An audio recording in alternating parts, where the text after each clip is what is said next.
Bradley Headstone's face had changed during this latter recital, and he had observed the speaker with a more sustained attention.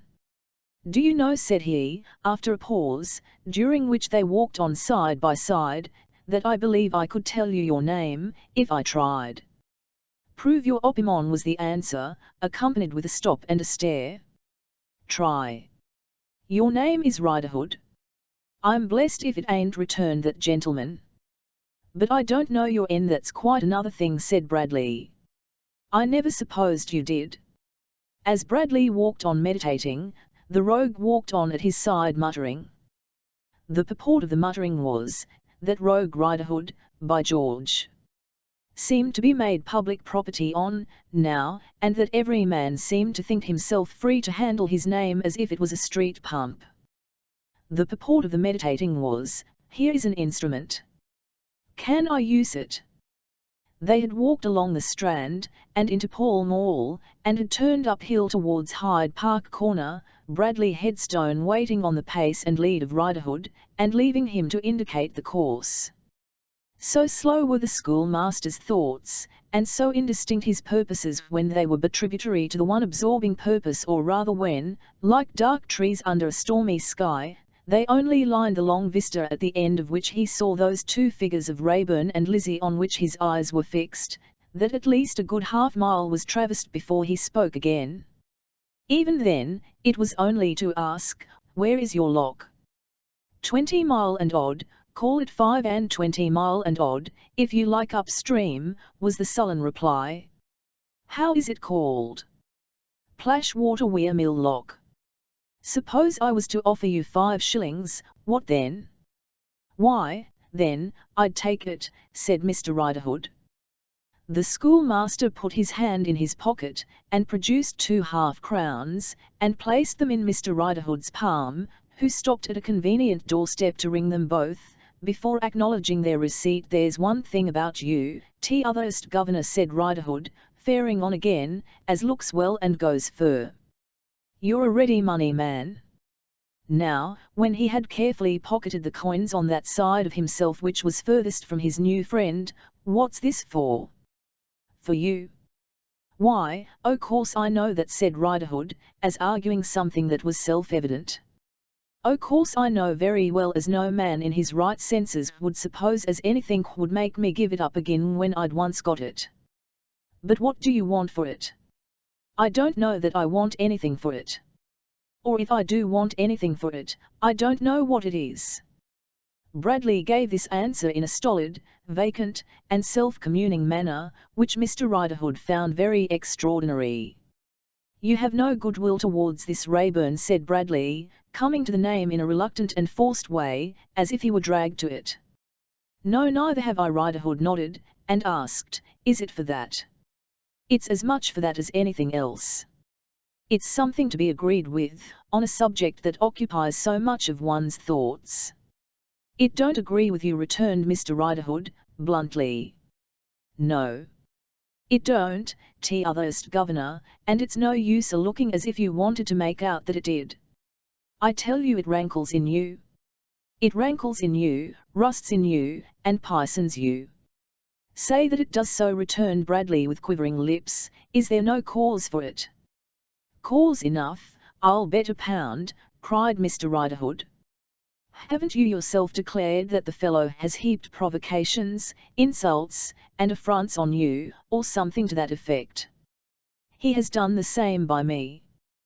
He is made of venomous insults and affronts, from the crown of his head to the sole of his foot.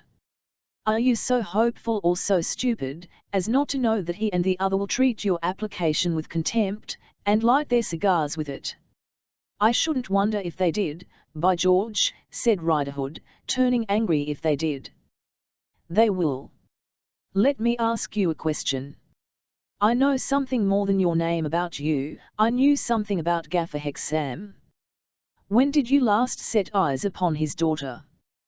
"When did I last set eyes upon his daughter, t'otherest governor?" repeated Mr. Riderhood, growing intentionally slower of comprehension as the other quickened in his speech. "Yes. Not to speak to her. To see her, anywhere." The rogue had got the clue he wanted. though he held it with a clumsy hand. Looking perplexedly at the passionate face, as if he were trying to work out a sum in his mind, he slowly answered, "I ain't set eyes upon her, never once, not since the day of Gaffer's death." "You know her well, by sight?" "I should think I did." "No one better." "And you know him as well?" "Who's him?" asked Riderhood, taking off his hat and rubbing his forehead, as he directed a dull look at his questioner. "Curse the name! Is it so agreeable to you that you want to hear it again?" "Oh! Him," said Riderhood, who had craftily worked the schoolmaster into this corner, that he might again take note of his face under its evil possession. "I'd know him among 1,000. "Did you?" Bradley tried to ask it quietly, but, do what he might with his voice, he could not subdue his face. "Did you ever see them together?" The rogue had got the clue in both hands now. "I see 'em together, t'otherst governor, on the very day when Gaffer was towed ashore." Bradley could have hidden a rizzard piece of information from the sharp eyes of a whole inquisitive class, but he could not veil from the eyes of the ignorant Riderhood the withheld question next in his breast. "You shall put it plain if you want it answered," thought the rogue, doggedly. "I ain't a-going a-volunteering." "Well? Was he insolent to her too?" asked Bradley after a struggle. "Or did he make a show of being kind to her?" "He made a show of being most uncommon kind to her," said Riderhood. "By George! Now his flying off at a tangent was indisputably natural." Bradley looked at him for the reason. "Now I think of it," said Mr. Riderhood, evasively, for he was substituting those words for "now I see you so jealous," which was the phrase really in his mind. "Perhaps he went and took me down wrong, a purpose, on account o' being sweet upon her." The baseness of confirming him in this suspicion or pretence of one, for he could not have really entertained it, was a line's breadth beyond the mark the schoolmaster had reached. The baseness of communing and intriguing with the fellow who would have set that stain upon her, and upon her brother too, was attained. The line's breadth further, lay beyond. He made no reply, but walked on with a lowering face. What he might gain by this acquaintance, he could not work out in his slow and cumbrous thoughts. The man had an injury against the object of his hatred, and that was something, though it was less than he supposed, for there dwelt in the man no such deadly rage and resentment as burned in his own breast. The man knew her, and might by a fortunate chance see her, or hear of her. That was something, as enlisting one pair of eyes and ears the more. The man was a bad man, and willing enough to be in his pay. That was something, for his own state and purpose were as bad could be, and he seemed to derive a vague support from the possession of a congenial instrument, though it might never be used. Suddenly he stood still, and asked Riderhood point blank if he knew where she was. Clearly, he did not know. He asked Riderhood if he would be willing, in case any intelligence of her, or of Rayburn as seeking her or associating with her, should fall in his way, to communicate it if it were paid for. He would be very willing indeed. He was again both, he said with an oath, and for why? "'Cause they had both stood betwixt him and his getting his living by the sweat of his brow." "It will not be long then," said Bradley Headstone, after some more discourse to this effect, "before we see one another again. Here is the country road, and here is the day. Both have come upon me by surprise." "But, t'otherst governor," urged Mr. Riderhood, "I don't know where to find you." "It is of no consequence. I know where to find you, and I'll come to your lock." "But, t'otherst governor," urged Mr. Riderhood again, "no luck never come yet of a dry acquaintance. Let's wet it, in a mouthful of rum and milk, t'otherst governor." Bradley, assenting, went with him into an early public house, haunted by unsavoury smells of musty hay and stale straw, where returning carts, farmers' men, gaunt dogs, fowls of a beery breed, and certain human nightbirds fluttering home to roost, were solacing themselves after their several manners, and where not one of the nightbirds hovering about the sloppy bar failed to discern at a glance in the passion-wasted nightbird with respectable feathers, the worst nightbird of all. An inspiration of affection for a half-drunken carter going his way led to Mr. Riderhood's being elevated on a high heap of baskets on a wagon, and pursuing his journey recumbent on his back with his head on his bundle. Bradley then turned to retrace his steps, and by struck off through little traversed ways, and by reached school and home. Up came the sun to find him washed and brushed, methodically dressed in decent black coat and waistcoat, decent formal black tie, and pepper and salt pantaloons, with his decent silver watch in its pocket, and its decent hair guard round his neck, a scholastic huntsman clad for the field, with his fresh pack yelping and barking around him. Yet more really bewitched than the miserable creatures of the much-lamented times, who accused themselves of impossibilities under a contagion of horror and the strongly suggestive influences of torture, he had been ridden hard by evil spirits in the night that was newly gone. He had been spurred and whipped and heavily sweated. If a record of the sport had usurped the places of the peaceful texts from Scripture on the wall, the most advanced of the scholars might have taken fright and run away from the master. Chapter 12 Meaning mischief. Up came the sun, streaming all over London, and in its glorious impartiality even condescending to make prismatic sparkles in the whiskers of Mr. Alfred Laml as he sat at breakfast. In need of some brightening from without, was Mr. Alfred Laml, for he had the air of being dull enough within, and looked grievously discontented. Mrs. Alfred Laml faced her lord. The happy pair of swindlers, with the comfortable tie between them that each had surrendled the other, sat moodily observant of the tablecloth. Things looked so gloomy in the breakfast-room, albeit on the sunny side of Sackville Street, that any of the family tradespeople glancing through the blinds might have taken the hint to send in his account and press for it. But this, indeed, most of the family tradespeople had already done, without the hint. "It seems to me," said Mrs. Laml, "that you have had no money at all, ever since we have been married." "What seems to you," said Mr. Laml, "to have been the case, may possibly have been the case. It doesn't matter. Was it the speciality of Mr. and Mrs. Laml, or does it ever obtain with other loving couples?" In these matrimonial dialogues they never addressed each other, but always some invisible presence that appeared to take a station about midway between them. Perhaps the skeleton in the cupboard comes out to be talked to, on such domestic occasions. "I have never seen any money in the house," said Mrs. Laml to the skeleton, "except my own annuity." "That I swear." "You needn't take the trouble of swearing," said Mr. Laml to the skeleton, "once more, it doesn't matter. You never turned your annuity to so good an account." "Good an account? In what way?" asked Mrs. Laml. "In the way of getting credit, and living well," said Mr. Laml. Perhaps the skeleton laughed scornfully on being entrusted with this question and this answer. Certainly Mrs. Laml did, and Mr. Laml did. "And what is to happen next?" asked Mrs. Laml of the skeleton. "Smash is to happen next," said Nira Laml to the same authority. After this, Mrs. Laml looked disdainfully at the skeleton, but without carrying the look on to Mr. Laml, and drooped her eyes. After that, Mr. Laml did exactly the same thing, and drooped his eyes. A servant then entering with toast, the skeleton retired into the closet, and shut itself up. "Sophronia," said Mr. Laml, when the servant had withdrawn. And then, very much louder, "Sophronia." "Well?" "Attend to me, if you please." He eyed her sternly until she did attend, and then went on. "I want to take counsel with you." "Come, come, no more trifling. You know our league and covenant. We are to work together for our joint interest, and you are as knowing a hand as I am.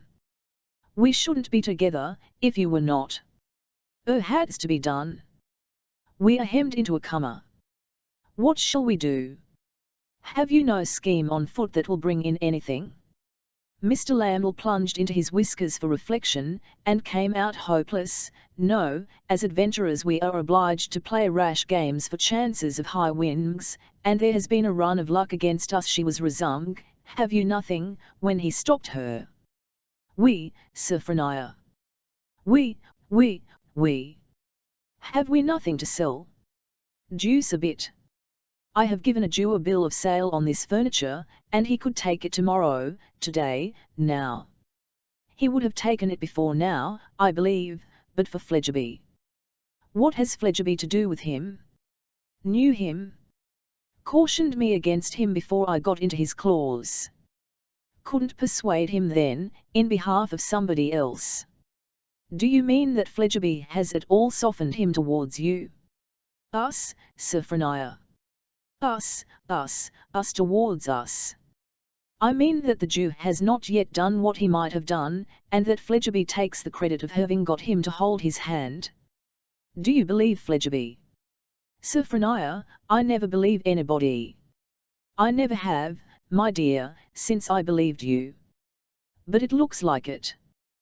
Having given her this backhanded reminder of her mutinous observations to the skeleton, Mr. Lamble rose from table, perhaps, the better to conceal a smile, and a white dint or two about his nose, and took a turn on the carpet and came to the hearthrug.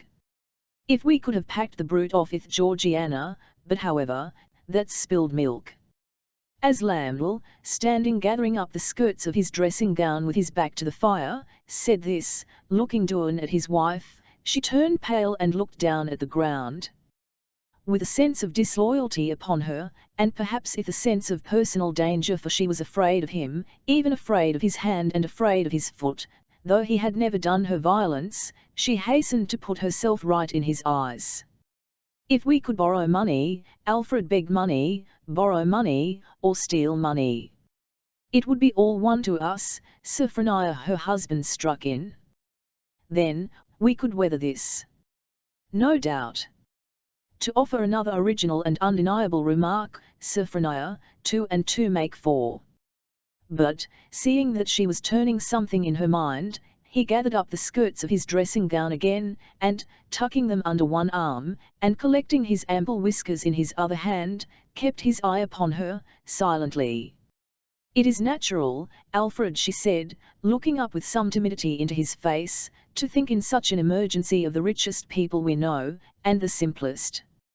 Just so, Sophronia. The Boffins. Just so, Sophronia. Is there nothing to be done with them? What is there to be done with them, Sophronia? She cast about in her thoughts again, and he kept his eye upon her as before. Of course I have repeatedly thought of the Boffins, Sophronia, he resumed, after a fruitless silence, but I have seen my way to nothing. They are well guarded. That infernal secretary stands between them and people of merit. If he could be got rid of, said she, brightening a little, after more casting about. Take time, Sophronia observed her watchful husband, in a patronising manner. If working him out of the way could be presented in the light of a service to Mr. Boffin. Take time, Sophronia. We have remarked lately, Alfred, that the old man is turning very suspicious and distrustful. Miserly too, my dear, which is far the most unpromising for us. Nevertheless, take time, Sophronia, take time. She took time and then said, suppose we should address ourselves to that tendency in him of which we have made ourselves quite sure. Suppose my conscience, and we know what a conscience it is, my soul. Yes. Suppose my conscience should not allow me to keep to myself any longer what that upstart girl told me of the secretary's having made a declaration to her. Suppose my conscience should oblige me to repeat it to Mr. Boffin. I rather like that, said Lamble. Suppose I so repeated it to Mr. Boffin, as to insinuate that my sensitive delicacy and honour, very good words, Sophronia. As to insinuate that our sensitive delicacy and honour, she resumed, with a bitter stress upon the phrase, would not allow us to be silent parties to so mercenary and designing a speculation on the secretary's part, and so gross a breach of faith towards his confiding employer. Suppose I had imparted my virtuous uneasiness to my excellent husband, and he had said, in his integrity, Sophronia, you must immediately disclose this to Mr. Boffin. Once more, Sophronia, observed Lamble, changing the leg on which he stood, I rather like that. You remark that he is well guarded, she pursued. I think so too. But if this should lead to his discharging his secretary, there would be a weak place made. Go on expounding, Sophronia. I begin to like this very much. Having, in our unimpeachable rectitude, done him the service of opening his eyes to the treachery of the person he trusted, we shall have established a claim upon him and a confidence with him. Whether it can be made much of, or little of, we must wait, because we can't help it, to see. Probably we shall make the most of it that is to be made, probably, said Lamble. Do you think it impossible, she asked, in the same cold plotting way, that you might replace the secretary? Not impossible, Sophronia. It might be brought about. At any rate it might be skilfully led up to. She nodded her understanding of the hint, as she looked at the fire. Mr. Lamble, she said, musingly, not without a slight ironical touch, Mr. Lamble would be so delighted to do anything in his power. Mr. Lamble, himself a man of business as well as a capitalist. Mr. Lamble, accustomed to be entrusted with the most delicate affairs. Mr. Lamble, who has managed my little fortune so admirably, but who, to be sure, began to make his reputation with the advantage of being a man of property, above temptation, and beyond suspicion. Mr. Lamble smiled, and even patted her on the head.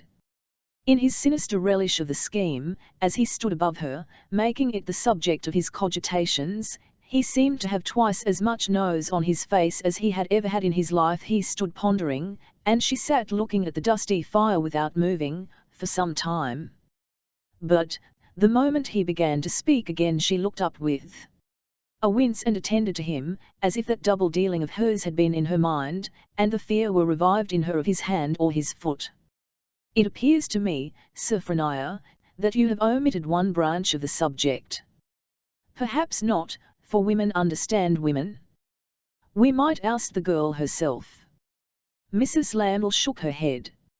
She has an immensely strong hold upon them both, Alfred. Not to be compared with that of a paid secretary. But the dear child, said Lamble, with a crooked smile, ought to have been open with her benefactor and benefactress. The darling love ought to have reposed unbounded confidence in her benefactor and benefactress. Sophronia shook her head again. Well, women understand women, said her husband, rather disappointed. I don't press it. It might be the making of our fortune to make a clean sweep of them both. With me to manage the property, and my wife to manage the people, few. Again shaking her head, she returned, they will never quarrel with the girl. They will never punish the girl. We must accept the girl, rely upon it. Well, cried Lamble, shrugging his shoulders, so be it, only always remember that we don't want her. Now, the sole remaining question is, said Mrs. Lamble, when shall I begin? You cannot begin too soon, Sophronia. As I have told you, the condition of our affairs is desperate, and may be blown upon at any moment. I must secure Mr. Boffin alone, Alfred. If his wife was present, she would throw oil upon the waters. I know I should fail to move him to an angry outburst, if his wife was there. And as to the girl herself, as I am going to betray her confidence, she is out of the question. It wouldn't do to tie it for an appointment, said Lamble. No, certainly not. They would wonder among themselves why I wrote, and I want to have him wholly unprepared. Call, and ask to see him alone, suggested Lamble. I would rather not do that either. Leave it to me. Spare me the little carriage for today, and for tomorrow, if I don't succeed today, and I'll lie in wait for him. It was barely settled when a manly form was seen to pass the windows and heard to knock and ring. Here's Fledgeby, said Lamble. He admires you, and has a high opinion of you.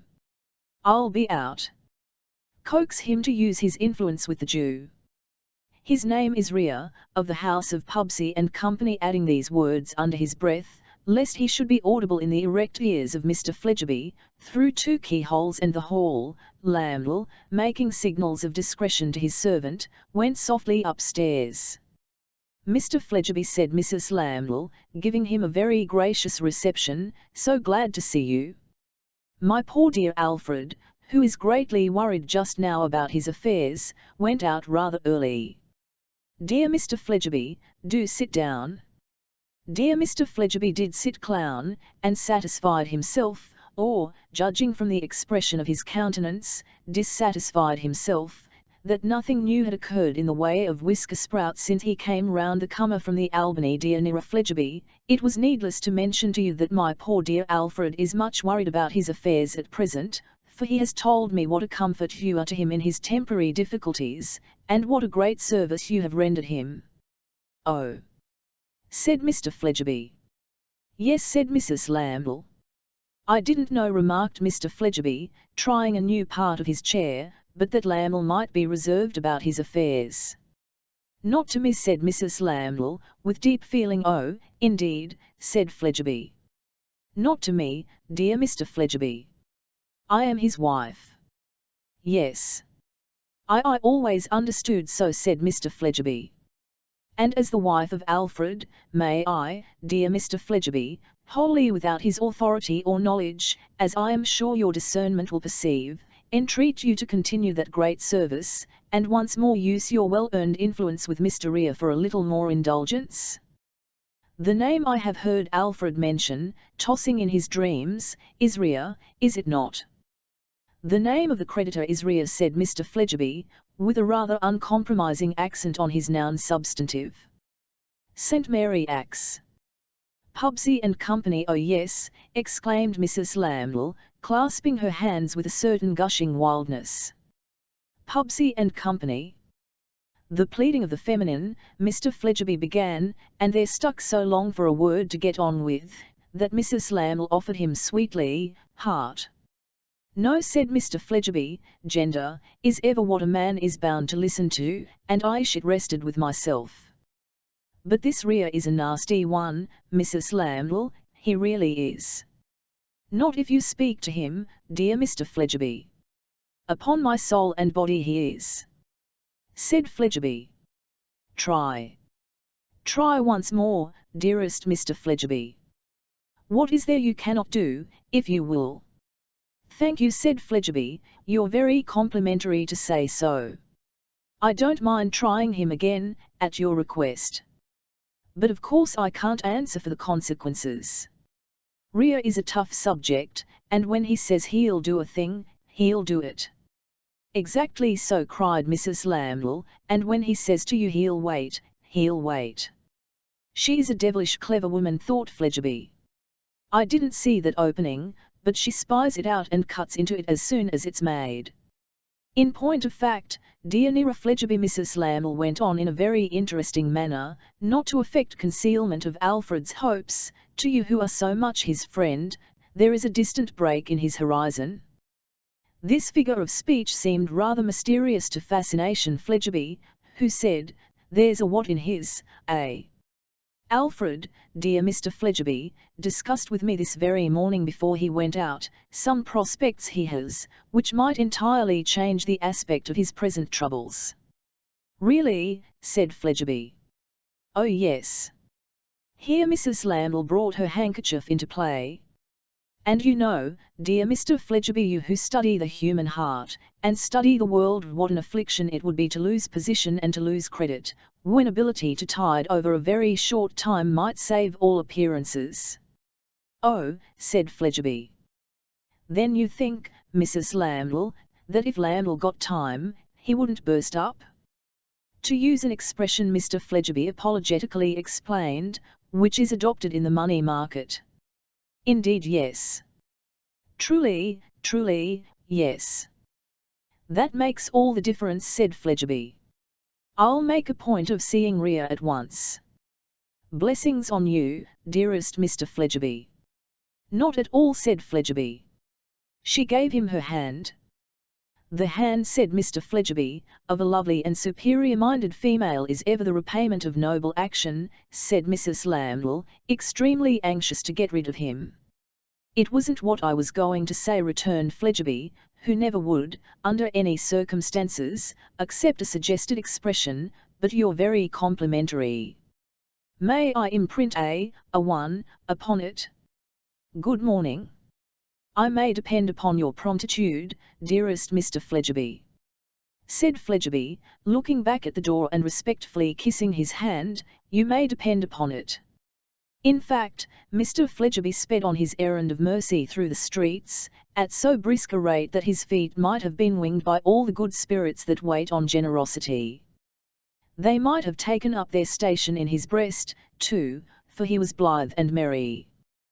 There was quite a fresh trill in his voice, when, arriving at the counting-house in St. Mary Axe, and finding it for the moment empty, he trolled forth at the foot of the staircase. Now, Judah, what are you up to there? The old man appeared, with his accustomed deference. Hello, said Fledgeby, falling back, with a wink. You mean mischief, Jerusalem? The old man raised his eyes inquiringly. Yes you do, said Fledgeby. Oh, you sinner. Oh, you dodger. What? You're going to act upon that bill of sale at Lamble's, are you? Nothing will turn you, won't it? You won't be put off for another single minute, won't you? Order to immediate action by the master's tone and look. The old man took up his hat from the little counter where it lay. You have been told that he might pull through it, if you didn't go in to win, wide awake, have you, said Fledgeby. And it's not your game that he should pull through it, ain't it?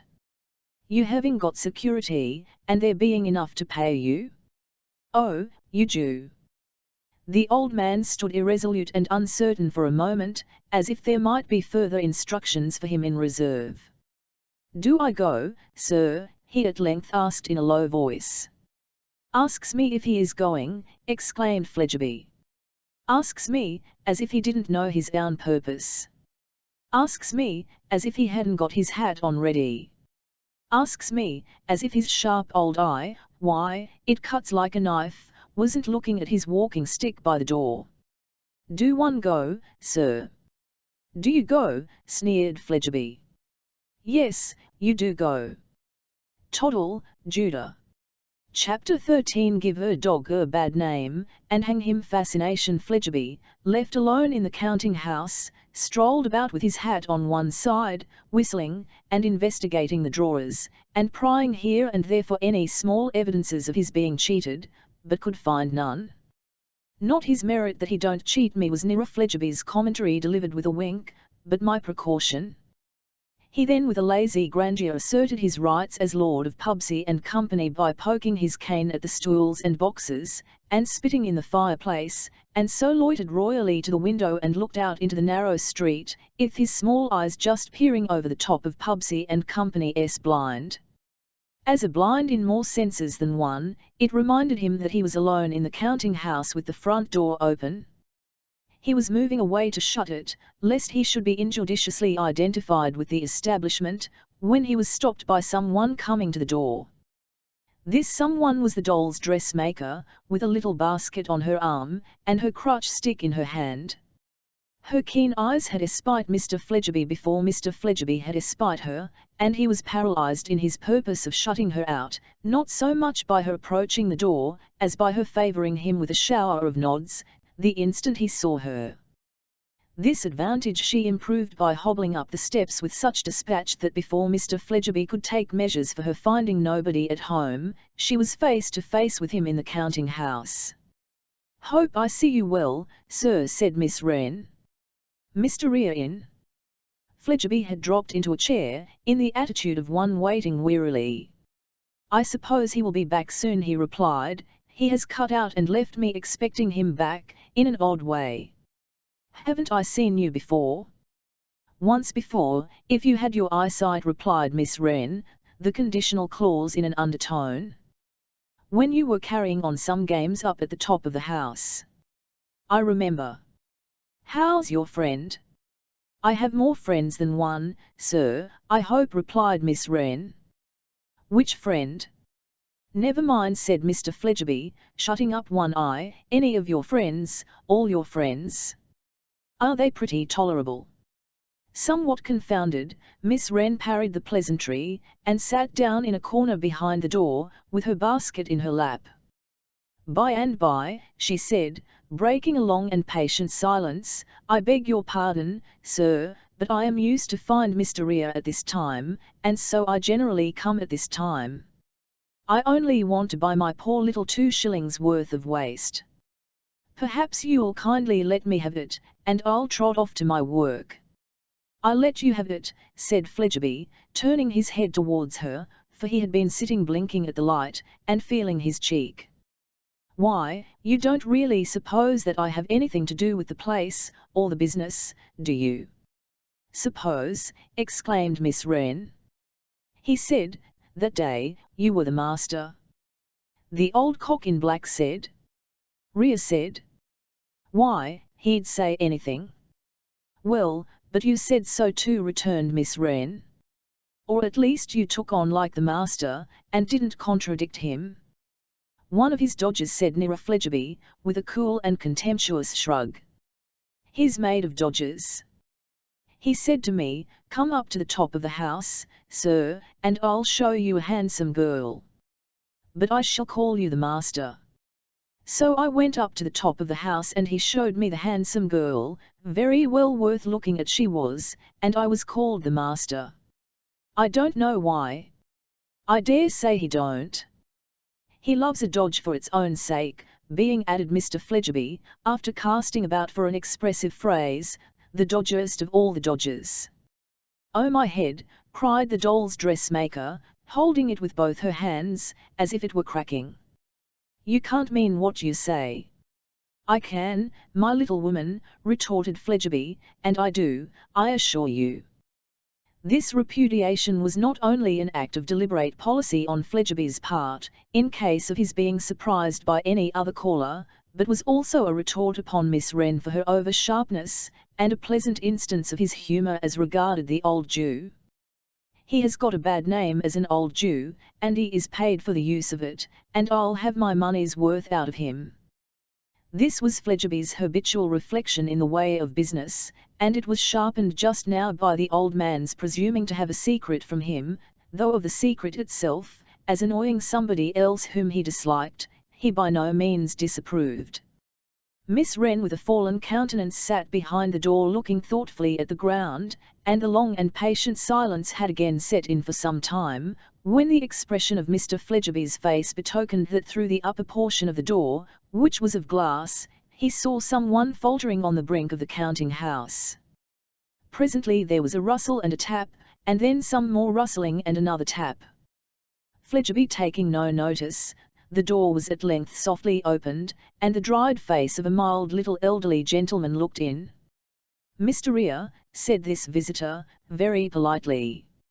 "I am waiting for him, sir," returned Mr. Fledgeby. "He went out and left me here. I expect him back every minute."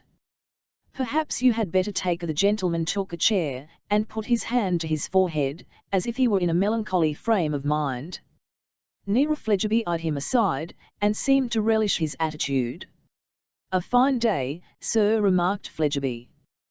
The little dried gentleman was so occupied with his own depressed reflections that he did not notice the remark until the sound of Mr. Fledgeby's voice had died out of the counting-house.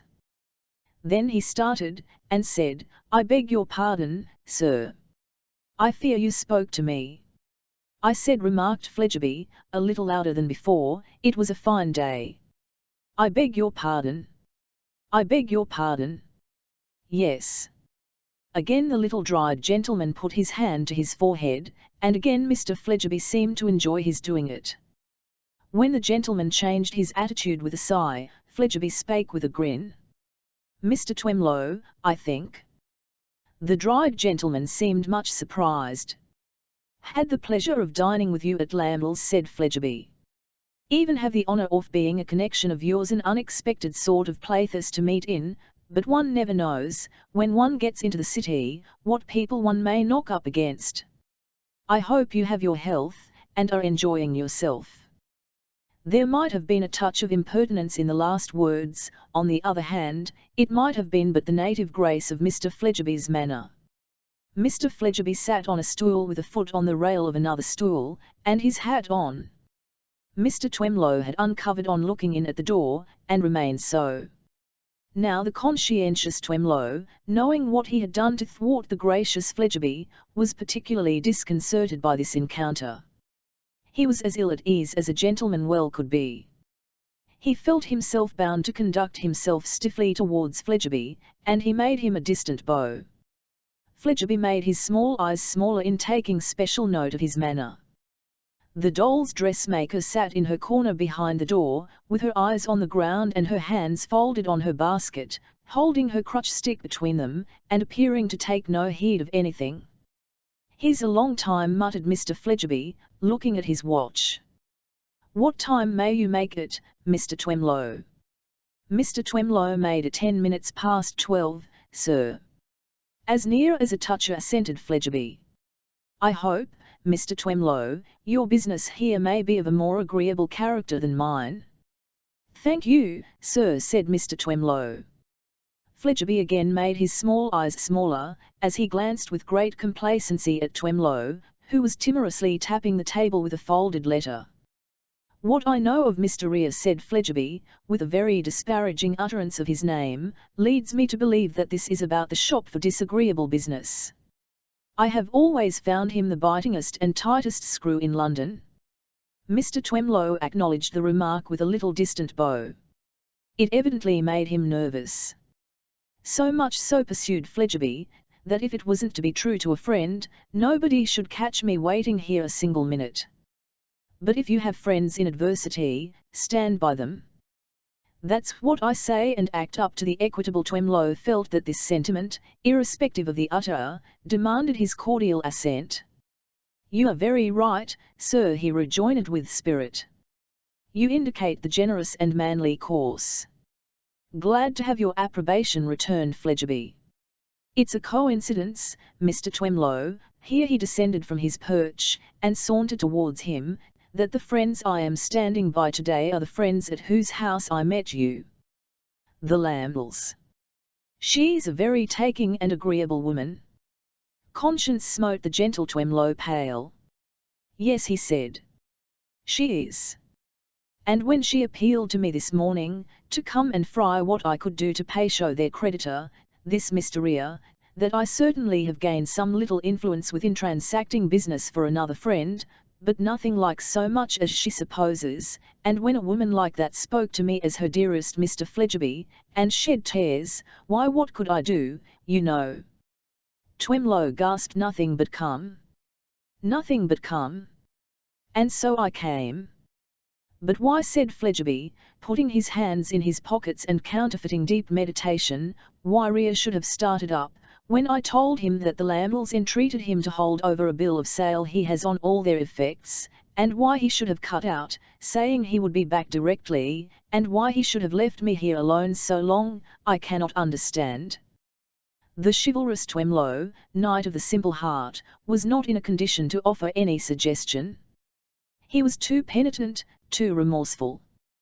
For the first time in his life he had done an underhand action, and he had done wrong. He had secretly interposed against this confiding young man, for no better real reason than because the young man's ways were not his ways. But the confiding young man proceeded to heap coals of fire on his sensitive head. "I beg your pardon, Mr. Twemlow, you see I am acquainted with the nature of the affairs that are transacted here. Is there anything I can do for you here? You have always been brought up as a gentleman, and never as a man of business. Another touch of possible impertinence in this place, and perhaps you are but a poor man of business." "What else is to be expected? I am even a poorer man of business than I am a man, sir," returned Twemlow, "and I could hardly express my deficiency in a stronger way. I really do not so much as clearly understand my position in the matter on which I am brought here. But there are reasons which make me very delicate of accepting your assistance. I am greatly, greatly disinclined to profit by it. I don't deserve it. Good childish creature. Condemned to a passage through the world by such nannow little dimly lighted ways, and picking up so few specks or spots on the road." "Perhaps," said Fledgeby, "you may be a little proud of entering on the topic, having been brought up as a gentleman." It's not that, sir, returned Twemlow, it's not that. I hope I distinguish between hue pride and false pride. I have no pride at all, myself, said Fledgeby, and perhaps I don't cut things so fine as to know one from t'other. But I know this is a place where even a man of business needs his wits about him, and if mine can be of any use to you here, you're welcome to them. You are very good, said Twemlow, faltering. But I am most unwilling I don't, you know, proceeded Fledgeby with an ill-favoured glance, entertain the vanity of supposing that my wits could be of any use to you in society, but they might be here. You cultivate society and society cultivates you, but Mr. Rea is not society. In society, Mr. Rea is kept dark, Mr. Twemlow. Twemlow, much disturbed, and with his hand fluttering about his forehead, replied, quite true. The confiding young man besought him to state his case. The innocent Twemlow, expecting Fledgeby to be astounded by what he should unfold, and not for an instant conceiving the possibility of its happening every day, but treating of it as a terrible phenomenon occurring in the course of ages, related how that he had had a deceased friend, a married civil officer with a family, who had wanted money for change of place or change of post, and how he, Twemlow, had given him his name with the usual, but in the eyes of Twemlow almost incredible result. That he had been left to repay what he had never had. How, in the course of years, he had reduced the principal by trifling sums, having, said Twemlow, always to observe great economy, being in the enjoyment of a fixed income limited in extent, and that depending on the munificence of a certain nobleman, and had always pinched the full interest out of himself with punctual pinches. How he had come, in course of time, to look upon this one only debt of his life as a regular quarterly drawback, and no worse, when his name had some way fallen into the possession of Rea, who had sent him notice to redeem it by paying up in full, in one plump sum, or take tremendous consequences. This, with hazy remembrances of how he had been carried to some office to confess judgment, as he recollected the phrase, and how he had been carried to another office where his life was assured for somebody not wholly unconnected with the sherry trade, whom he remembered by the remarkable circumstance that he had a Stradivarius violin to dispose of, and also a Madonna, formed the sum and substance of Mr. Twemlow's narrative. Through which stalked the shadow of the awful Snigsworth, eyed afar off by money-lenders as security in the mist, and menacing Twemlow with his baronial truncheon. To it all, Mr. Fledgeby listened with the modest gravity becoming a confiding young man who knew it all beforehand, and, when it was finished, seriously shook his head. I don't like, Mr. Twemlow, said Fledgeby, I don't like Rea's calling in the principal. If he's determined to call it in, it must come. But supposing, sir, said Twemlow, downcast, that it can't come? Then retorted Fledgeby, you must go, you know. Where? asked Twemlow, faintly. To prison, returned Fledgeby. Whereat Twemlow leaned his innocent head upon his hand, and moaned a little moan of distress and disgrace. However, said Fledgeby, appearing to pluck up his spirits, we'll hope it's not so bad as that comes to. If you'll allow me, I'll mention to Mr. Rea when he comes in, who you are, and I'll tell him you're my friend, and I'll say my say for you, instead of your saying it for yourself. I may be able to do it in a more business-like way. You won't consider it a liberty? I thank you again and again, sir, said Twemlow. I am strongly disinclined to avail myself of your generosity, though my helplessness yields. For I cannot but feel that to put it in the mildest form of speech, that I have done nothing to deserve it. Where can he be? Muttered Fledgeby, referring to his watch again. What can he have gone out for? Did you ever see him, Mr. Twemlow? Never. He is a thorough Jew to look at, but he is a more thorough Jew to deal with. He's worst when he's quiet. If he's quiet, I shall take it as a very bad sign. Keep your eye upon him when he comes in, and, if he's quiet, don't be hopeful. Here he is, he looks quiet. With these words, which had the effect of causing the harmless Twemlow painful agitation, Mr. Fledgeby withdrew to his former post, and the old man entered the counting-house.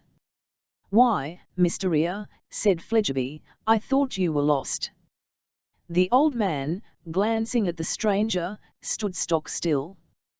He perceived that his master was leading up to the orders he was to take, and he waited to understand them. "I really thought," repeated Fledgeby slowly, "that you were lost, Mr. Rea. Now I look at you, but no, you can't have done it, no, you can't have done it." Hat in hand, the old man lifted his head, and looked distressfully at Fledgeby as seeking to know what new moral burden he was to bear. "You can't have rushed out to get the start of everybody else, and put in that bill of sale at Lambdell's," said Fledgeby. "Say you haven't, Mr. Rea." "Sir, I have," replied the old man in a low voice. "Oh my!" cried Fledgeby. "Tut, tut, tut! Dear, dear, dear! Well, I knew you were a hard customer, Nl Rea, but I never thought you were as hard as sir," said the old man, with great uneasiness. "I do as I am directed. I am not the principal here. I am but the agent of a superior, and I have no choice, no power." "Don't say so," retorted Fledgeby, secretly exultant as the old man stretched out his hands, with a shrinking action of defending himself against the sharp construction of the two observers. "Don't play the tune of the trade, Mr. Rea. You've a right to get in your debts, if you're determined to do it, but don't pretend what everyone in your line regularly pretends. At least, don't do it to me." "Why should you, Mr. Rea? You know I know all about you." The old man clasped the skirt of his long coat with his disengaged hand, and directed a wistful look at Fledgeby.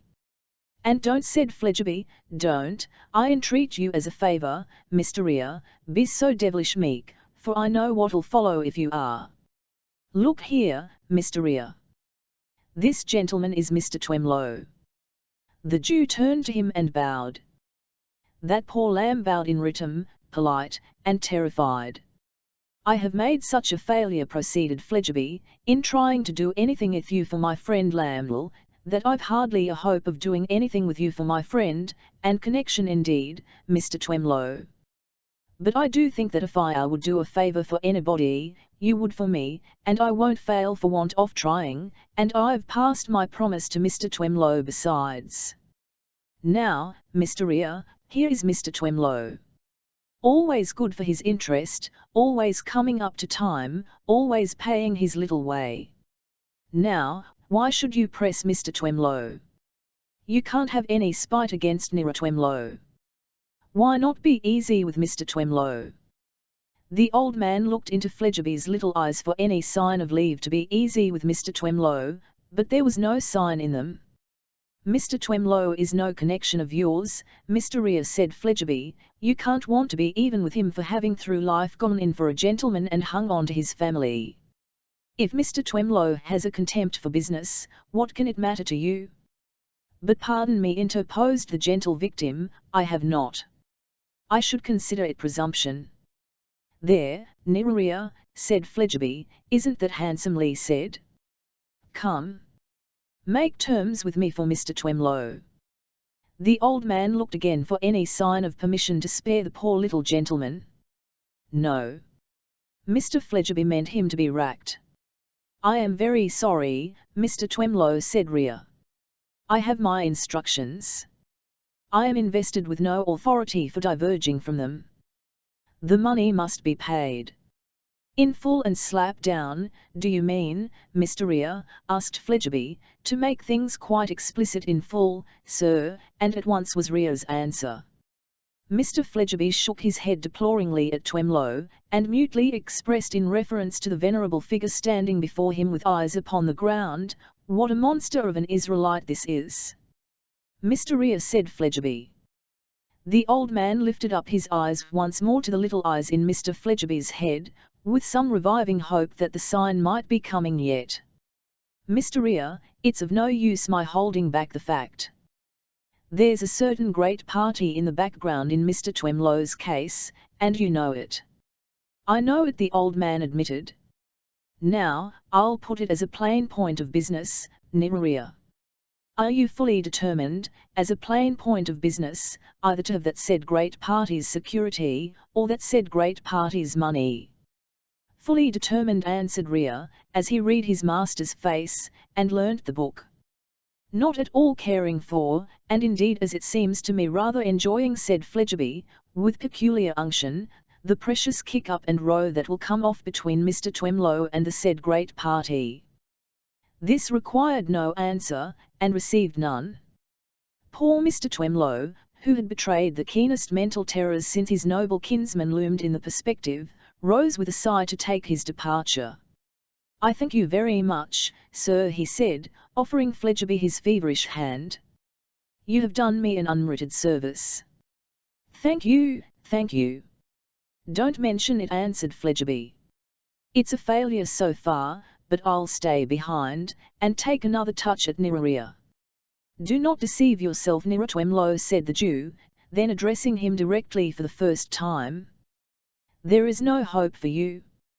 You must expect no leniency here. You must pay in full, and you cannot pay too promptly, or you will be put to heavy charges. Trust nothing to me, sir. Money, money, money. When he had said these words in an emphatic manner, he acknowledged Mr. Twemlow's still polite motion of his head, and that amiable little worthy took his departure in the lowest spirits. Fascination Fledgeby was in such a merry vein when the counting-house was cleared of him, that he had nothing for it but to go to the window, and lean his arms on the frame of the blind, and have his silent laugh out, with his back to his subordinate. When he turned round again with a composed countenance, his subordinate still stood in the same place, and the doll's dressmaker sat behind the door with a look of horror. "Hello!" cried Mr. Fledgeby, "you're forgetting this young lady, Mr. Ria, and she has been waiting long enough too. Sell her waist, please, and give her good measure if you can make up your mind to do the liberal thing for once." He looked on for a time, as the Jew filled her little basket with such scraps as she was used to buy, but, his merry vein coming on again, he was obliged to turn round to the window once more, and lean his arms on the blind. "There, my Cinderella dear," said the old man in a whisper, and with a worn-out look, "the basket's full now. Bless you! And get you gone." "Don't call me your Cinderella dear," returned Miss Wren. "Oh, you cruel godmother!" She shook that emphatic little forefinger of hers in his face at parting, as earnestly and reproachfully as she had ever shaken it at her grim old child at home. "You are not the godmother at all," said she. "You are the wolf in the forest, the wicked wolf. And if ever my dear Lizzie is sold and betrayed, I shall know who sold and betrayed her."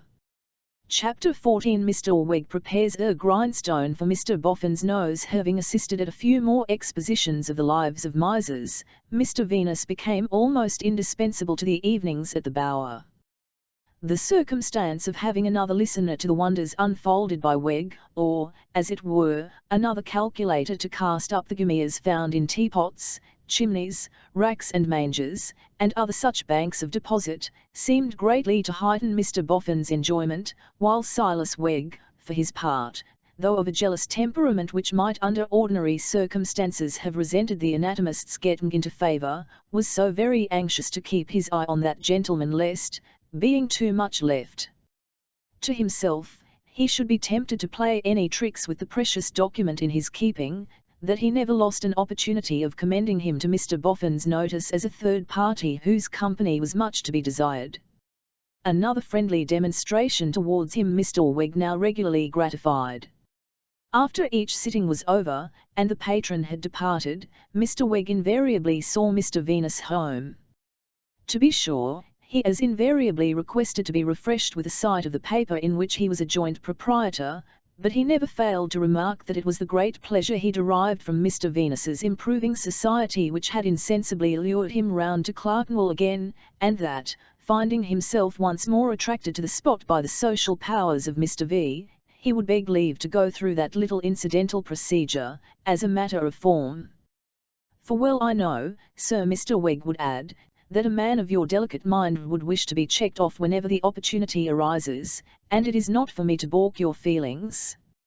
A certain rustiness in Mr. Venus, which never became so lubricated by the oil of Mr. Wegg but that he turned under the screw in a creaking and stiff manner, was very noticeable at about this period. While assisting at the literary evenings, he even went so far, on 2 or 3 occasions, as to correct Mr. Wegg when he grossly mispronounced a word, or made nonsense of a passage, insomuch that Mr. Wegg took to surveying his course sign the day, and to making arrangements for getting round rocks at night instead of running straight upon them. Of the slightest anatomical reference he became particularly shy, and, if he saw a bone ahead, would go any distance out of his way rather than mention it by name. The adverse destinies ordained that one evening Wegg's labouring bark became beset by polysyllables, and embarrassed among a perfect archipelago of hard words. It being necessary to take soundings every minute, and to feel the way with the greatest caution, Mr. Wegg's attention was fully employed. Advantage was taken of this dilemma by Mr. Venus, to pass a scrap of paper into Mr. Boffin's hand, and lay his finger on his own lip.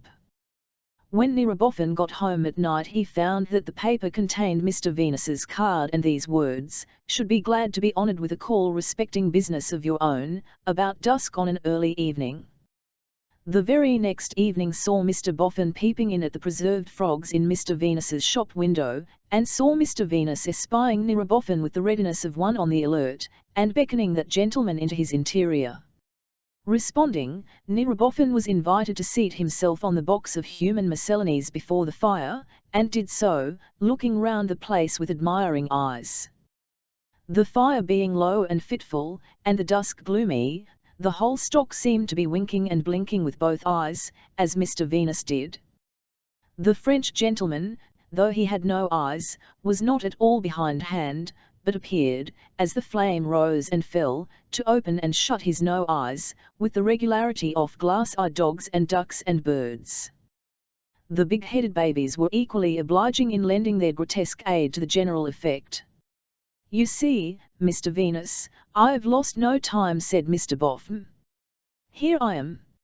"Here you are, sir," assented Mr. Venus.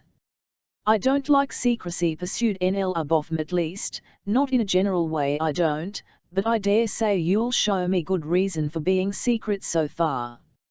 "I think I shall, sir," returned Venus. "Good," said Boffin. "You don't expect Wegg, I take it for granted?" "No, sir. I expect no one but the present company." Mr. Boffin glanced about him, as accepting under that inclusive denomination the French gentleman and the circle in which he didn't move, and repeated, "The present company." "Sir," said Mr. Venus, "before entering upon business, I shall have to ask you for your word and honour that we are in confidence." "Let's wait a bit and understand what the expression means," answered Mr. Boffin. "In confidence for how long?" "In confidence for ever and a day." "I take your hint, sir," said Venus. "You think you might consider the business, when you came to know it, to be of a nature incompatible with confidence on your part." "I might," said Mr. Boffin with a cautious look. "True, sir." "Well, sir," observed Venus, after clutching at his dusty hair, to brighten his ideas, "let us put it another way. I open the business with you, relying upon your honour not to do anything in it, and not to mention me in it, without my knowledge." "That sounds fair," said Mr. Boffin. "I agree to that." "I have your word and honour, sir." "My good fellow," retorted Mr. Boffin, "you have my word, and how you can have that, without my honour too, I don't know. I've sorted a lot of dust in my time, but I never knew the two things go into separate heaps." This remark seemed rather to abash Mr. Venus. He hesitated, and said, "Very true, sir," and again, "Very true, sir," before resuming the thread of his discourse.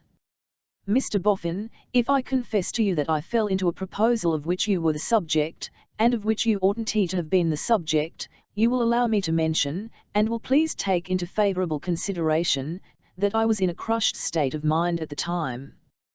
The Golden Dustman, with his hands folded on the top of his stout stick, with his chin resting upon them, and with something leering and whimsical in his eyes, gave a nod, and said, "Quite so, Venus.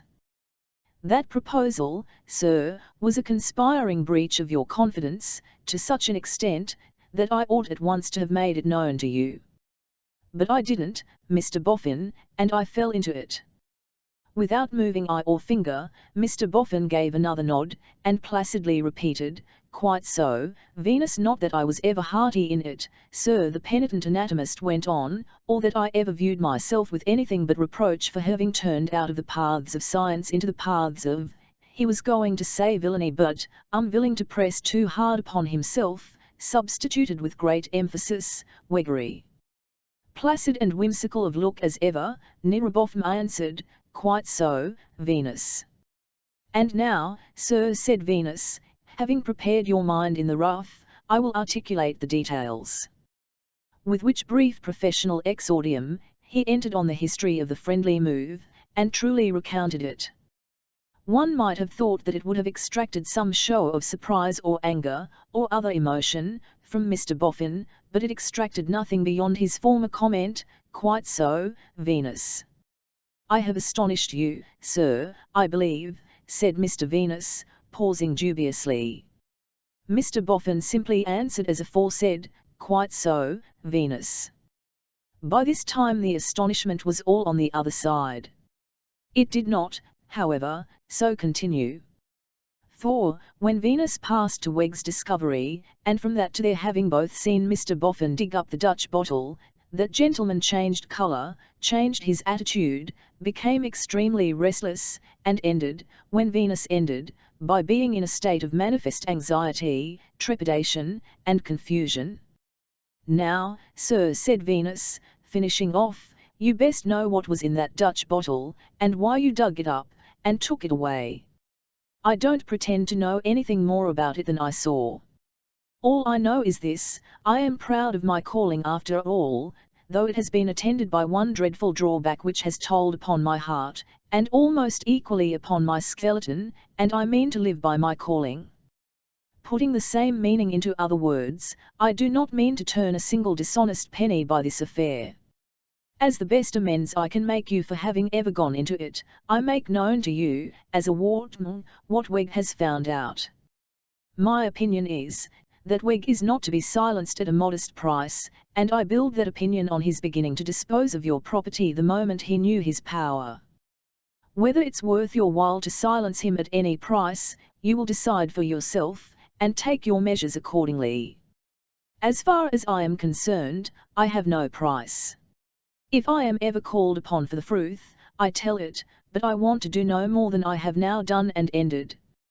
"Thank ye, Venus," said Mr. Boffin, with a hearty grip of his hand, "thank ye, Venus, thank ye, Venus." And then walked up and down the little shop in great agitation. "But look here, Venus," he by and by resumed, nervously sitting down again, "if I have to buy Wegg up, I shan't buy him any cheaper for your being out of it. Instead of his having half the money, it was to have been half, I suppose. Share and share alike." "It was to have been half, sir," answered Venus. "Instead of that, he'll now have all. I shall pay the same, if not more. For you tell me he's an unconscionable dog, a ravenous rascal." "He's," said Venus.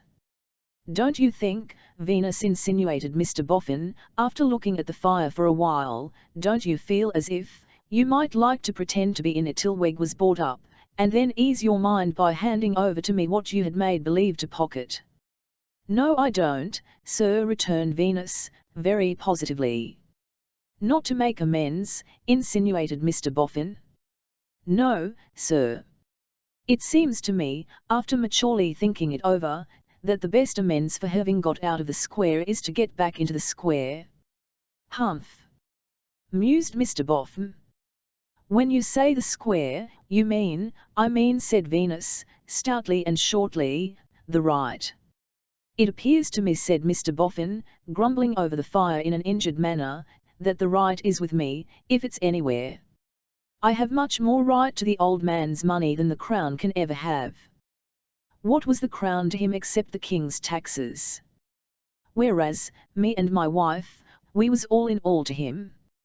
Mr. Venus, with his head upon his hands, rendered melancholy by the contemplation of Mr. Boffin's avarice, only murmured to steep himself in the luxury of that frame of mind. She did not wish so to regard herself, nor yet to be so regarded. "And how am I to live?" asked Mr. Boffin, piteously, "if I'm to be going buying fellows up out of the little that I've got? And how am I to set about it? When am I to get my money ready? When am I to make a bid? You haven't told me when he threatens to drop down upon me." Venus explained under what conditions, and with what views, the dropping down upon Mr. Boffin was held over until the mounds should be cleared away. Mr. Boffin listened attentively. "I suppose," said he, with a gleam of hope, "there's no doubt about the genuineness and date of this confounded will?" "None whatever," said Mr. Venus. "Where might it be deposited at present?" asked Mr. Boffin, in a wheedling tone. "It's in my possession, sir." "Is it?" he cried, with great eagerness. "Now, for any liberal sum of money that could be agreed upon, Venus, would you put it in the fire?" "No, sir, I wouldn't," interrupted Mr. Venus. "Nor pass it over to me?" "That would be the same thing." "No, sir," said Mr. Venus. The Golden Dustman seemed about to pursue these questions, when a stumping noise was heard outside, coming towards the door. "Hush! Here's Weg," said Venus.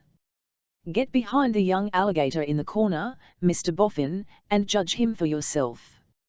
I won't light a candle till he's gone, there'll only be the glow of the fire. Weg's well acquainted with the alligator, and he won't take particular notice of him. Draw your legs in, Mr. Boffin, at present I see a pair of shoes at the end of his tail.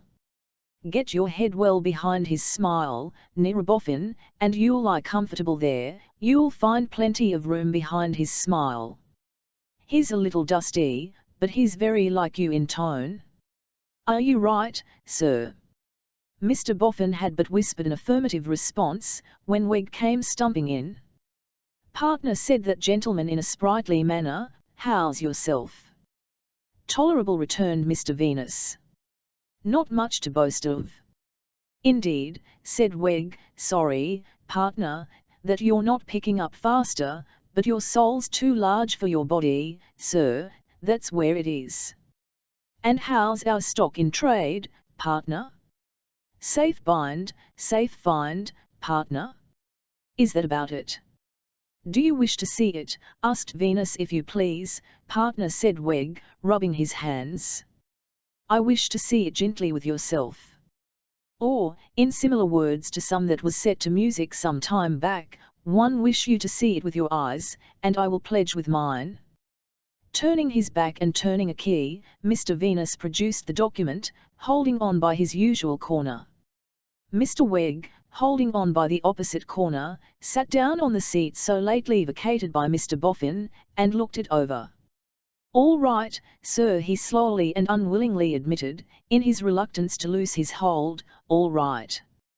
And greedily watched his partner as he turned his back again, and turned his key again. "There's nothing new, I suppose," said Venus, resuming his low chair behind the counter. "Yes there is, sir," replied Weg, "there was something new this morning." "That foxy old grasper and griper Mr. Boffin?" inquired Venus, with a glance towards the alligator's yard or two of smile. "Mr. Be blowed!" cried Weg, yielding to his honest indignation. "Boffin? Aye, Usty Boffin. That foxy old grunter and grinder, sir, turns into the yard this morning, to meddle with our property, a menial tool of his own, a young man by the name of Sloppy. Ecod, when I say to him, 'What do you want here, young man?' 'This is a private yard,' he pulls out a paper from Boffin's other blackguard, the one I was passed over for. 'This is to authorize Sloppy to overlook the carting and to watch the work.' That's pretty strong, I think, near Venus." Remember, he doesn't know yet of our claim on the property, suggested Venus. Then he must have a hint of it, said Weg, and a strong one that'll jog his terrors a bit. Give him an inch, and he'll take an ell. Let him alone this time, and what'll he do with our property next? I tell you what, Mr. Venus, it comes to this, I must be overbearing with Boffin, or I shall fly into several pieces. I can't contain myself when I look at him. Every time I see him putting his hand in his pocket, I see him putting it into my pocket. Every time I hear him jingling his money, I hear him taking liberties with me money. Flesh and blood can't bear it. No, said Mr. Weg, greatly exasperated, and I'll go further. A wooden leg can't bear it. But, Mr. Weg, urged Venus, it was your own idea that he should not be exploded upon, till the mounds were carted away. But it was likewise my idea, Mr. Venus, retorted Weg, that if he came sneaking and sniffing about the property, he should be threatened, given to understand that he has no right to it, and be made our slave. Wasn't that my idea, Mr. Venus? It certainly was, Mr. Weg. It certainly was, as you say, partner, assented Weg, put into a better humour by the ready admission. Very well.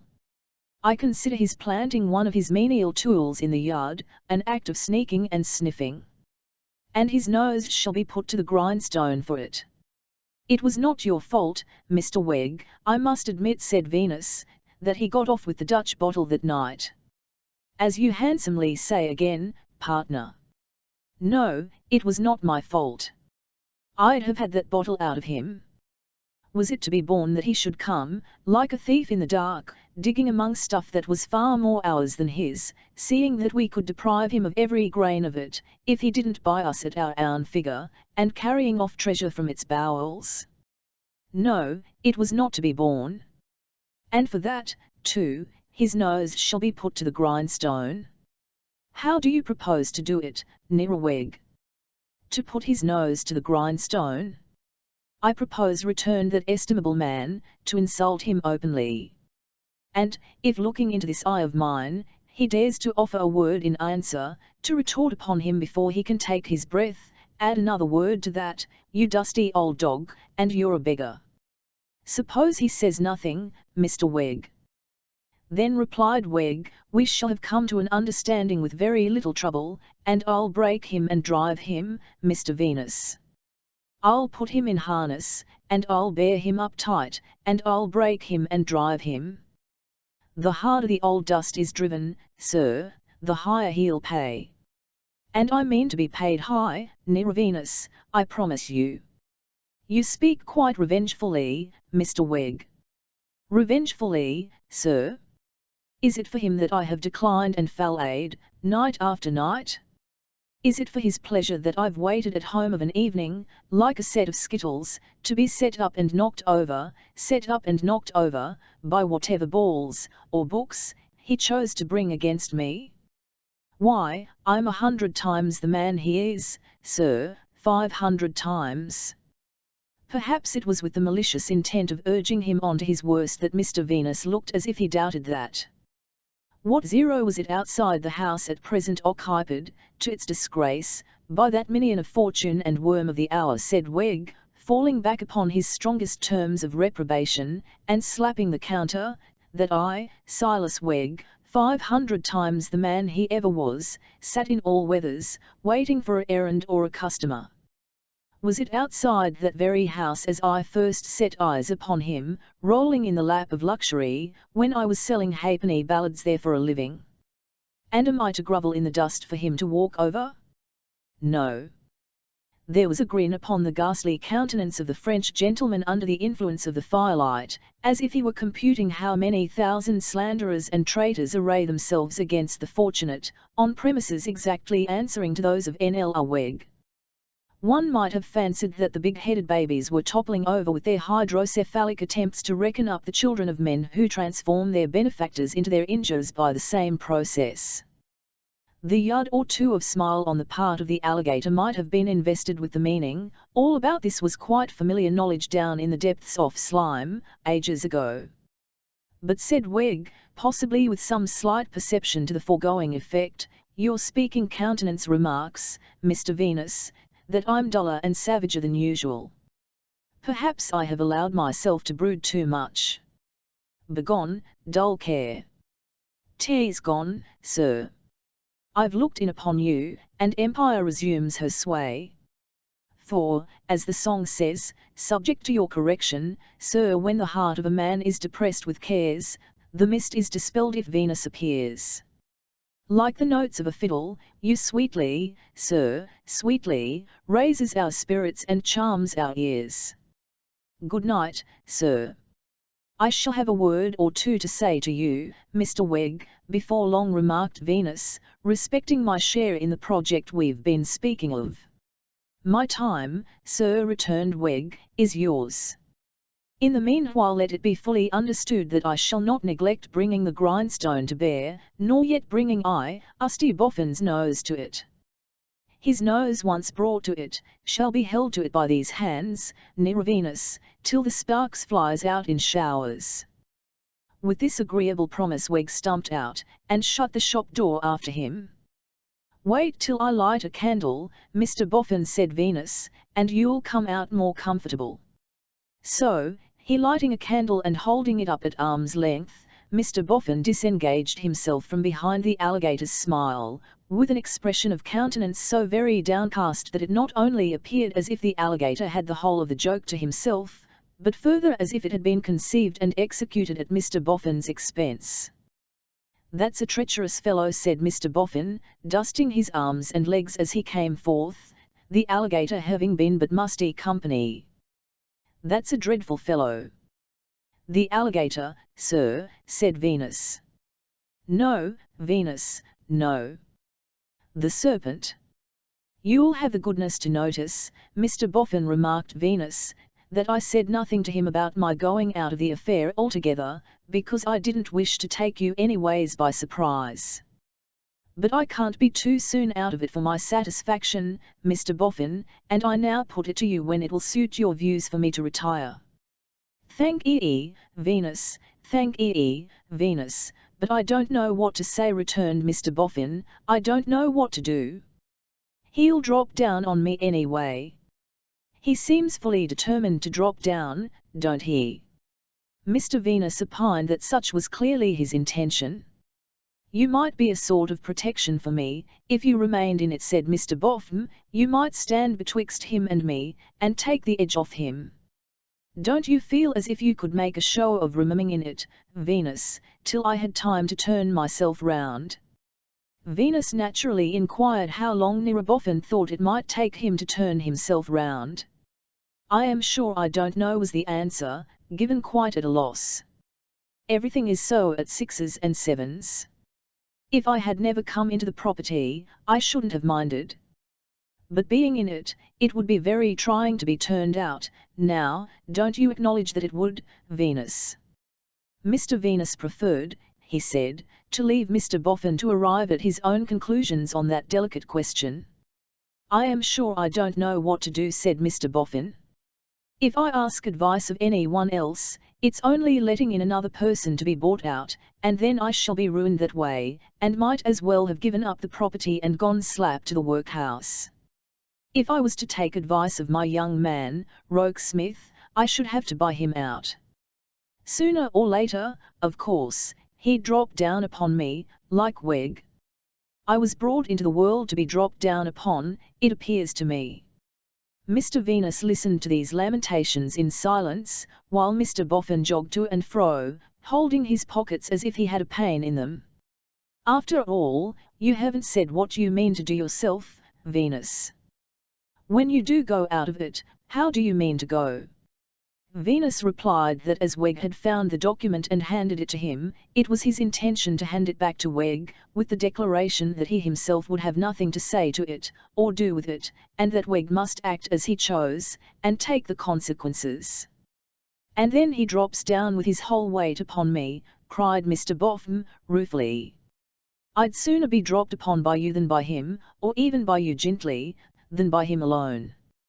Mr. Venus could only repeat that it was his fixed intention to betake himself to the paths of science, and to walk in the same all the days of his life, not dropping down upon his fellow creatures until they were deceased, and then only to articulate them to the best of his humble ability.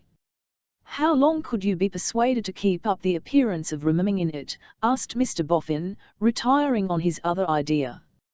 Could you be got to do so, till the mounds are gone? No. That would protract the mental uneasiness of Mr. Venus too long, he said.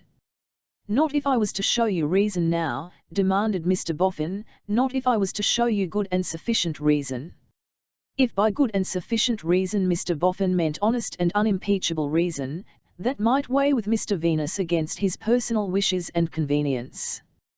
But he must add that he saw no opening to the possibility of such reason being shown him. Come and see me, Venus, said Mr. Boffin, at my house. Is the reason there, sir? Asked Nl. Venus, with an incredulous smile and blink. It may be, or may not be, said Mr. Boffin, just as you view it. But in the meantime don't go out of the matter. Look here. Do this.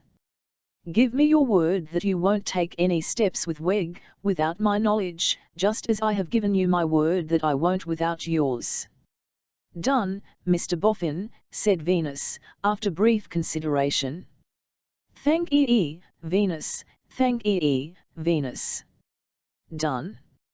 When shall I come to see you, Mr. Boffin? When you like. The sooner the better. I must be going now. Good night, Venus. Good night, sir. And good night to the rest of the present company, said Mr. Boffin, glancing round the shop. They make a queer show, Venus, and I should like to be better acquainted with them some day. Good night, Venus, good night. Thankee, Venus, thankee, Venus. With that he jogged out into the street, and jogged upon his homeward way. Now, I wonder, he meditated as he went along, nursing his stick, whether it can be, that Venus is setting himself to get the better of Weg? Whether it can be, that he means, when I have bought Weg out, to have me all to himself and to pick me clean to the bones? It was a cunning and suspicious idea, quite in the way of his school of misers, and he looked very cunning and suspicious as he went jogging through the streets. More than once or twice, more than twice or thrice, say half a dozen times, he took his stick from the arm on which he nursed it, and hit a straight sharp rap at the air with its head. Possibly the wooden countenance of Mr. Silas Weg was incorporeally before him at those moments, for he hit with intense satisfaction. He was within a few streets of his own house, when a little private carriage, coming in the contrary direction, passed him, turned round, and passed him again. It was a little carriage of eccentric movement, for again he heard it stop behind him and turn round, and again he saw it pass him. Then it stopped, and then went on, out of sight. But, not far out of sight, for, when he came to the corner of his own street, there it stood again. There was a lady's face at the window as he came up with this carriage, and he was passing it when the lady softly called to him by his name. I beg your pardon, said Nira Boffin, coming to a stop. It is Mrs. Lamble, said the lady. Mr. Boffin went up to the window, and hoped Mrs. Lamble was well. Not very well, dear Mr. Boffin, I have fluttered myself by being perhaps foolishly uneasy and anxious. I have been waiting for you some time. Can I speak to you? Mr. Boffin proposed that Mrs. Lamble should drive on to his house, a few hundred yards further. I would rather not, Mr. Boffin, unless you particularly wish it. I feel the difficulty and delicacy of the matter so much that I would rather avoid speaking to you at your own home. You must think this very strange. Mr. Boffin said no, but meant yes. It is because I am so grateful for the good opinion of all my friends, and am so touched by it, that I cannot bear to run the risk of forfeiting it in any case, even in the cause of duty. I have asked my husband, my dear Alfred, Mr. Boffin, whether it is the cause of duty, and he has most emphatically said yes. I wish I had asked him sooner. It would have spared me much distress. Can this be more dropping down upon me, thought Mr. Boffin, quite bewildered. It was Alfred who sent me to you, Mr. Boffin. Alfred said, don't come back, Sophronia, until you have seen Mr. Boffin, and told him all. Whatever he may think of it, he ought certainly to know it. Would you mind coming into the carriage? Mr. Boffin answered, not at all, and took his seat at Mrs. Lamble's side. Drive slowly anywhere, Mrs. Lamble called to her coachman, and don't let the carriage rattle. It must be more dropping clown, I think, said Mr. Boffin to himself. What next? Chapter 15. The Golden Dustman at his worst. The breakfast table at Mr. Boffin's was usually a very pleasant one, and was always presided over by Bella.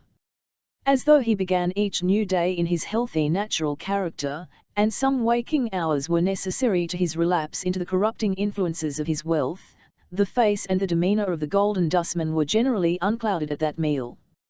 It would have been easy to believe then, that there was no change in him. It was as the day went on that the clouds gathered, and the brightness of the morning became obscured. One might have said that the shadows of avarice and distrust lengthened as his own shadow lengthened, and that the night closed around him gradually. But, one morning long afterwards to be remembered, it was black midnight with the Golden Dustman when he first appeared. His altered character had never been so grossly marked. His bearing towards his secretary was so charged with insolent distrust and arrogance, that the latter rose and left the table before breakfast was half done.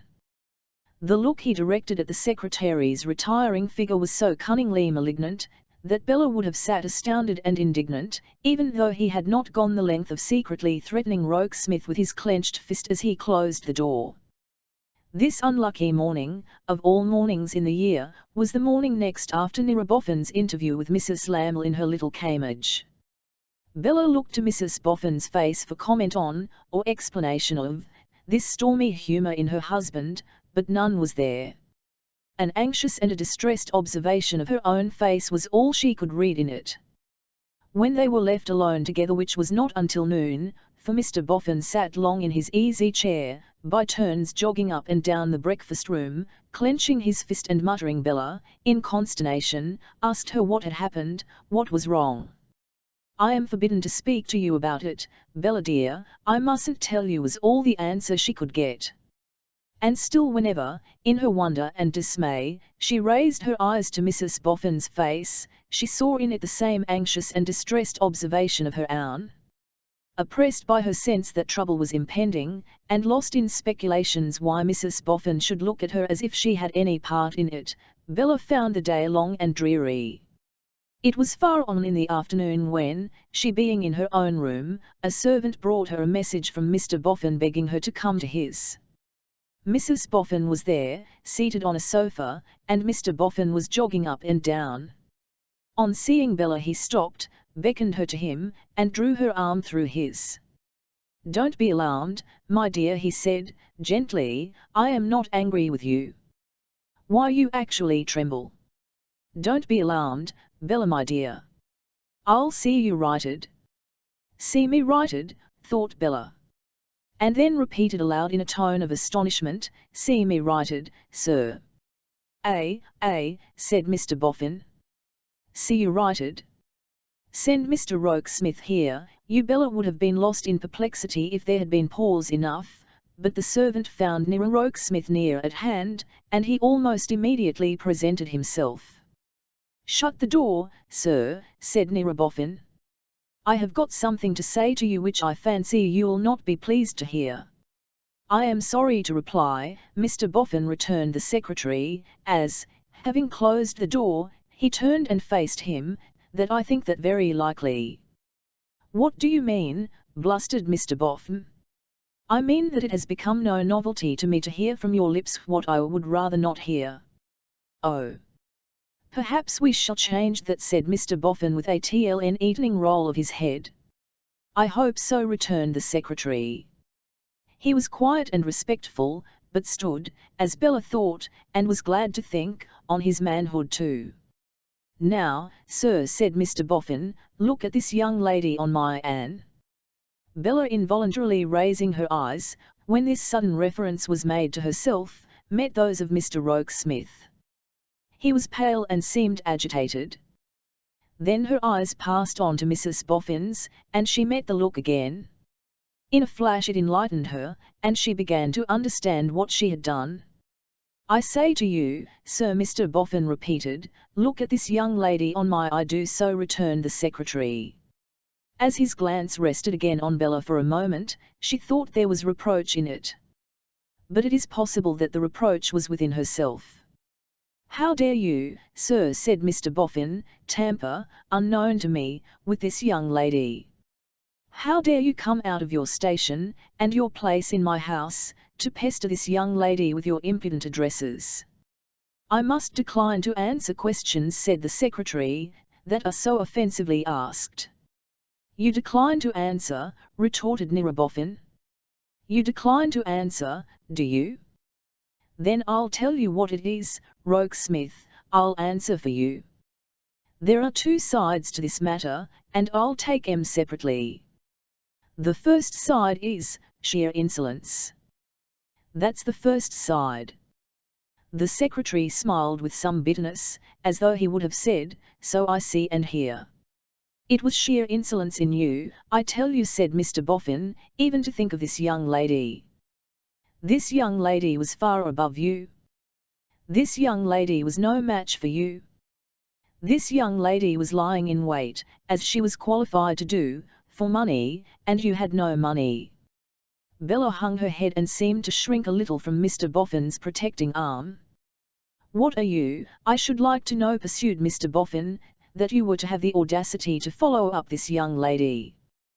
This young lady was looking about the market for a good bid, she wasn't in it to be snapped up by fellows that had no money to lay out, nothing to buy with." "Oh, Mr. Boffin." "Mrs. Boffin, pray say something for me," murmured Bella, disengaging her arm, and covering her face with her hands. "Old lady," said Mr. Boffin, anticipating his wife, "you hold your tongue.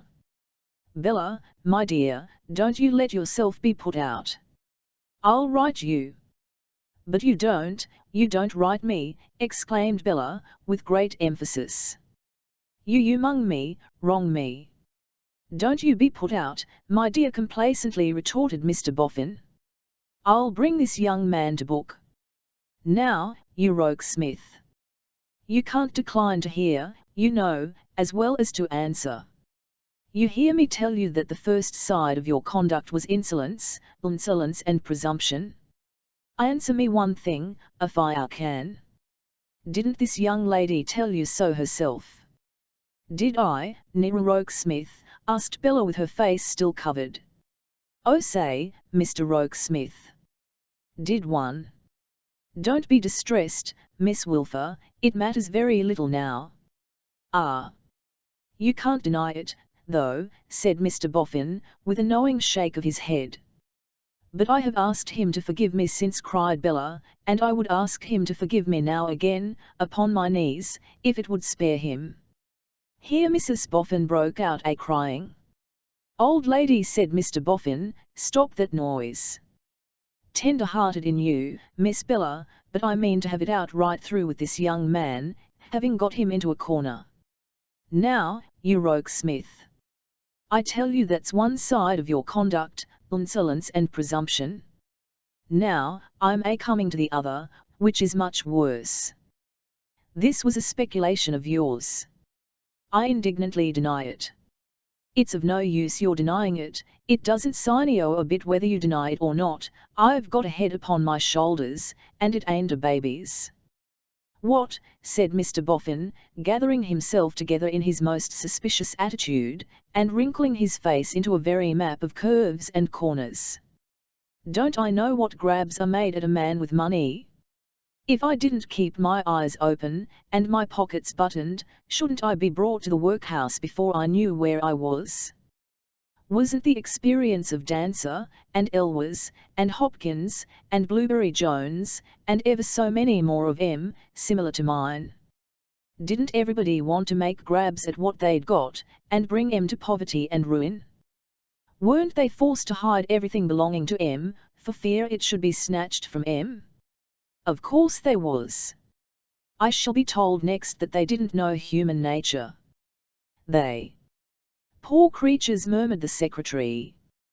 What do you say? Asked Mr. Boffin, snapping at him. However, you needn't be at the trouble of repeating it, for it ain't worth hearing, and won't go down with me.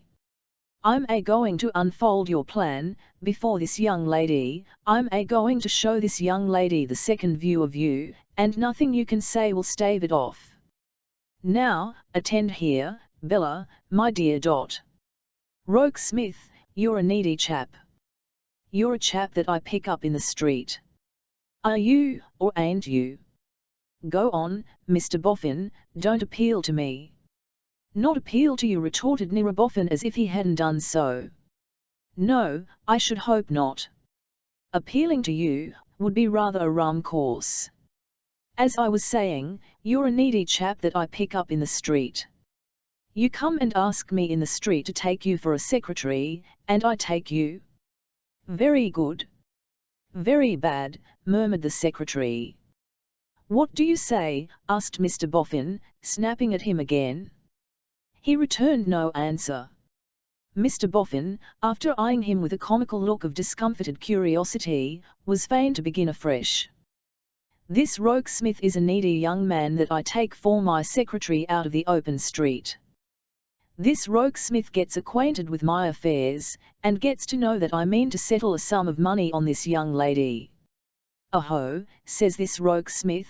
Here Mr. Boffin clapped a finger against his nose, and tapped it several times with a sneaking air, as embodying Rokesmith confidentially confabulating with his own nose.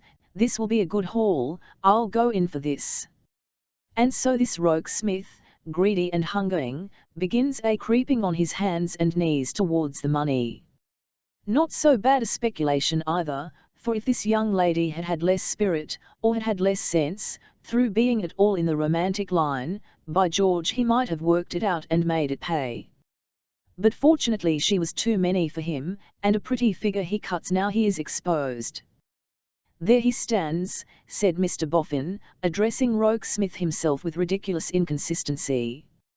Look at him. Your unfortunate suspicions, Mr. Boffin, began the secretary.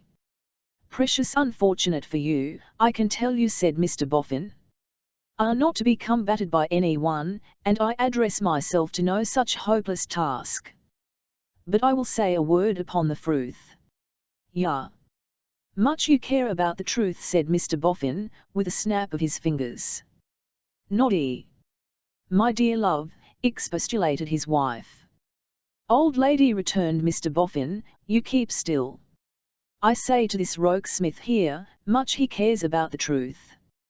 I tell him again, much he cares about the truth. Our connection being at an end, Nira Boffin, said the secretary, it can be of very little moment to me what you say. Oh. You are knowing enough, retorted Mr. Boffin, with a sly look, to have found out that our connection's at an end, eh? But you can't get beforehand with me. Look at this in my hand. This is your pay, on your discharge. You can only follow suit. You can't deprive me of the lead. Let's have no pretending that you discharge yourself. I discharge you. So that I go, remarked the secretary, waving the point aside with his hand, it is all one to me. Is it? Said Mr. Boffin. But it's two to me, let me tell you. Allowing a fellow that's found out, to discharge himself, is one thing, discharging him for insolence and presumption, and likewise for designs upon his master's money, is another. 1 and 1's 2, not 1. Old lady, don't you cut in. You keep still. Dot. Have you said all you wish to say to me? Demanded the secretary. I don't know whether I have or not, answered Mr. Boffin. It depends. Perhaps you will consider whether there are any other strong expressions that you would like to bestow upon me. I'll consider that, said Mr. Boffin, obstinately, at my convenience, and not at yours. You want the last word. It may not be suitable to let you have it. Noddy. My dear, dear Noddy. You sound so hard, cried poor Mrs. Boffin, not to be quite repressed. Old lady, said her husband, but without harshness, if you cut in when requested not, I'll get a pillow and carry you out of the room upon it. What do you want to say, you rogue Smith? To you, Mr. Boffin, nothing. But to Miss Wilfer and to your good kind wife, a word. Out with it then, replied Mr. Boffin, and cut it short, for we've had enough of you. I have borne, said the secretary, in a low voice, with my false position here, that I might not be separated from Miss Wilfer. To be near her has been a recompense to me from day to day, even for the undeserved treatment I have had here, and for the degraded aspect in which she has often seen me. Since Miss Wilfer rejected me, I have never again urged my suit, to the best of my belief, with a spoken syllable or a look. But I have never changed in my devotion to her, except, if she will forgive my saying so, that it is deeper than it was, and better founded. Now, mark this chap's saying Miss Wilfer, when he means L.S.D. cried Mr. Boffin, with a cunning wink. Now, mark this chap's making Miss Wilfer stand for pounds, shillings, and pence. My feeling for Miss Wilfer, pursued the secretary, without deigning to notice him, is not one to be ashamed of. I avow it. I love her. Let me go where I may, when I presently leave this house, I shall go into a blank life, leaving her. Leaving LSD behind me, said N.L.R. Boffin, by way of commentary, with another wink. That I am incapable, the secretary went on, still without heeding him, of a mercenary project, or a mercenary thought, in connection with Miss Wilfer, is nothing meritorious in me, because any prize that I could put before my fancy would sink into insignificance beside her. If the greatest wealth or the highest rank were hers, it would only be important in my sight as removing her still farther from me, and making me more hopeless, if that could be. Say, remarked the secretary, looking full at his late master, say that with a word she could strip Mr. Boffin of his fortune and take possession of it, she would be of no greater worth in my eyes than she is. What do you think by this time, old lady, asked Mr. Boffin, turning to his wife in a bantering tone, about this rogue Smith here, and his caring for the truth? You needn't say what you think, my dear, because I don't want you to cut in, but you can think it all the same. As to taking possession of my property, I warrant you he wouldn't do that himself if he could. No, returned the secretary, with another full look. Ha, ha, ha, laughed Mr. Boffin. There's nothing like a good UN while you are about it. I have been for a moment, said the secretary, turning from him and falling into his former manner, diverted from the little I have to say. My interest in Miss Wilfer began when I first saw her, even began when I had only heard of her. It was, in fact, the cause of my throwing myself in Mr. Boffin's way, and entering his service. Miss Wilfer has never known this until now. I mention it now, only as a corroboration, though I hope it may be needless, of my being free from the sordid design attributed to me. Now, this is a very artful dog, said Mr. Boffin, with a deep look. This is a longer-headed schemer than I thought him. See how patiently and methodically he goes to work. He gets to know about me and my property, and about this young lady, and her share in poor young John's story, and he puts this and that together, and he says to himself, I'll get in with Boffin, and I'll get in with this young lady, and I'll work 'em both at the same time, and I'll bring my pigs to market somewhere. I hear him say it, bless you. I look at him, now, and I see him say it.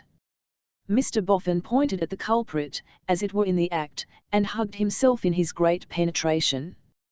But luckily he hadn't to deal with the people he supposed. Bella, my dear, said Mr. Boffin. No.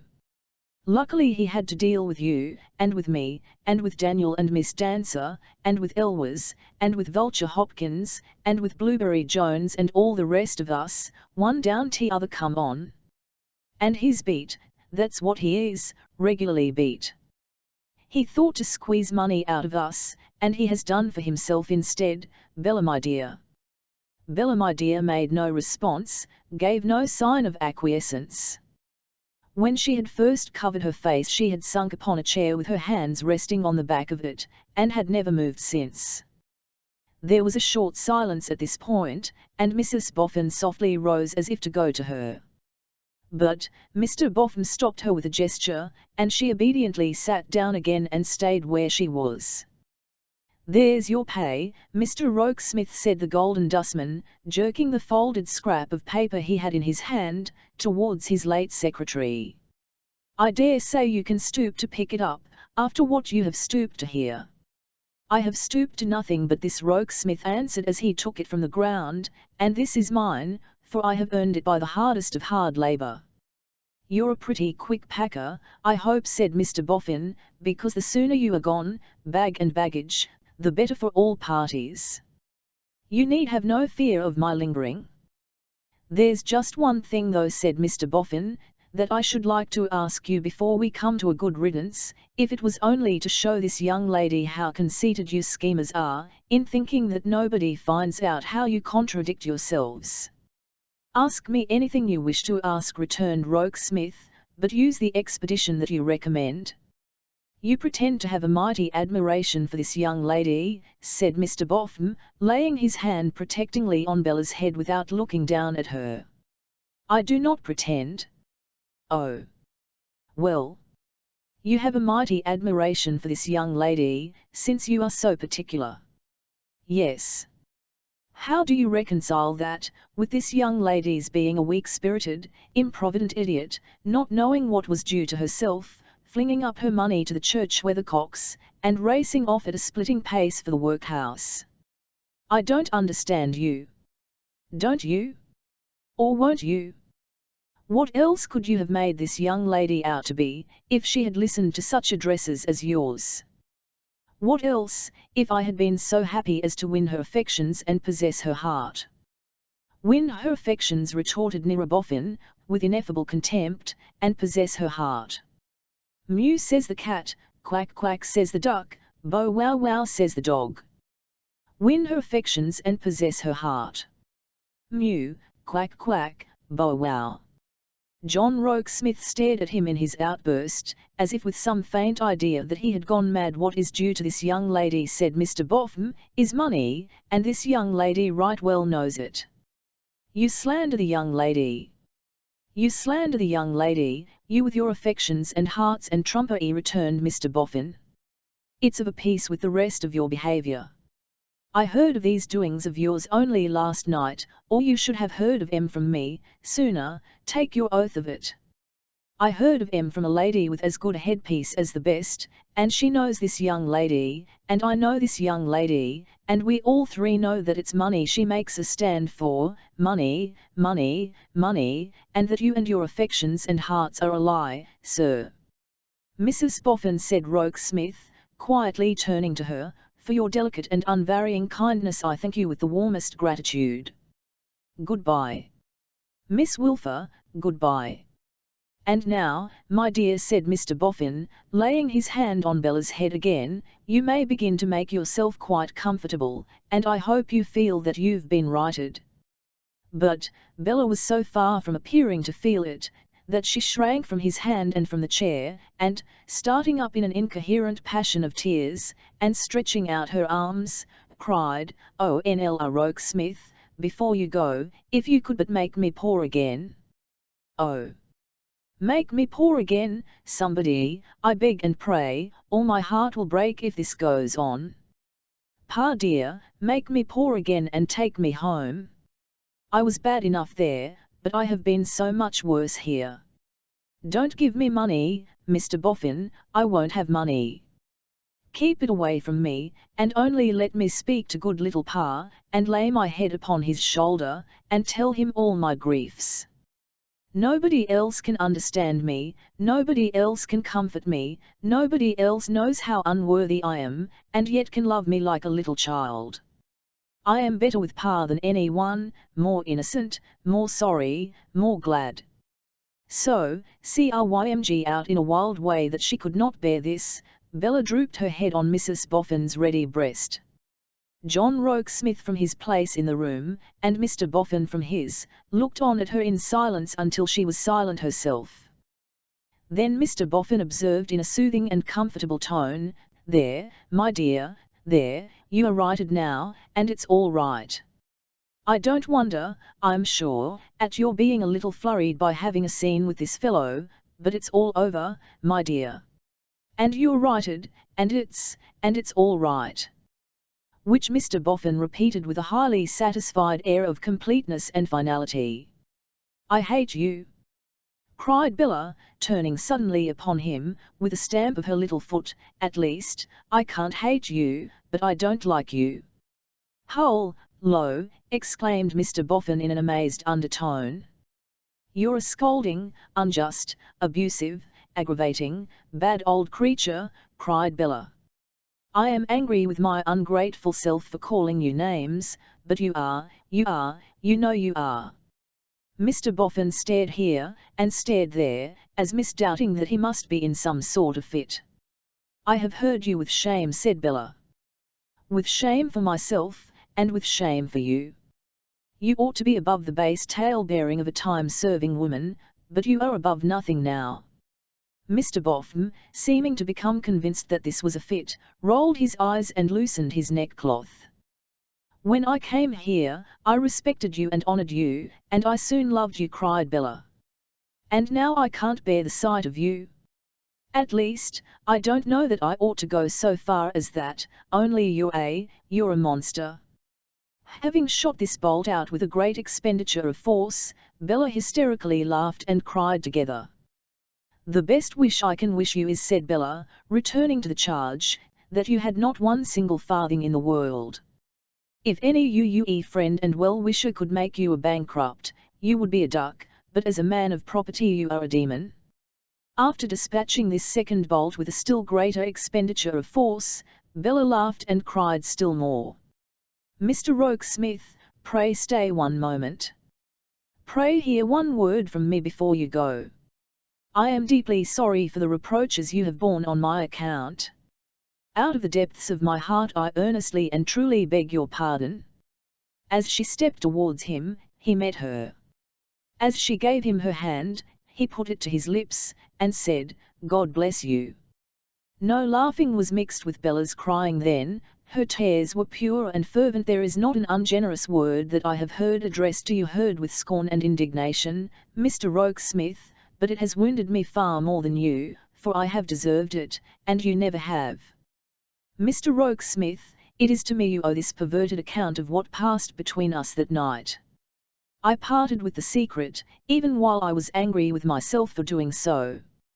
It was very bad in me, but indeed it was not wicked. I did it in a moment of conceit and folly, one of my many such moments, one of my many such hours, years. As I am punished for it severely, try to forgive it. I do with all my soul. Thank you. Oh, thank you. Don't part from me till I have said one other word, to do you justice. The only fault you can be truly charged with, in having spoken to me as you did that night, with how much delicacy and how much forbearance no one but I can know or be grateful to you for, is, that you laid yourself open to be slighted by a worldly shallow girl whose head was turned, and who was quite unable to rise to the worth of what you offered her. Mr. Rokesmith, that girl has often seen herself in a pitiful and poor light since, but never in so pitiful and poor a light as now, when the mean tone in which she answered you, sordid and vain girl that she was, has been echoed in her ears by Mr. Boffin." He kissed her hand again. "Mr. Boffin's speeches were detestable to me, shocking to me," said Bella, startling that gentleman with another stamp of her little foot. "It is quite true that there was a time, and very lately, when I deserved to be so righted, Mr. Rokesmith, but I hope that I shall never deserve it again." He once more put her hand to his lips, and then relinquished it, and left the room. Bella was hurrying back to the chair in which she had hidden her face so long, when, catching sight of Mrs. Boffin by the way, she stopped at her. "He is gone," sobbed Bella indignantly, despairingly, in 50 ways at once, with her arms round Mrs. Boffin's neck. "He has been most shamefully abused, and most unjustly and most basely driven away, and I am the cause of it. All this time, Mr. Boffin had been rolling his eyes over his loosened neckerchief, as if his fit was still upon him. Appearing now to think that he was coming to, he stared straight before him for a while, tied his neckerchief again, took several long inspirations, swallowed several times and ultimately exclaimed with a deep sigh, as if he felt himself on the whole better, "Well." No word, good or bad, did Mrs. Boffin say, but she tenderly took care of Bella, and glanced at her husband as if for orders. Mr. Boffin, without imparting any, took his seat on a chair over against them, and there sat leaning forward, with a fixed countenance, his legs apart, a hand on each knee, and his elbows squared, until Bella should dry her eyes and raise her head, which in the fullness of time she did. "I must go home," said Bella, rising hurriedly. "I am very grateful to you for all you have done for me, but I can't stay here." "My darling girl," remonstrated Mrs. Boffin. "No, I can't stay here," said Bella, "I can't indeed." "Ah! You vicious old thing." This to Mr. Boffin. "Don't be rash, my love," urged Mrs. Boffin. "Think well of what you do." "Yes, you had better think well," said Mr. Boffin. "I shall never more think well of you," cried Bella, cutting him short, with intense defiance in her expressive little eyebrows, and championship of the late secretary in every dimple. "No. Never again. Your money has changed you to marble. You are a hard-hearted miser. You are worse than Dancer, worse than Hopkins, worse than Blackberry Jones, worse than any of the wretches." "And more," proceeded Bella, breaking into tears again, "you were wholly undeserving of the gentleman you have lost." "Why, you don't mean to say, Miss Bella," the Golden Dustman slowly remonstrated, "that you set up Rokesmith against me?" "I do," said Bella. "He's worth $1 million of you."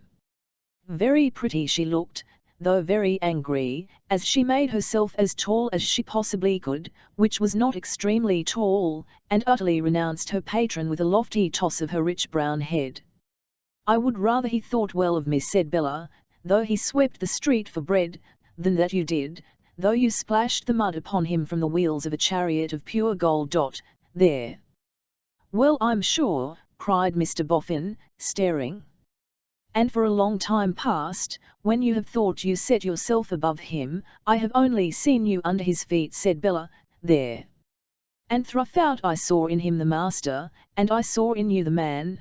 There. And when you used him shamefully, I took his part and loved him. There. I boast of it." After which strong avowal Bella underwent reaction, and cried to any extent, with her face on the back of her chair. "Now, look here," said Mr. Boffin, as soon as he could find an opening for breaking the silence and striking in. "Give me your attention, Bella." "I am not angry." "I am," said Bella. "I say," resumed the Golden Dustman, "I am not angry, and I mean kindly to you, and I want to overlook this. So you'll stay where you are, and we'll agree to say no more about it." "No, I can't stay here," cried Bella, rising hurriedly again, "I can't think of staying here. I must go home for good." "Now, don't be silly," Mr. Boffin reasoned. "Don't do what you can't undo, don't do what you're sure to be sorry for." "I shall never be sorry for it," said Bella, "and I should always be sorry, and should every minute of my life despise myself if I remained here after what has happened." "At least," Bella argued Mr. Boffin, "let there be no mistake about it. Look before you leap, you know. Stay where you are, and all's well, and all's as it was to be. Go away, and you can never come back." "I know that I can never come back, and that's what I mean," said Bella. "You mustn't expect," Mr. Boffin pursued, "that I'm going to settle money on you, if you leave us like this, because I am not. No, Bella. Be careful. Not one brass farthing." "Expect," said Bella, haughtily. "Do you think that any power on earth could make me take it, if you did, sir?" But there was Mrs. Boffin to part from, and, in the full flush of her dignity, the impressible little soul collapsed again. Down upon her knees before that good woman, she rocked herself upon her breast, and cried, and sobbed, and folded her in her arms with all her might. "You're a dear, the best of dears," cried Bella. "You're the best of human creatures. I can never be thankful enough to you, and I can never forget you. If I should live to be blind and deaf, I know I shall see and hear you, in my fancy, to the last of my dim old days." Mrs. Boffin wept most heartily, and embraced her with all fondness, but said not one single word except that she was her dear girl. She said that often enough, to be sure, for she said it over and over again, but not one word else. Bella broke from her at length, and was going weeping out of the room, when in her own little queer affectionate way, she half relented towards Mr. Boffin. "I am very glad," sobbed Bella, "that I called you names, sir, because you richly deserved it.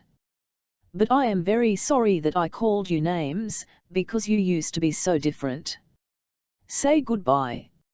"Goodbye," said Mr. Boffin, shortly. "If I knew which of your hands was the least spoilt, I would ask you to let me touch it," said Bella, "for the last time. But not because I repent of what I have said to you. For I don't. It's true." "Try the left hand," said Mr. Boffin, holding it out in a stolid manner, "it's the least used." "You have been wonderfully good and kind to me," said Bella, "and I kiss it for that. You have been as bad could be to Mr. Rokesmith, and I throw it away for that. Thank you for myself, and goodbye." "Goodbye," said Mr. Boffin as before. Bella caught him round the neck and kissed him, and ran out for ever. She ran upstairs, and sat down on the floor in her room, and cried abundantly. But the day was declining and she had no time to lose. She opened all the places where she kept her dresses, selected only those she had brought with her, leaving all the rest, and made a great misshapen bundle of them, to be sent for afterwards.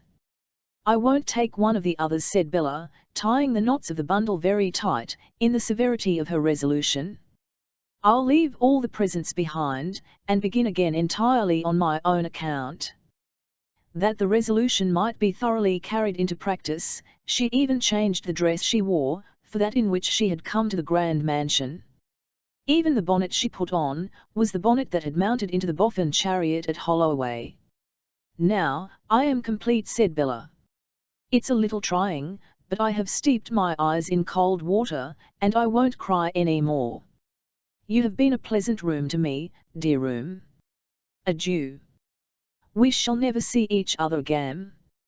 With a parting kiss of her fingers to it, she softly closed the door and went with a light foot down the great staircase, pausing and listening as she went, that she might meet none of the household.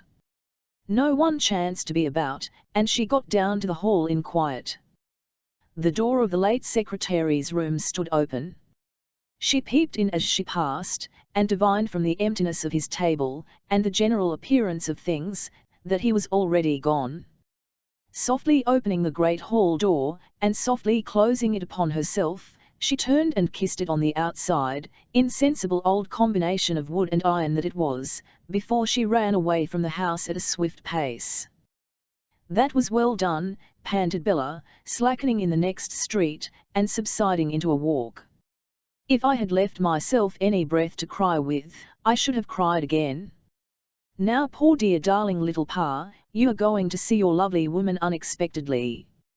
Chapter 16 The Feast of the Three Hobgoblins. The city looked unpromising enough, as Bella made her way along its gritty streets. Most of its money mills were slackening sail, or had left off grinding for the day. The master millers had already departed, and the journeymen were departing. There was a jaded aspect on the business lanes and courts, and the very pavements had a weary appearance, confused by the tread of a million of feet. There must be hours of night to temper down the day's distraction of so feverish a place. As yet the worry of the newly stopped whirling and grinding on the part of the money mills seemed to linger in the air, and the quiet was more like the prostration of a spent giant than the repose of one who was renewing his strength. If Bella thought, as she glanced at the mighty bank, how agreeable it would be to have an hour's gardening there, with a bright copper shovel, among the money, still she was not in an avaricious vein. Much improved in that respect, and with certain half-formed images which had little gold in their composition, dancing before her bright eyes, she arrived in the drug-flavoured region of Mincing Lane, with the sensation of having just opened a drawer in a chemist's shop. The counting house of Chixie, Veneering, and Stobbles was pointed out by an elderly female accustomed to the care of officers, who dropped upon Bella out of a public house, wiping her mouth, and accounted for its humidity on natural principles well known to the physical sciences, by explaining that she had looked in at the door to see what o'clock it was. The counting house was a wall-eyed ground floor by a dark gateway, and Bella was considering, as she approached it, could there be any precedent in the city for her going in and asking for a Wilfer, when whom should she see, sitting at one of the windows with the plate-glass sash raised, but a Wilfer himself, preparing to take a slight refection. On approaching nearer, Bella discerned that the refection had the appearance of a small cottage loaf and a pennyworth of milk. Simultaneously with this discovery on her part, her father discovered her, and invoked the echoes of Lincing Lane to exclaim, "My gracious me!" He then came cherubically flying out without a hat, and embraced her, and handed her in. "For it's after hours and I am all alone, my dear," he explained, "and am having, as I sometimes do when they are all gone, a quiet tea." Looking round the office, as if her father were a captive and this his cell, Bella hugged him and choked him to her heart's content. "I never was so surprised, my dear," said her father. "I couldn't believe my eyes. Upon my life, I thought they had taken to lying. The idea of your coming down the lane yourself. Why didn't you send the footman down the lane, my dear?" "I have brought no footman with me, Pa." "Oh, indeed. But you have brought the elegant turnout, my love." "No, Pa. You never can have walked, my dear." "Yes, I have, Pa." He looked so very much astonished, that Bella could not make up her mind to break it to him just yet. "The consequence is, Pa, that your lovely woman feels a little faint, and would very much like to share your tea." The cottage loaf and the pennyworth of milk had been set forth on a sheet of paper on the window seat. The cherubic pocket knife, with the first bit of the loaf still on its point, lay beside them where it had been hastily thrown down. Bella took the bit off, and put it in her mouth. "My dear child," said her father, "the idea of your partaking of such lowly fare! But at least you must have your own loaf and your own pen. 01th. One moment, my dear. The dairy is just over the way and round the corner." Regardless of Bella's dissuasions, he ran out, and quickly returned with the new supply. "My dear child," he said, as he spread it on another piece of paper before her, "the idea of a splendid," and then looked at her figure, and stopped short. "What's the matter, Pa?" "Of a splendid female," he resumed more slowly, "putting up with such accommodation as the present, else that a new dress you have on, my dear." "No, Pa, an old one." "Don't you remember it?" "Why, I thought I remembered it, my dear." "You should, for you bought it, Pa." "Yes, I thought I bought it, my dear," said the cherub, giving himself a little shake, as if to rouse his faculties. "And have you grown so fickle that you don't like your own taste, Pa dear?" "Well, my love," he returned, swallowing a bit of the cottage loaf with considerable effort, for it seemed to stick by the way, "I should have thought it was hardly sufficiently splendid for existing circumstances." "And so, Pa," said Bella, moving coaxingly to his side instead of remaining opposite, "you sometimes have a quiet tea here all alone?" "I am not in the tea's way, if I draw my an over your shoulder like this, Pa." "Yes, my dear, and no, my dear." "Yes to the first question, and certainly not to the second." "Respecting the quiet tea, my dear, why you see the occupations off day are sometimes a little wearing, and if there's nothing interposed between the day and your mother, why she is sometimes a little wearing, too." "I know, Pa." "Yes, my dear." So sometimes I put a quiet tea at the window here, with a little quiet contemplation of the lane, which comes soothing, between the day, and domestic bliss," suggested Bella, sorrowfully. "And domestic bliss," said her father, quite contented to accept the phrase. Bella kissed him. "And it is in this dark dingy place of captivity, poor dear, that you pass all the hours of your life when you are not at home." "Not at home, or not on the road there, or on the road here, my love?" "Yes. You see that little desk in the corner? In the dark corner, furthest both from the light and from the fireplace? The shabbiest desk of all the desks. Now, does it really strike you in that point of view, my dear," said her father, surveying it artistically with his head on one side, "that's mine?" "That's called Rumty's perch." "Whose perch?" asked Bella with great indignation. "Rumty's. You see, being rather high and up 2 steps, they call it a perch. And they call me Rumty." "How dare they?" exclaimed Bella. "They are playful, Bella my dear, they are playful. They are more or less younger than I am, and they are playful. What does it matter? It might be surly, or sulky, or 50 disagreeable things that I really shouldn't like to be considered. But Rumty? Law, why not Rumty?" To inflict a heavy disappointment on this sweet nature, which had been, through all her caprices, the object of her recognition, love, and admiration from infancy, Bella felt to be the hardest task of her hard day. "I should have done better," she thought, "to tell him at first. I should have done better to tell him just now, when he had some slight misgiving. He is quite happy again, and I shall make him wretched." He was falling back on his loaf and milk, with the pleasantest composure, and Bella stealing her arm a little closer about him, and at the same time sticking up his hair with an irresistible propensity to play with him founded on the habit of her whole life, had prepared herself to say, "Pa dear, don't be cast down, but I must tell you something disagreeable," when he interrupted her in an unlooked-for manner. "My gracious me!" he exclaimed, invoking the Mincing Lane echoes as before. "This is very extraordinary." "What is, Pa?" "Why, here's Mr. Rokesmith now." "No, no, Pa, no," cried Bella, greatly flurried. "Surely not." "Yes, there is. Look here." Sooth to say, Mr. Rokesmith not only passed the window, but came into the counting-house. And not only came into the counting-house, but, finding himself alone there with Bella and her father, rushed at Bella and caught her in his arms, with the rapturous words, "My dear, dear girl, my gallant, generous, disinterested, courageous, noble girl." And not only that, even, which one might have thought astonishment enough for one dose, but Bella, after hanging her head for a moment, lifted it up and laid it on his breast, as if that were her head's chosen and lasting resting place. "I knew you would come to him, and I followed you," said Rokesmith. "My love, my life. You are mine."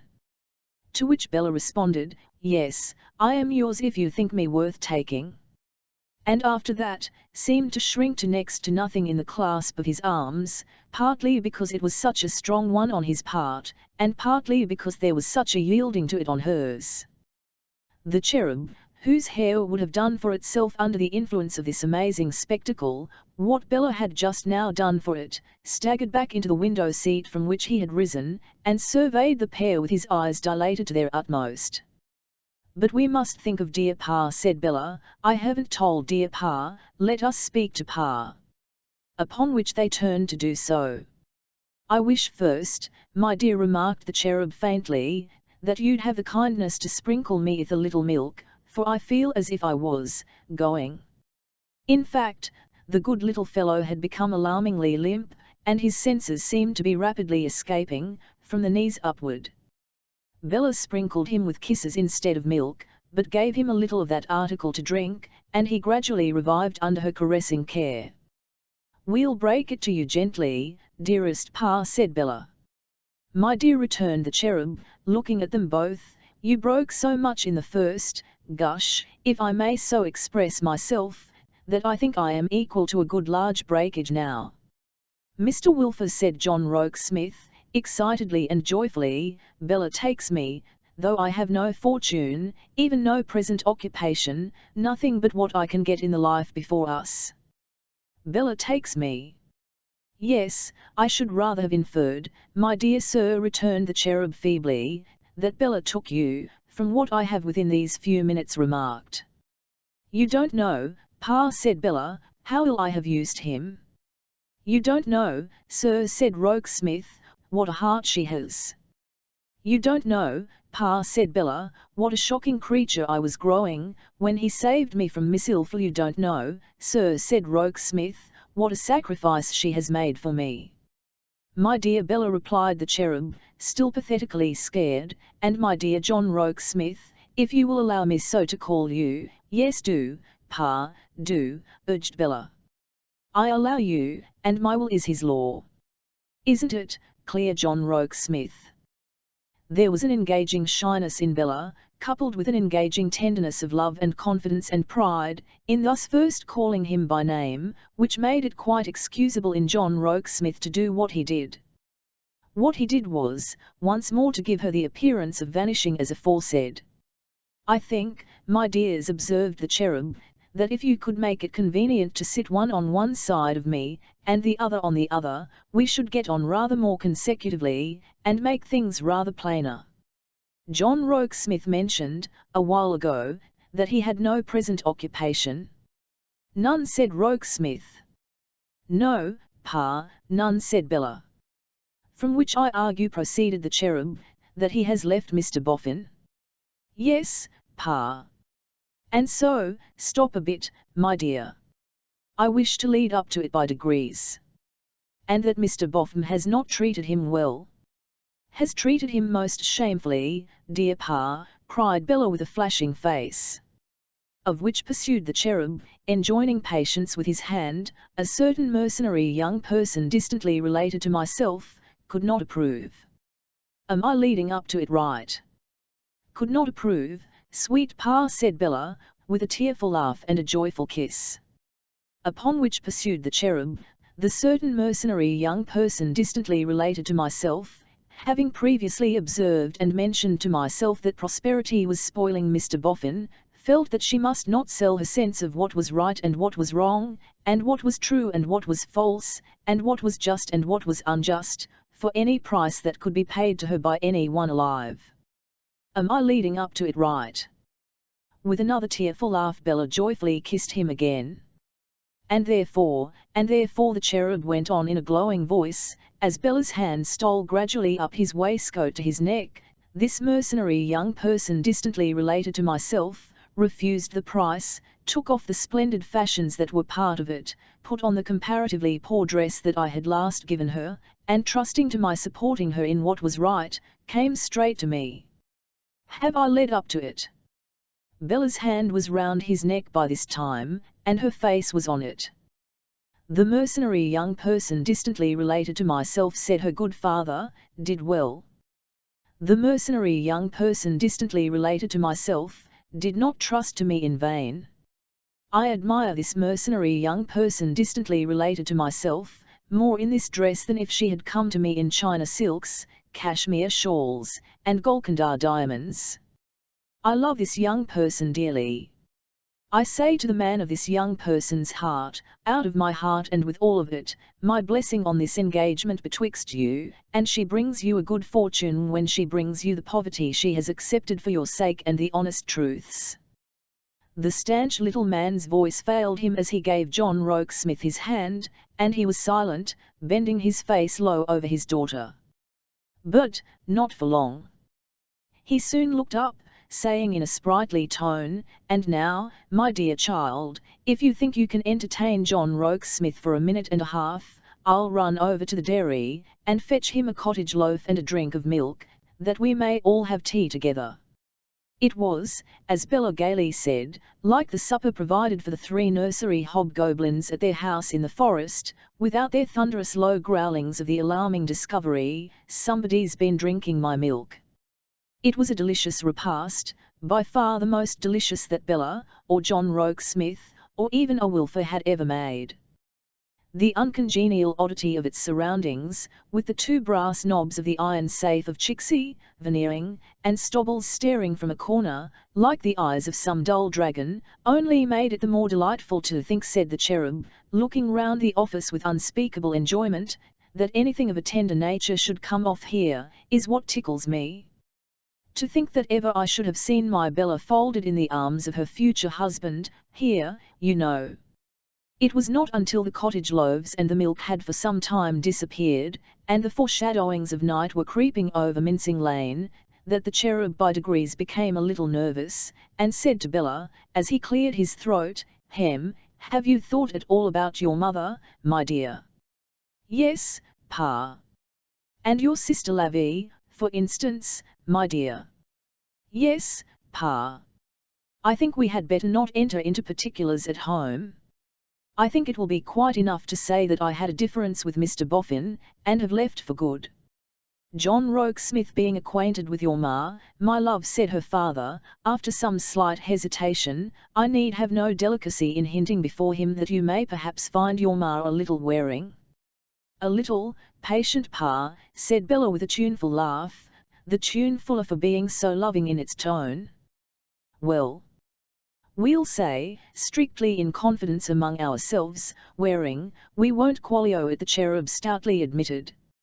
And your sister's temper is warm. I don't mind, Pa. And you must prepare yourself, you know, my precious, said her father, with much gentleness, for our looking very poor and meagre at home, and being at the best but very uncomfortable, after Mr. Boffin's house. I don't mind, Pa. I could bear much harder trials, for John. The closing words were not so softly and blushingly said but that John heard them, and showed that he heard them by again assisting Bella to another of those mysterious disappearances. Well, said the cherub gaily, and not expressing disapproval, when you come back from retirement, my love, and reappear on the surface, I think it will be time to lock up and go. If the counting house of Chixie, Veneering, and Stobbles had ever been shut up by three happier people, glad as most people were to shut it up, they must have been superlatively happy indeed. But first Bella mounted upon Rumty's perch, and said, show me what you do here all day long, dear Pa.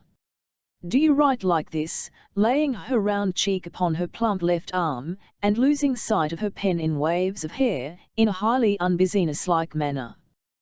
Though John Rokesmith seemed to like it. So, the three hobgoblins, having effaced all traces of their feast, and swept up the crumbs, came out of Mincing Lane to walk to Holloway, and if two off hobgoblins didn't ish the distance twice as long as it was, the third hobgoblin was much mistaken. Indeed, that modest spirit deemed himself so much in the way of their deep enjoyment of the journey, that he apologetically remarked, I think, my dears, I'll take the lead on the other side of the road, and seem not to belong to you. Which he did, cherubically strewing the path with smiles, in the absence of flowers. It was almost 10 o'clock when they stopped within view of Wilfer Castle, and then, the spot being quiet and deserted, Bella began a series of disappearances which tln to last all night. I think, John the cherub hinted at last, that if you can spare me the young person distantly related to myself, I'll take her in. I can't spare her, answered John, but I must lend her to you. My darling.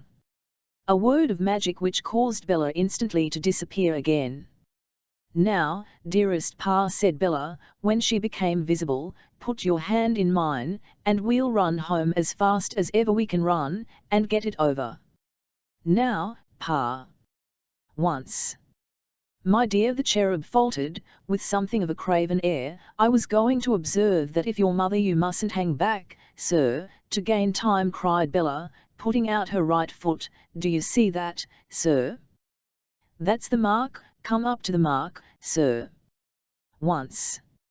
Twice. 3 times and away, Pa. Off she skimmed, bearing the cherub along, nor ever stopped, nor suffered him to stop, until she had pulled at the bell. "Now, dear Pa," said Bella, taking him by both ears as if he were a pitcher, and conveying his face to her rosy lips, "we are in for it." Miss Lavy came out to open the gate, waited on by that attentive cavalier and friend of the family, Mr. George Sampson. "Why, it's never Bella," exclaimed Miss Lavy, starting back at the sight. And then bawled, "Ma! Here's Bella!" This produced, before they could get into the house, Mrs. Wilfer, who, standing in the portal, received them with ghostly gloom, and all her other appliances of ceremony. "My child is welcome, though unlooked for," said she, at the time presenting her cheek as if it were a cool slate for visitors to enroll themselves upon. "You too, R.W., are welcome, though late. Does the male domestic of nearest Bothwell hear me there?" This deep-toned inquiry was cast forth into the night, for response from the menial in question. "There is no one waiting, Ma, dear," said Bella. "There is no one waiting," repeated Mrs. Wilfer in majestic accents. "No, Ma, dear." A dignified shiver pervaded Mrs. Wilfer's shoulders and gloves, as who should say, an enigma, and then she marched at the head of the procession to the family keeping room, where she observed, "Unless, R.W. who staffed on being solemnly turned upon, you have taken the precaution of making some addition to our frugal supper on your way home, it will prove but a distasteful one to Bella. Cold neck of mutton and a lettuce can ill compete with the luxuries of Mr. Boffin's board." "Pray don't talk like that, Ma dear," said Bella, "Mr. Boffin's board is nothing to me." "But," here Miss Lavinia, who had been intently eyeing Bella's bonnet, struck in with, "why, Bella." "Yes, Lavy, I know." The irrepressible lowered her eyes to Bella's dress, and stooped to look at it, exclaiming again, "Bella." "Yes, Lavy, I know what I have got on. I was going to tell Ma when you interrupted. I have left Mr. Boffin's house for good, Ma, and I have come home again." Mrs. Wilfer spake no word, but, having glared at her offspring for a minute or two in an awful silence, retired into her corner of state backward, and sat down, like a frozen article on sale in a Russian market. "In short, dear Ma," said Bella, taking off the depreciated bonnet and shaking out her hair, "I have had a very serious difference with Mr. Boffin on the subject of his treatment of a member of his household, and it's a final difference, and there's an end of all. And I am bound to tell you, my dear," added R.W., submissively, "that Bella has acted in a truly brave spirit, and with a truly right feeling. And therefore I hope, my dear, you will not allow yourself to be greatly disappointed." "George," said Miss Lavy, in a sepulchral, warning voice, founded on her mother's, "George Sampson, speak. What did I tell you about those Boffins?" Mr. Sampson, perceiving his frail bark to be labouring among shoals and breakers, thought it safest not to refer back to any particular thing that he had been told, lest he should refer back to the wrong thing. With admirable seamanship he got his bark into deep water by murmuring, "Yes, indeed. Yes. I told George Sampson, as George Sampson tells you," said Miss Lavy, "that those hateful Boffins would pick a quarrel with Bella, as soon as her novelty had worn off. Have they done it, or have they not? Was I right, or was I wrong? And what do you say to us, Bella, of your Boffins?" "Lavy and Ma," said Bella, "I say of Mr. and Mrs. Boffin what I always have said, and I always shall say of them what I always have said. But nothing will induce me to quarrel with any one tonight. I hope you are not sorry to see me, Ma dear," kissing her, "and I hope you are not sorry to see me, Lavy," kissing her too, "and as I notice the lettuce Ma mentioned, on the table, I'll make the salad." Bella playfully setting herself about the task, Mrs. Wilfer's impressive countenance followed her with glaring eyes, presenting a combination of the once popular sign of the Saracen's Head, with a piece of eye-arch clock work, and suggesting to an imaginative mind that from the composition of the salad, her daughter might prudently omit the vinegar. But no word issued from the majestic matron's lips. And this was more terrific to her husband, as perhaps she knew, than any flow of eloquence with which she could have edified the company. "Now, ma dear," said Bella in due course, "the salad's ready, and it's past supper time." Mrs. Wilfer rose, but remained speechless. "George," said Miss Lavinia in her voice of warning, "ma's chair." Mr. Sampson flew to the excellent lady's back, and followed her up close chair in hand, as she stalked to the banquet. Arrived at the table, she took her rigid seat, after favouring Mr. Sampson with a glare for himself, which caused the young gentleman to retire to his place in much confusion.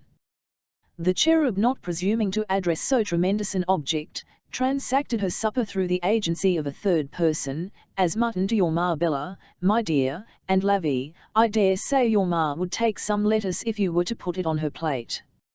Mrs. Wilfer's manner of receiving those viands was marked by petrified absence of mind, in which state, likewise, she partook of them, occasionally laying down her knife and fork, as saying within her own spirit, "What is this I am doing?" and glaring at one or other of the party, as if in indignant search of information. A magnetic result of such glaring was, that the person glared at could not by any means successfully pretend to be ignorant of the fact, so that a bystander, without beholding Mrs. Wilfer at all, must have known at whom she was glaring, by seeing her refracted from the countenance of the beglared one. Miss Lavinia was extremely affable to Mr. Sampson on this special occasion, and took the opportunity of informing her sister why it was not worth troubling you about, Bella, when you were in a sphere so far removed from your family as to make it a matter in which you could be expected to take very little interest, said Lavinia with a toss of her chin, "but George Sampson is paying his addresses to me." Bella was glad to hear it.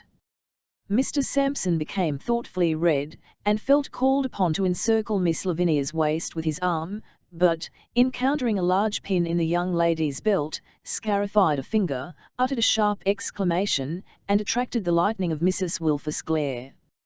"George is getting on very well," said Miss Lavinia, which might not have been supposed at the moment, "and I dare say we shall be married, one of these days. I didn't care to mention it when you were with your boff." Here Miss Lavinia checked herself in a bounce, and added more placidly, "when you were with Mr. and Mrs. Boffin, but now I think it sisterly to name the circumstance." "Thank you, Lavvy dear. I congratulate you." "Thank you, Bella. The truth is, George and I did discuss whether I should tell you, but I said to George that you wouldn't be much interested in so paltry an affair, and that it was far more likely you would rather detach yourself from us altogether, than have him added to the rest of us." "That was a mistake, dear Lavvy," said Bella. "It turns out to be," replied Miss Lavinia, "but circumstances have changed, you know, my dear. George is in a new situation, and his prospects are very good indeed.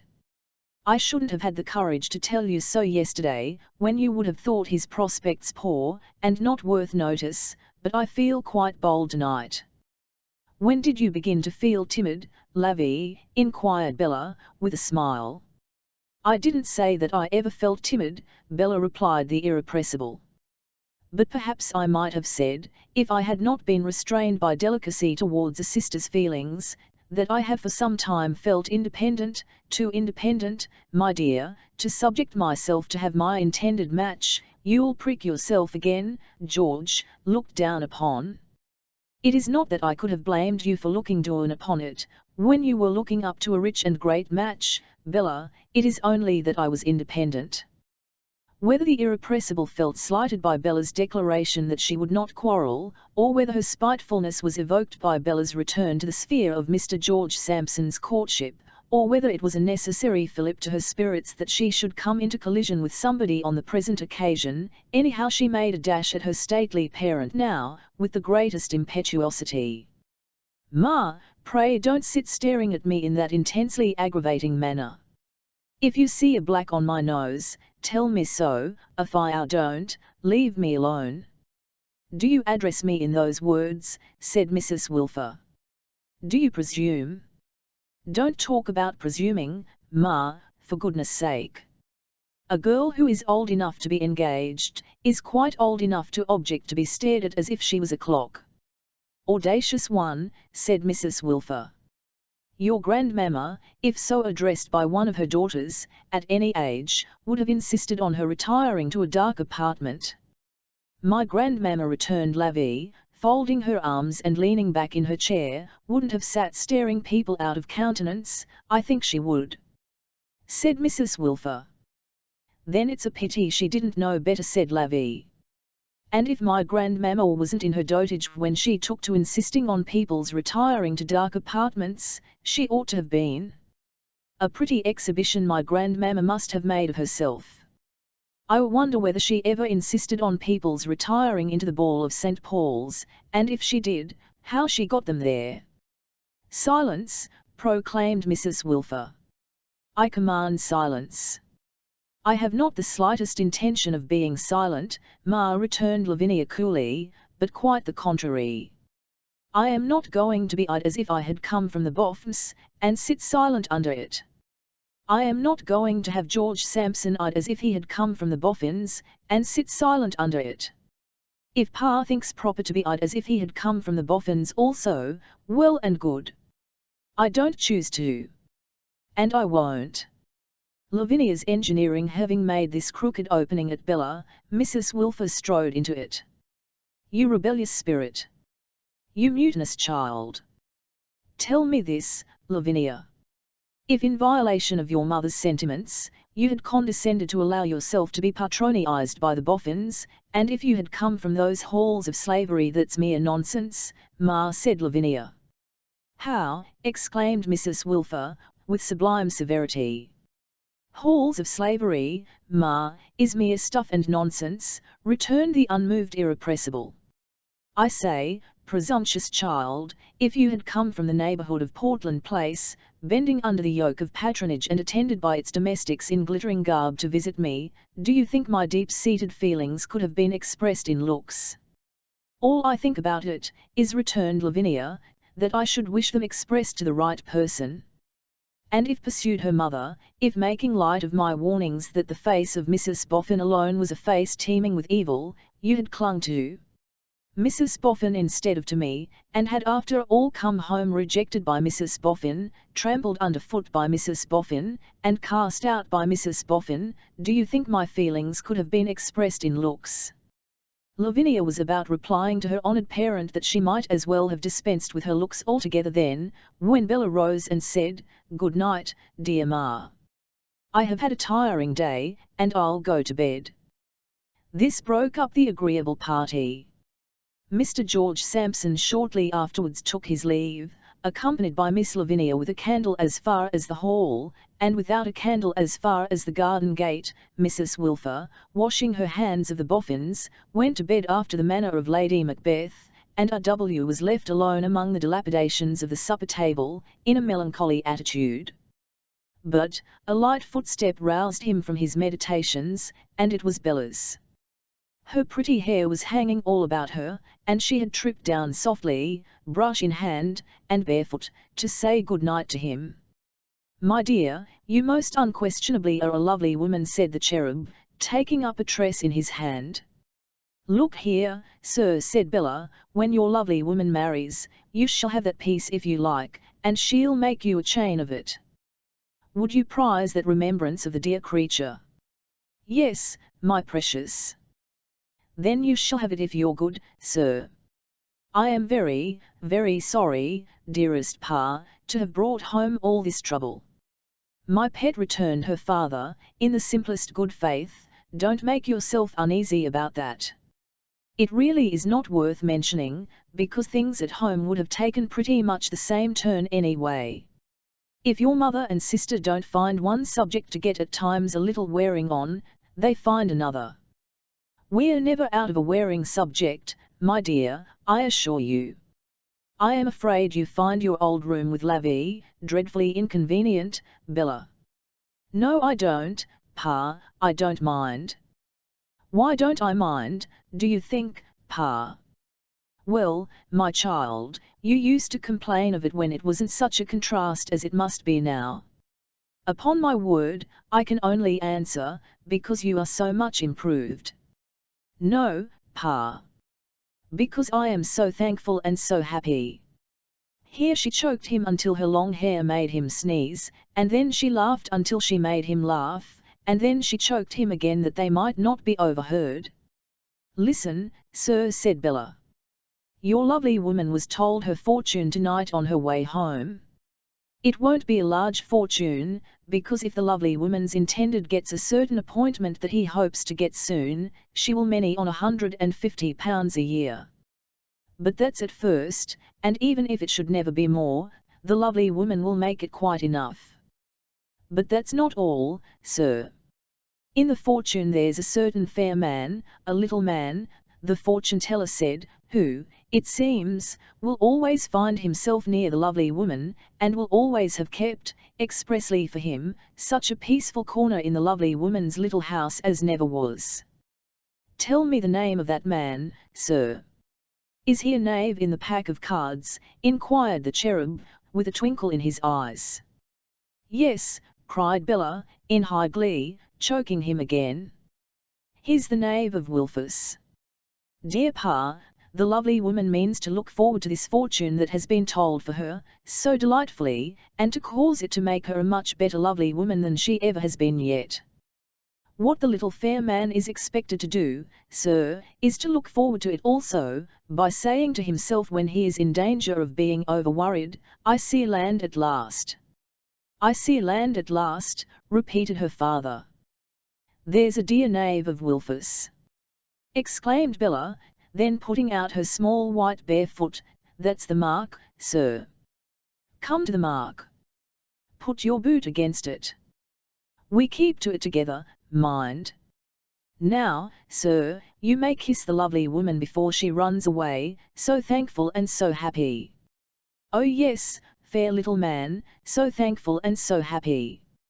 Chapter 17. A social chorus. Amazement sits enthroned upon the countenances of Mr. and Mrs. Alfred Lambl's circle of acquaintance, when the disposal of their first-class furniture and effects, including a billiard table in capital letters, by auction, under a bill of sale is publicly announced on a waving hearthrug in Sackville Street. But nobody is half so much amazed as Hamilton Veneering, Esquire, MP for Pocket Breeches, who instantly begins to find out that the Lambles are the only people ever entered on his soul's register, who are not the oldest and dearest friends he has in the world. Mrs. Veneering, WMP for Pocket Breeches, like a faithful wife shares her husband's discovery and inexpressible astonishment. Perhaps the Veneerings twain may deem the last unutterable feeling particularly due to their reputation, by reason that once upon a time some of the longer heads in the city are whispered to have shaken themselves, when Veneering's extensive dealings and great wealth were mentioned. But it is certain that neither Mr. nor Mrs. Veneering can find words to wonder in, and it becomes necessary that they give to the oldest and dearest friends they have in the world, a wondering dinner. For it is by this time noticeable that, whatever befalls, the Veneerings must give a dinner upon it. Lady Tippins lives in a chronic state of invitation to dine with the Veneerings, and in a chronic state of inflammation arising from the dinners. Boots and Brewer go about in cabs, with no other intelligible business on earth than to beat up people to come and dine with the Veneerings. Veneering pervades the legislative lobbies, intent upon entrapping his fellow legislators to dinner. Mrs. Veneering dined with 25 brand new faces overnight, calls upon them all today, sends them every one a dinner card tomorrow, for the week after next, before that dinner is digested, calls upon their brothers and sisters, their sons and daughters, their nephews and nieces, their aunts and uncles and cousins, and invites them all to dinner. And still, as at first, howsoever, the dining circle widens, it is to be observed that all the diners are consistent in appearing to go to the Veneerings, not to dine with Mr. and Mrs. Veneering, which would seem to be the last thing in their minds, but to dine with one another. Perhaps, after all, who knows, Veneering may find this dining, though expensive, remunerative, in the sense that it makes champions. Mr. Podsnap, as a representative man, is not alone in caring very particularly for his own dignity, if not for that of his acquaintances, and therefore in angrily supporting the acquaintances who have taken out his permit, lest, in their being lessened, he should be The gold and silver camels, and the ice pails, and the rest of the veneering table decorations, make a brilliant show, and when I, Podsnap, casually remark elsewhere that I dined last Monday with a gorgeous caravan of camels, I find it personally offensive to have it hinted to me that they are broken-kneed camels, or camels labouring under suspicion of any sort. I don't display camels myself, I am above them, I am a more solid man, but these camels have basked in the light of my countenance, and how dare you, sir, insinuate to me that I have irradiated any but unimpeachable camels? The camels are polishing up in the Analytical's pantry for the dinner of wonderment on the occasion of the Lambells going to pieces, and Mr. Twemlow feels a little queer on the sofa at his lodgings over the stable yard in Duke Street, St. James's, in consequence of having taken 2 advertised pills at about midday, on the faith of the printed representation accompanying the box, price 1 and a penny halfpenny, government stamp included, that the same will be found highly salutary as a precautionary measure in connection with the pleasures of the table. To whom, while sickly with the fancy of an insoluble pill sticking in his gullet, and also with the sensation of a deposit of warm gum languidly wandering within him a little lower down, a servant enters with the announcement that a lady wishes to speak with him. "A lady," says Twemlow, pluming his ruffled feathers. "Ask the favour of the lady's name." "The lady's name is Lambell." "The lady will not detain Mr. Twemlow longer than a very few minutes." The lady is sure that Mr. Twemlow will do her the kindness to see her, on being told that she particularly desires a short interview. The lady has no doubt whatever of Mr. Twemlow's compliance, so when he hears her name, has begged the servant to be particular not to mistake her name. Would have sent in a card, but has none. Show the lady in. Lady shown in, comes in. Mr. Twemlow's little rooms are modestly furnished, in an old-fashioned manner, rather like the housekeeper's room at Snigsworthy Park, and would be bare of mere ornament, were it not for a full-length engraving of the sublime Snigsworth over the chimneypiece, snorting at a Corinthian column, with an enormous roll of paper at his feet, and a heavy curtain going to tumble down on his head, those accessories being understood to represent the noble lord as somehow in the act of saving his country. "Pray take a seat, Mrs. Lambell." Mrs. Lambell takes a seat and opens the conversation. "I have no doubt, Mr. Twemlow, that you have heard of a reverse of fortune having befallen us. Of course you have heard of it, for no kind of news travels so fast, among one's friends especially." Mindful of the wandering dinner, Twemlow, with a little twinge, admits the imputation. "Probably it will not," says Mrs. Lambell, with a certain hardened manner upon her, that makes Twemlow shrink, "have surprised you so much as some others, after what passed between us at the house which is now turned out at windows. I have taken the liberty of calling upon you, Mr. Twemlow, to add a sort of postscript to what I said that day." Mr. Twemlow's dry and hollow cheeks become more dry and hollow at the prospect of some new complication. "Really," says the uneasy little gentleman, "really, Mrs. Lambell, I should take it as a favour if you could excuse me from any further confidence. It has ever been one of the objects of my life, which, unfortunately, has not had many objects, to be inoffensive, and to keep out of cabals and interferences." Mrs. Lambell, by far the more observant of the two, scarcely finds it necessary to look at Twemlow while he speaks, so easily does she read him. "My postscript, to retain the term I have used," says Mrs. Lambell, fixing her eyes on his face, "to enforce what she says herself, coincides exactly with what you say, Mr. Twemlow. So far from troubling you with any new confidence, I merely wish to remind you what the old one was. So far from asking you for interference, I merely wish to claim your strict neutrality." Twemlow going on to reply, she rests her eyes again, knowing her ears to be quite enough for the contents of so weak a vessel. I suppose," says Twemlow, nervously, "offer no reasonable objection to hearing anything that you do me the honour to wish to say to me under those heads. But if I may, with all possible delicacy and politeness, entreat you not to range beyond them, I beg to do so." Sir, says Mrs. Lambdell, raising her eyes to his face again, and quite daunting him with her hardened manner, I imparted to you a certain piece of knowledge, to be imparted again, as you thought best, to a certain person. Which I did, says Twemlow. And for doing which, I thank you, though, indeed, I scarcely know why I turned traitress to my husband in the matter, for the girl is a poor little fool. I was a poor little fool once myself, I can find no better reason. Seeing the effect she produces on him by her indifferent laugh and cold look, she keeps her eyes upon him as she proceeds.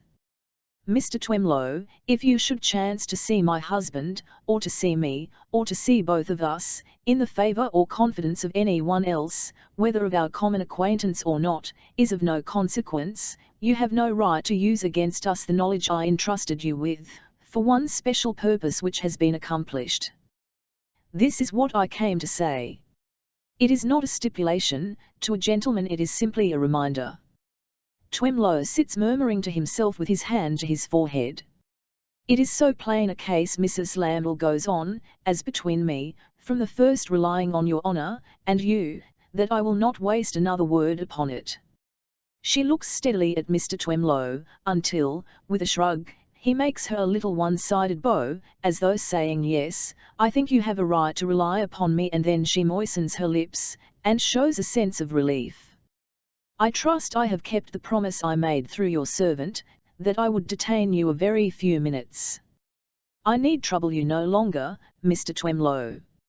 Stay, says Twemlow, rising as she rises. Pardon me a moment.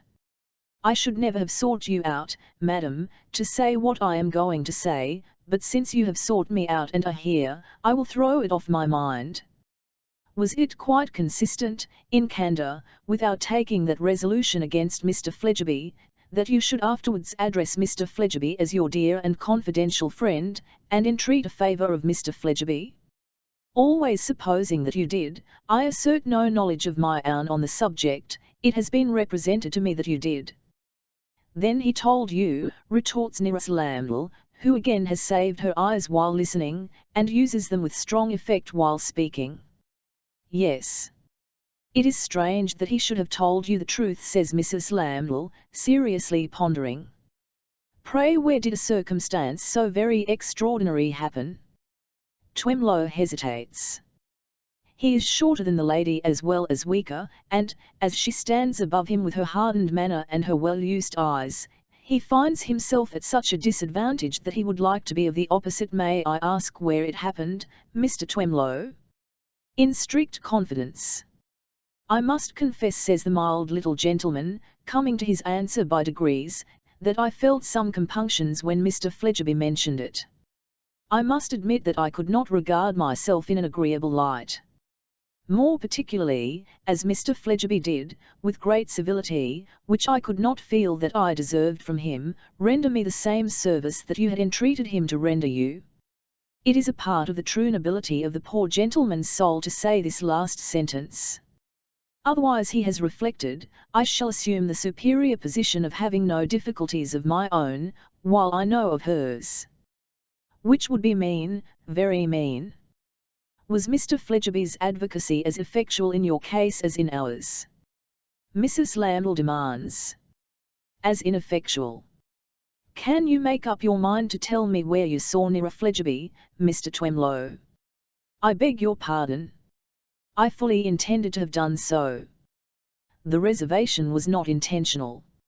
I encountered Mr. Fledgeby, quite by accident, on the spot.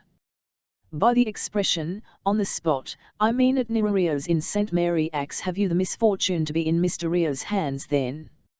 Unfortunately, madam, returns Twemlow, the one money obligation to which I stand committed, the one debt of my life, but it is a just debt, pray observe that I don't dispute it, has fallen into Mr. Rio's hands. Mr. Twemlow, says Mrs. Lambdell, fixing his eyes with hers, which he would prevent her doing if he could, but he can't, it has fallen into Mr. Fledgeby's hands. Mr. Rio is his mask. It has fallen into Mr. Fledgeby's hands. Let me tell you that, for your guidance. The information may be of use to you, if only to prevent your credulity, in judging another man's truthfulness by your own, from being imposed upon. Impossible, cries Twemlow, standing aghast. How do you know it? I scarcely know how I know it. The whole train of circumstances seem to take fire at once, and show it to me. Oh! Then you have no proof. It is very strange, says Mrs. Lambole, coldly and boldly, and with some disdain, how like men are to one another in some things, though their characters are as different as can be. No two men can have less affinity between them, one would say, than Mr. Twemlow and my husband. Yet my husband replies to me, you have no proof, and N.L.R. Twemlow replies to me with the very same words. But why, madam? Twemlow ventures gently to argue. Consider why the very same words. Because they state the fact. Because you have no proof. Men are very wise in their way, quoth Mrs. Lambole, glancing haughtily at the Snigsworth portrait, and shaking out her dress before departing, but they have wisdom to learn. My husband, who is not over-confiding, ingenuous, or inexperienced, sees this plain thing no more than Mr. Twemlow does, because there is no proof. Yet I believe 5 women out of 6, in my place, would see it as clearly as I do. However, I will never rest, if only in remembrance of Mr. Fledgeby's having kissed my hand, until my husband does see it. And you will do well for yourself to see it from this time forth, Mr. Twemlow, though I can give you no proof. As she moves towards the door, Mr. Twemlow, attending on her, expresses his soothing hope that the condition of Mr. Lambole's affairs is not irretrievable. I don't know, Mrs. Lambole answers, stopping, and sketching out the pattern of the paper on the wall with the point of her parasol. It depends. There may be an opening for him dawning now, or there may be none. We shall soon find out. If none, we are bankrupt here, and must go abroad, I suppose. Mr. Twemlow, in his good-natured desire to make the best of it, remarks that there are pleasant lives abroad. Yes, returns Mrs. Lambole, still sketching on the wall, but I doubt whether billiard-playing, card-playing, and so forth, for the means to live under suspicion at a dirty table d'hote, is one of them. It is much for Mr. Lambole, Twemlow politely intimates, though greatly shocked, to have one always beside him who is attached to him in all his fortunes, and whose restraining influence ill prevent him from courses that would be discreditable and ruinous. As he says it, Mrs. Lambole leaves off sketching, and looks at him. Restraining influence, Mr. Twemlow? We must eat and drink, and dress, and have a roof over our heads. Always beside him and attached in all his fortunes. Not much to boast of in that. What can a woman at my age do? My husband and I deceived one another when we married. We must bear the consequences of the deception, that is to say, bear one another, and bear the burden of scheming together for today's dinner and tomorrow's breakfast, till death divorces us. With those words, she walks out into Duke Street, St. James's. Mr. Twemlow, returning to his sofa, lays down his aching head on its slippery little horsehair bolster, with a strong internal conviction that a painful interview is not the kind of thing to be taken after the dinner pills which are so highly salutary in connection with the pleasures of the table. But 6 o'clock in the evening finds the worthy little gentleman getting better, and also getting himself into his obsolete little silk stockings and pumps, for the wandering dinner at the Veneerings. And 7 o'clock in the evening finds him trotting out into Duke Street, to trot to the corner and save a 6pence in coach hire. Tippins the divine has dined herself into such a condition by this time, that a morbid mind might desire her, for a blessed change, to sup at last, and turn into bed. Such a mind has Mr. Eugene Wrayburn, whom Twemlow finds contemplating Tippins with the moodiest of visages, while that playful creature rallies him on being so long overdue at the woolsack. Skittish is Tippins with Mortimer Lightwood too, and has raps to give him with her fan for having been best man at the nuptials of these deceiving what's their names who have gone to pieces. Though, indeed, the fan is generally lively, and taps away at the men in all directions, ith something of a grisly sound suggestive of the clattering of Lady Tippin's spoons. A new race of intimate friends has sprung up at Veneering's since he went into Parliament for the public good, to whom Mrs. Veneering is very attentive. These friends, like astronomical distances, are only to be spoken of in the very largest figures. Boots says that one of them is a contractor who, it has been calculated, gives employment, directly and indirectly, to 500,000 men. Brewer says that another of them is a chairman, in such request at so many boards, so far apart, that he never travels less by railway than 3,000 miles a week. Buffer says that another of them hadn't a sixpence 18 months ago, and, through the brilliancy of his genius in getting those shares issued at 85, and buying them all up with no money and selling them at par for cash, has now £375,000, Buffer particularly insisting on the odd 75, and declining to take a farthing less. With Buffer, Boots, and Brewer, Lady Tippins is eminently facetious on the subject of these fathers of the Script Church, surveying them through her eyeglass, and inquiring whether Boots and Brewer and Buffer think they will make her fortune if she makes love to them. With other pleasantries of that nature. Veneering, in his different way, is much occupied with the fathers too, piously retiring with them into the conservatory, from which retreat the word committee is occasionally heard, and where the fathers instruct Veneering how he must leave the valley of the piano on his left, take the level of the mantelpiece, cross by an open cutting at the candelabra, seize the carrying traffic at the console, and cut up the opposition route and branch at the window curtains. Mr. and Mrs. Podsnap are of the company, and the fathers descry in Nearest Podsnap a fine woman. She is consigned to a father, Boots's father, who employs 500,000 men, and is brought to anchor on Veneering's left, thus affording opportunity to the sportive Tippins on his right, he, as usual, being mere vacant space, to entreat to be told something about those loves of navvies, and whether they really do live on raw beefsteaks, and drink porter out of their barrows. But, in spite of such little skirmishes, it is felt that this was to be a wondering dinner, and that the wondering must not be neglected. Accordingly, Brewer, as the man who has the greatest reputation to sustain, becomes the interpreter of the general instinct.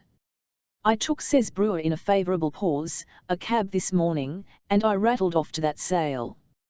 Boots, devoured by envy, says, so did I. Buffer says, so did I, but can find nobody to care whether he did or not. And what was it like, inquires Veneering. I assure you, replies Brewer, looking about for anybody else to address his answer to, and giving the preference to Lightwood, I assure you, the things were going for a song. Handsome things enough, but fetching nothing. So I heard this afternoon, says Lightwood. Brewer begs to know now, would it be fair to ask a professional man how smash? Brewer's divisions being for emphasis. Lightwood replies that he was consulted certainly, but could give no opinion which would pay off the bill of sale, and therefore violates no confidence in supposing that it came of their living beyond their means. But how, says Veneering, can people do that? Ha! That is felt on all hands to be a shot in the bull's eye. How can people do that? The analytical chemist going round with champagne, looks very much as if he could give them a pretty good idea how people did that, if he had a mind.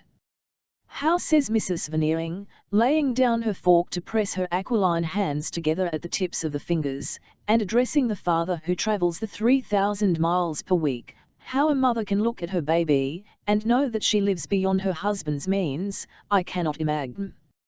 Eugene suggests that Mrs. Lambdell, not being a mother, had no baby to look at. True, says Mrs. Veneering, but the principle is the same. Boots is clear that the principle is the same. So is Buffer. It is the unfortunate destiny of Buffer to damage a cause by espousing it. The rest of the company have meekly yielded to the proposition that the principle is the same, until Buffer says it is, when instantly a general murmur arises that the principle is not the same. But I don't understand, says the father of the £375,000, if these people spoken of, occupied the position of being in society, they were in society. Veneering is bound to confess that they dined here, and were even married from here. Then I don't understand, pursues the father, how even their living beyond their means could bring them to what has been termed a total smash. Because there is always such a thing as an adjustment of affairs, in the case of people of any standing at all. Eugene, who would seem to be in a gloomy state of suggestiveness, suggests, suppose you have no means and live beyond them. This is too insolvent a state of things for the father to entertain. It is too insolvent a state of things for anyone with any self-respect to entertain, and is universally scouted. But it is so amazing how any people can have come to a total smash, that everybody feels bound to account for it specially. One of the fathers says, gaming table. Another of the fathers says, speculated without knowing that speculation is a science. Boots says horses. Lady Tippins says to her fan, 2 establishments. Mr. Podsnap, saying nothing, is referred to for his opinion, which he delivers as follows, much flushed and extremely angry, don't ask me. I desire to take no part in the discussion of these people's affairs. I abhor the subject. It is an odious subject, an offensive subject, a subject that makes me sick, and with his favourite right arm flourish which sweeps away everything and settles it for ever, Mr. Podsnap sweeps these inconveniently unexplainable wretches who have lived beyond their means and gone to total smash, off the face of the universe. Eugene, leaning back in his chair, is observing Mr. Podsnap with an irreverent face, and may be about to offer a new suggestion, when the analytical is beheld in collision with the coachman manifesting a purpose of coming at the company with a silver salver, as though intent upon making a collection for his wife and family, the analytical cutting him off at the sideboard. The superior stateliness, if not the superior generalship, of the analytical prevails over a man who is as nothing off the box, and the coachman, yielding up his salver, retires defeated. Then, the analytical, perusing a scrap of paper lying on the salver, with the air of a literary censor, adjusts it, takes his time about going to the table with it, and presents it to NLR Eugene Wrayburn. Whereupon the pleasant Tippins says aloud, the Lord Chancellor has resigned. With distracting coolness and slowness, for he knows the curiosity of the charmer to be always devouring, Eugene makes a pretence of getting out an eyeglass, polishing it, and reading the paper with difficulty, long after he has seen what is written on it. What is written on it in wet ink, is, young Blight. Waiting, says Eugene over his shoulder, in confidence, with the analytical. Waiting, returns the analytical in responsive confidence. Eugene looks excuse me towards Mrs. Veneering, goes out, and finds young Blight, Mortimer's clerk, at the hall door. You told me to bring him, sir, to wherever you was, if he come while you was out and I was in, says that discreet young gentleman, standing on tiptoe to whisper, and I've brought him. Sharp boy. Where is he? Asks Eugene. He's in a cab, sir, at the door. I thought it best not to show him, you see, if it could be helped, for he's shaking all over, like. Blight's simile is perhaps inspired by the surrounding dishes of sweets, like glue munch. Sharp boy again, returns Eugene. I'll go to him. Goes out straightway, and, leisurely leaning his arms on the open window of a cab in waiting, looks in at Mr. Dolls, who has brought his own atmosphere with him, and would seem from its odour to have brought it, for conveyance of carriage, in a rum cask. Now Dolls, wake up. Mr. Wrayburn. Direction. 15 shillings. After carefully reading the dingy scrap of paper handed to him, and as carefully tucking it into his waistcoat pocket, Eugene tells out the money, beginning incautiously by telling the first shilling into Mr. Dolls's hand, which instantly jerks it out of window, and ending by telling the 15 shillings on the seat give him a ride back to Charing Cross, sharp boy, and there get rid of. Returning to the dining room, and pausing for an instant behind the screen at the door, Eugene overhears. Above the hum and clatter, the fair Tippins saying, "I am dying to ask him what he was called out for." "Are you?" mutters Eugene, "then perhaps if you can't ask him, you'll die. So I'll be a benefactor to society, and go. A stroll and a cigar, and I can think this over. Think this over." Thus, with a thoughtful face, he finds his hat and cloak, unseen of the analytical, and goes his way. Book the 4th turning Chapter 1 Setting traps. Plash Water Weir Mill Lock looked tranquil and pretty on an evening in the summer time. A soft air stirred the leaves of the fresh green trees, and passed like a smooth shadow over the river, and like a smoother shadow over the yielding grass. The voice of the falling water, like the voices of the sea and the wind, were as an outer memory to a contemplative listener, but not particularly so to Mr. Riderhood, who sat on one of the blunt wooden levers of his lock gates, dozing.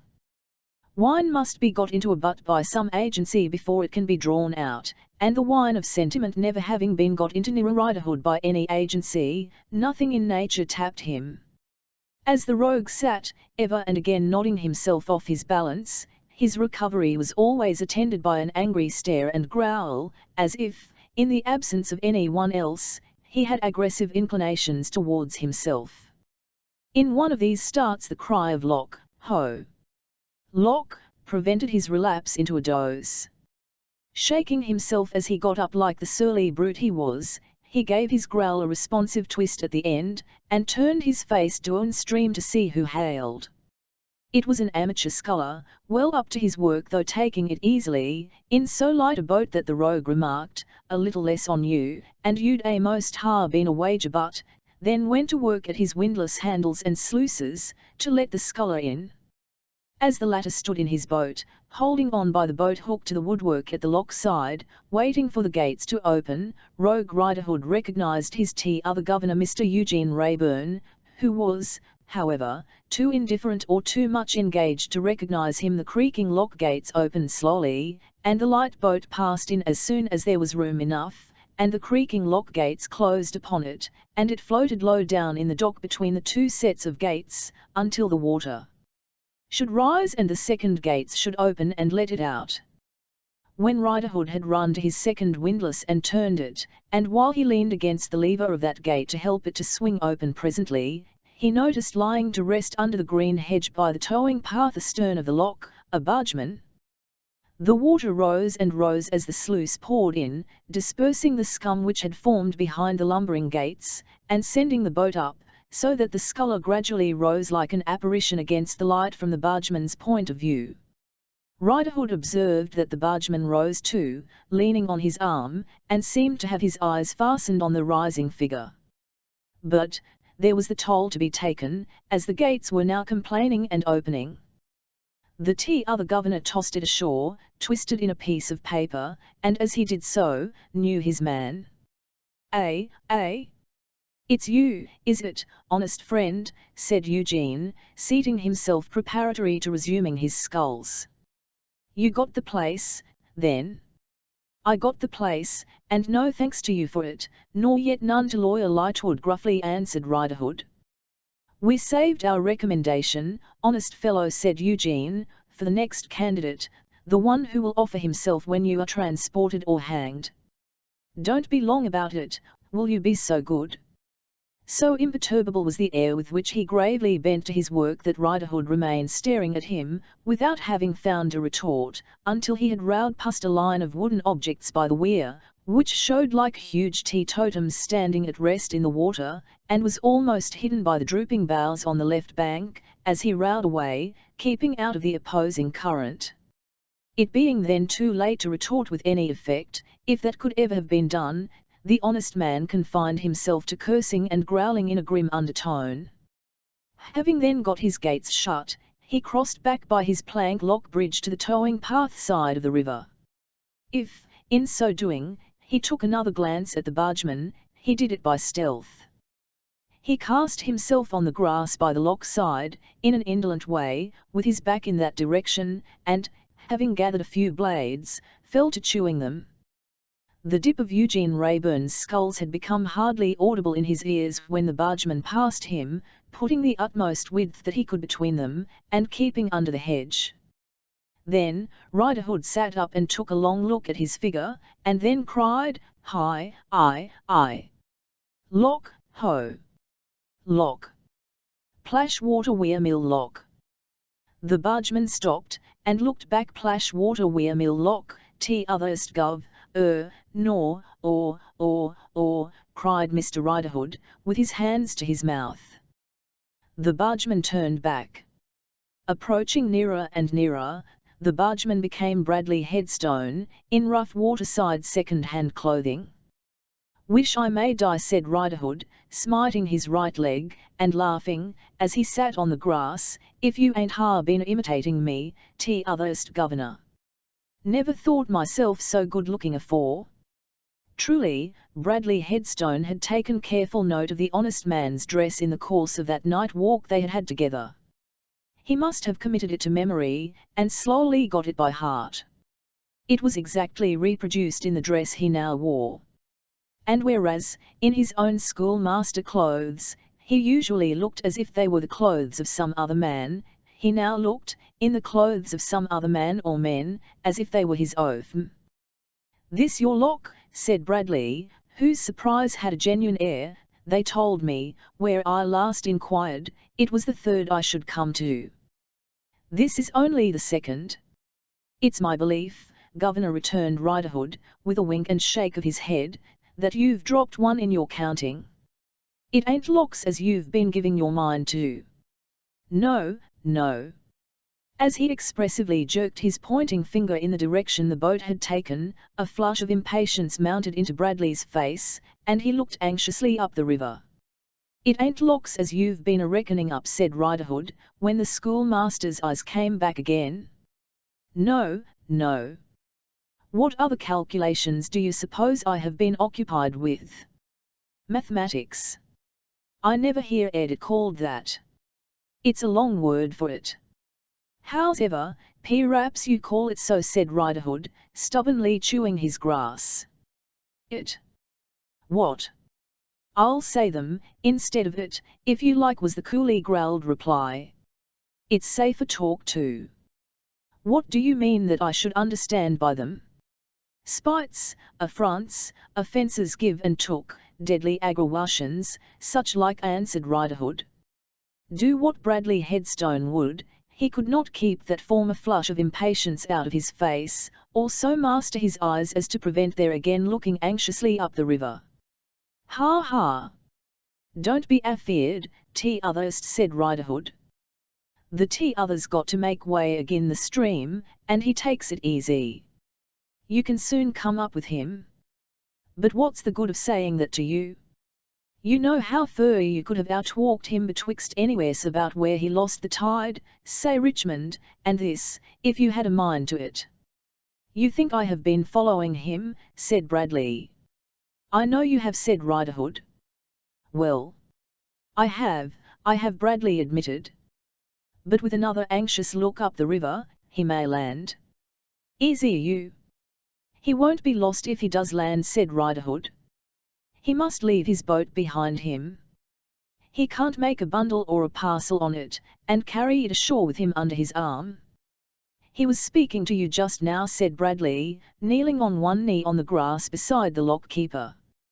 "What did he say?" "Cheek," said Riderhood. "Cheek," repeated Riderhood, with an angry oath, "cheek is what he said. He can't say nothing but cheek. I'd like to plump down aboard of him, neck and crop, with a heavy jump, and sunk him." Bradley turned away his haggard face for a few moments, and then said, tearing up a tuft of grass, "Damn him!" "Hurrah!" cried Riderhood. "Does you credit?" "Hurrah! I cry chorus to the t'otherst." "What turn," said Bradley, with an effort at self-repression that forced him to wipe his face, "did his insolence take today?" "It took the turn," answered Riderhood, with sullen ferocity, "of hoping as I was getting ready to be hanged." "Let him look to that," cried Bradley. "Let him look to that. It will be bad for him when men he has injured, and at whom he has jeered, are thinking of getting hanged. Let him get ready for his fate, when that comes about. There was more meaning in what he said than he knew of, or he wouldn't have had brains enough to say it. Let him look to it, let him look to it. When men he has wronged, and on whom he has bestowed his insolence, are getting ready to be hanged, there is a death bell ringing. And not for them. Riderhood, looking fixedly at him, gradually arose from his recumbent posture while the schoolmaster said these words with the utmost concentration of rage and hatred. So, when the words were all spoken, he too kneeled on one knee on the grass, and the two men looked at one another. "Oh!" said Riderhood, very deliberately spitting out the grass he had been chewing. "Then, I make out, t'otherst, as he is a-going to her." "He left London," answered Bradley, "yesterday. I have hardly a doubt, this time, that at last he is going to her." "You ain't sure, then?" "I am as sure here," said Bradley, with a clutch at the breast of his coarse shirt, as if it was written there, with a blow or a stab at the sky. "Ah! But judging from the looks on you," retorted Riderhood, completely ridding himself of his grass, and drawing his sleeve across his mouth, "you've made equally sure afore, and have got disappointed. It has told upon you." "Listen," said Bradley, in a low voice, bending forward to lay his hand upon the lock-keeper's shoulder. "These are my holidays." "Are they, by George?" muttered Riderhood, with his eyes on the passion-wasted face. "Your working days must be stiff uns, if these is your holidays." "And I have never left him," pursued Bradley, waving the interruption aside with an impatient hand, "since they began. And I never will leave him now, till I have seen him with her." "And when you have seen him with her," said Riderhood, "I'll come back to you." Riderhood stiffened the knee on which he had been resting, got up, and looked gloomily at his new friend. After a few moments they walked side by side in the direction the boat had taken, as if by tacit consent, Bradley pressing forward, and Riderhood holding back, Bradley getting out his neat prim purse into his hand, a present made him by penny subscription among his pupils, and Riderhood, unfolding his arms to smear his coat cuff across his mouth with a thoughtful air. "I have £1 for you," said Bradley. "You've two," said Riderhood. Bradley held a sovereign between his fingers. Slouching at his side with his eyes upon the towing path, Riderhood held his left hand open, with a certain slight drawing action towards himself. Bradley dipped in his purse for another sovereign, and two chinked in Riderhood's hand, the drawing action of which, promptly strengthening, drew them home to his pocket. "Now, I must follow him," said Bradley headstone. "He takes this river road, the fool, to confuse observation, or divert attention, if not solely to baffle me. But he must have the power of making himself invisible before he can shake me off." Riderhood stopped. "If you don't get disappointed again, t'otherst, maybe you'll put up at the lock house when you come back." "I will." Riderhood nodded, and the figure of the bargeman went its way along the soft turf by the side of the towing path, keeping near the hedge and moving quickly. They had turned a point from which a long stretch of river was visible. A stranger to the scene might have been certain that here and there along the line of hedge a figure stood, watching the bargeman, and waiting for him to come up. So he himself had often believed at first, until his eyes became used to the posts, bearing the dagger that slew Wat Tyler, in the City of London shield. Within N.L. Riderhood's knowledge all daggers were as one. Even to Bradley Headstone, who could have told to the letter without book all about Wat Tyler, Lord Mayor Walworth, and the King, that it is dutiful for youth to know, there was but one subject living in the world for every sharp destructive instrument that summer evening. So, Riderhood looking after him as he went, and he with his furtive hand laid upon the dagger as he passed it, and his eyes upon the boat, were much upon a par. The boat went on, under the arching trees, and over their tranquil shadows in the water. The bargeman, skulking on the opposite bank of the stream, went on after it. Sparkles of light showed Riderhood when and where the rower dipped his blades, until, even as he stood idly watching, the sun went down and the landscape was dyed red. And then the red had the appearance of fading out of it and mounting up to heaven, as we say that blood, guiltily shed, does. Turning back towards his lock, he had not gone out of view of it. The rogue pondered as deeply as it was within the contracted power of such a fellow to do. Why did he copy my clothes? He could have looked like what he wanted to look like, without that. This was the subject matter in his thoughts, in which, too, there came lumbering up, by times, like any half-floating and half-sinking rubbish in the river, the question, was it done by accident? The setting of a trap for finding out whether it was accidentally done, soon superseded, as a practical piece of cunning, the abstruser inquiry why otherwise it was done. And he devised a means. Rogue Riderhood went into his lock-house, and brought forth, into the now sober grey light, his chest of clothes. Sitting on the grass beside it, he turned out, one by one, the articles it contained, until he came to a conspicuous bright red neckerchief stained black here and there by wear. It arrested his attention, and he sat pausing over it, until he took off the rusty colourless wisp that he wore round his throat, and substituted the red neckerchief, leaving the long ends flowing. "Now," said the rogue, "if after he sees me in this neckerchief, I see him in a similar neckerchief, it won't be accident." Elated by his device, he carried his chest in again and went to supper. Lock ho! Lock! It was a light night, and a barge coming down summoned him out of a long doze. In due course he had let the barge through and was alone again, looking to the closing of his gates, when Bradley Headstone appeared before him, standing on the brink of the lock. "Hello," said Riderhood. "Back ready, t'otherst." "He has put up for the night, at an angler's inn," was the fatigued and hoarse reply. "He goes on, up the river, at 6 in the morning. I have come back for a couple of hours' rest." "You want 'em," said Riderhood, making towards the schoolmaster by his plank bridge. "I don't want them," returned Bradley, irritably, "because I would rather not have them, but would much prefer to follow him all night. However, if he won't lead, I can't follow. I have been waiting about, until I could discover, for a certainty, at what time he starts. If I couldn't have made sure of it, I should have stayed there. This would be a bad pit for a man to be flung into with his hands tied. These slippery smooth walls would give him no chance. And I suppose those gates would suck him down." "Suck him down, or swallow him up, he wouldn't get out," said Riderhood. "Not even, if his hands weren't tied, he wouldn't.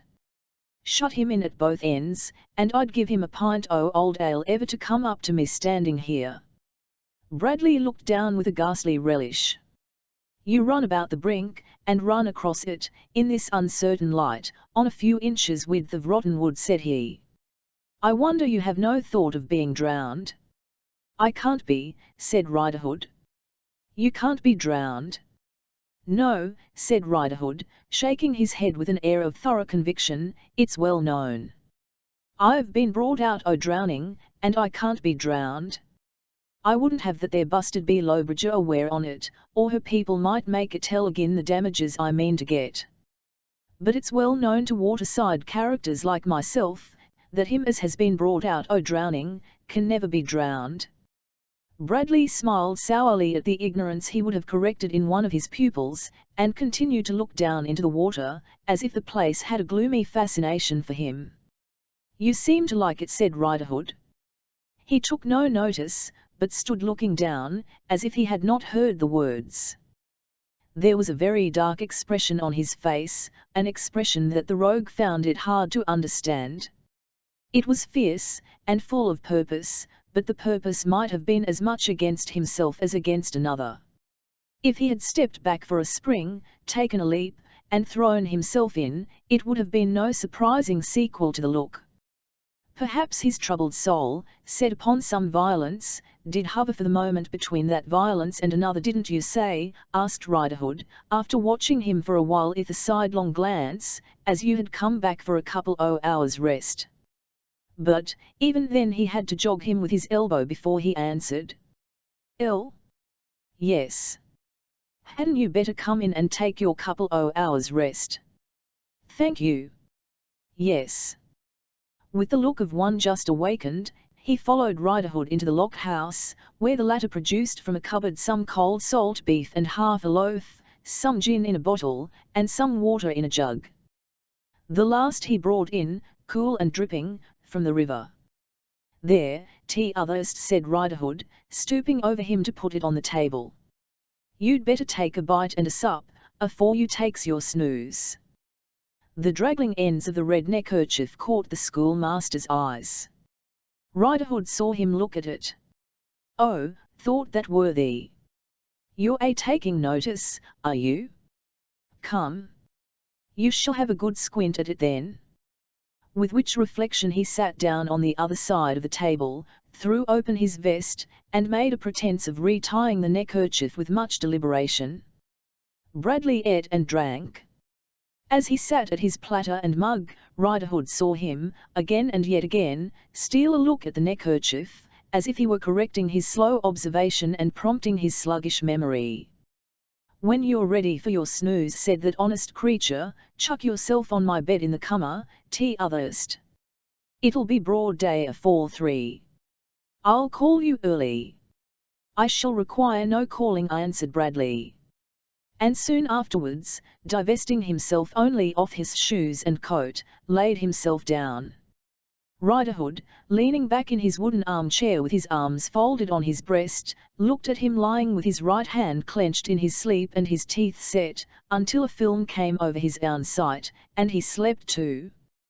He awoke to find that it was daylight, and that his visitor was already astir, and going out to the riverside to cool his head.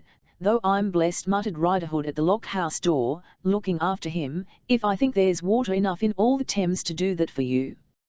Within 5 minutes he had taken his departure, and was passing on into the calm distance as he had passed yesterday. Riderhood knew when a fish leaped, by his starting and glancing round. Lock ho! Lock, at intervals all day, and lock ho!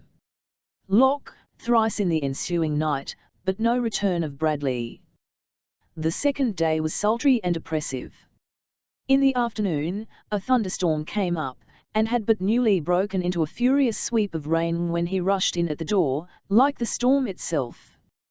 You've seen him with her, exclaimed Riderhood, starting up. I have. Where? At his journey's end. His boat's hauled up for 3 days. I heard him give the order. Then, I saw him wait for her and meet her. I saw them, he stopped as though he was suffocating, and began again, saw them walking side by side, last night. What did you do? Nothing. What are you going to do? He dropped into a chair, and laughed. Immediately afterwards, a great spurt of blood burst from his nose. How does that happen? Asked Riderhood. I don't know. I can't keep it back. It has happened twice, 3 times, 4 times, I don't know how many times, since last night. I taste it, smell it, see it, it chokes me, and then it breaks out like this. He went into the pelting rain again with his head bare, and, bending low over the river, and scooping up the water with his 2 hands, washed the blood away. All beyond his figure, as Riderhood looked from the door, was a vast dark curtain in solemn movement towards 1/4 of the heavens. He raised his head and came back, wet from head to foot, but with the lower parts of his sleeves, where he had dipped into the river, streaming water. Your face is like a ghost, said Riderhood. Did you ever see a ghost? Was the sullen retort. I mean to say, you're quite wore out. That may well be. I have had no rest since I left here. I don't remember that I have so much as sat down since I left here. Lie down now, then, said Riderhood. "I will, if you'll give me something to quench my thirst first." The bottle and jug were again produced, and he mixed a weak draught, and another, and drank both in quick succession. "You asked me something," he said then. "No, I didn't," replied Riderhood. "I tell you," retorted Bradley, turning upon him in a wild and desperate manner, "you asked me something, before I went out to wash my face in the river." "Oh. Then," said Riderhood, backing a little, "I asked you what you was going to do." "How can a man in this state know?" he answered, protesting with both his tremulous hands, with an action so vigorously angry that he shook the water from his sleeves upon the floor, as if he had them. "How can I plan anything, if I haven't sleep?" "Why, that's what I as good as said," returned the other. "Didn't I say lie down?" "Well, perhaps you did." "Well, anyways I says it again. Sleep where you slept last. The sounder and longer you can sleep, the better you'll know afterwards what you're up to." His pointing to the truckle bed in the corner, seemed gradually to bring that poor couch to Bradley's wandering remembrance. He slipped off his down-trodden shoes, and cast himself heavily, all wet as he was, upon the bed. Riderhood sat down in his wooden armchair, and looked through the window at the lightning, and listened to the thunder. But his thoughts were far from being absorbed by the thunder and the lightning, for again and again and again he looked very curiously at the exhausted man upon the bed. The man had turned up the collar of the rough coat he wore, to shelter himself from the storm, and had buttoned it about his neck. Unconscious of that, and of most things, he had left the coat so, both when he had laved his face in the river, and when he had cast himself upon the bed, though it would have been much easier to him if had unlistened it. The thunder rolled heavily, and the forked lightning seemed to make jagged rents in every part of the vast curtain without, as Riderhood sat by the window, glancing at the bed. Sometimes, he saw the man upon the bed, by a red light, sometimes, by a blue, sometimes, he scarcely saw him in the darkness of the storm, sometimes he saw nothing of him in the blinding glare of palpitating white fire. Anon, the rain would come again with a tremendous rush, and the river would seem to rise to meet it, and a blast of wind, bursting upon the door, would flutter the hair and dress off man, as if invisible messengers were come around the bed to carry him away. From all these phases of the storm, Riderhood would turn, as if they were interruptions, rather striking interruptions possibly, but interruptions still of his scrutiny of the sleeper. "He sleeps sound," he said within himself, "yet he's that up to me and that noticing of me that my getting out of my chair may wake him, when a rattling peal won't, let alone my touching of him." He very cautiously rose to his feet. "T'otherst," he said, in a low, calm voice, "are you lying easy? There's a chill in the air, governor. Shall I put a coat over you?" No answer. "That's about what it is ready, you see," muttered Riderhood in a lower and a different voice, "a coat over you, a coat over you." The sleeper moving an arm, he sat down again in his chair, and feigned to watch the storm from the window. It was a grand spectacle, but not so grand as to keep his eyes, for half a minute together, from stealing a look at the man upon the bed. It was at the concealed throat of the sleeper that Riderhood so often looked so curiously, until the sleep seemed to deepen into the stupor of the dead tired in mind and body. Then, Riderhood came from the window cautiously, and stood by the bed. "Poor man," he murmured in a low tone, with a crafty face, and a very watchful eye and ready foot, lest he should start up, "this here coat of his must make him uneasy in his sleep. Shall I loosen it for him, and make him more comfortable? Ah! I think I ought to do it, poor man. I think I will." He touched the first button with a very cautious hand, and a step backward. But, the sleeper remaining in profound unconsciousness, he touched the other buttons with a more assured hand, and perhaps the more lightly on that account. Softly and slowly, he opened the coat and drew it back. The draggling ends of a bright red neckerchief were then disclosed, and he had even been at the pains of dipping parts of it in some liquid, to give it the appearance of having become stained by wear.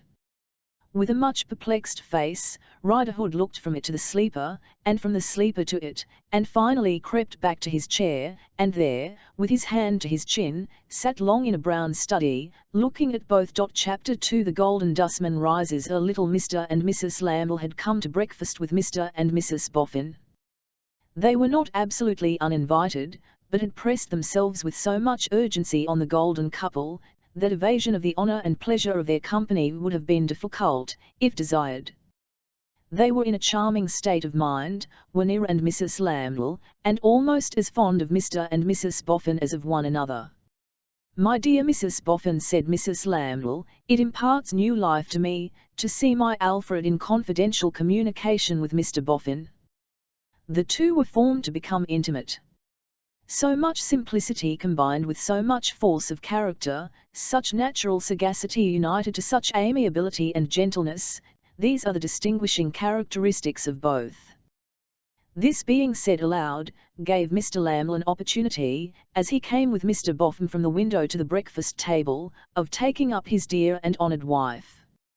"My Sophronia," said that gentleman, "your too partial estimate of your husband's character." "No, not too partial, Alfred," urged the lady, tenderly moved. "Never say, my child, your favourable opinion, then, of your husband. You don't object to that phrase, darling?" "How can I, Alfred? Your favourable opinion then, my precious, does less than justice to Mr. Boffin, and more than justice to me. To the first charge, Alfred, I plead guilty. But to the second, oh no, no." "Less than justice to Mr. Boffin, Sophronia," said Mr. Lamble, soaring into a tone of moral grandeur, "because it represents Mr. Boffin as on my lower level; more than justice to me, Sophronia, because it represents me as on Mr. Boffin's higher level. Mr. Boffin bears and forbears far more than I could. Far more than you could for yourself, Alfred." "My love, that is not the question." "Not the question, lawyer," said Mrs. Lamble, archly. "No, dear Sophronia. From my lower level, I regard Mr. Boffin as too generous, as possessed of too much clemency, as being too good to persons who are unworthy of him and ungrateful to him. To those noble qualities I can lay no claim. On the contrary, they rouse my indignation when I see them in action. Alfred, they rouse my indignation, my dear, against the unworthy persons, and give me a combative desire to stand between Mr. Boffin and all such persons. Why? Because, in my lower nature I am more worldly and less delicate. Not being so magnanimous as Mr. Boffin, I feel his injuries more than he does himself, and feel more capable of opposing his injures." It struck Mrs. Lamble that it appeared rather difficult this morning to bring Mr. and Mrs. Boffin into agreeable conversation. Here had been several lures through and out, and neither of them had uttered a word.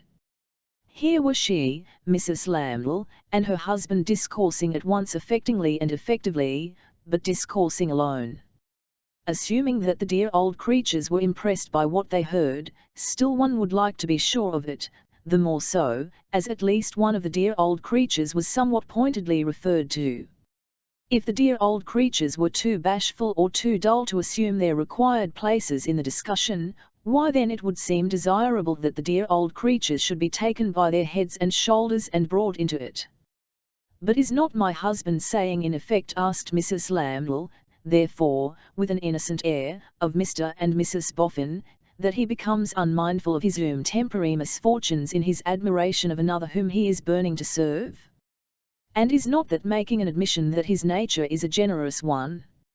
I am wretched in argument, but surely this is so, dear Mr. and Mrs. Boffin." Still, neither Mr. and Mrs. Boffin said a word. He sat with his eyes on his plate, eating his muffins and ham, and she sat shyly looking at the teapot. Mrs. Lamble's innocent appeal was merely thrown into the air, to mingle with the steam of the urn.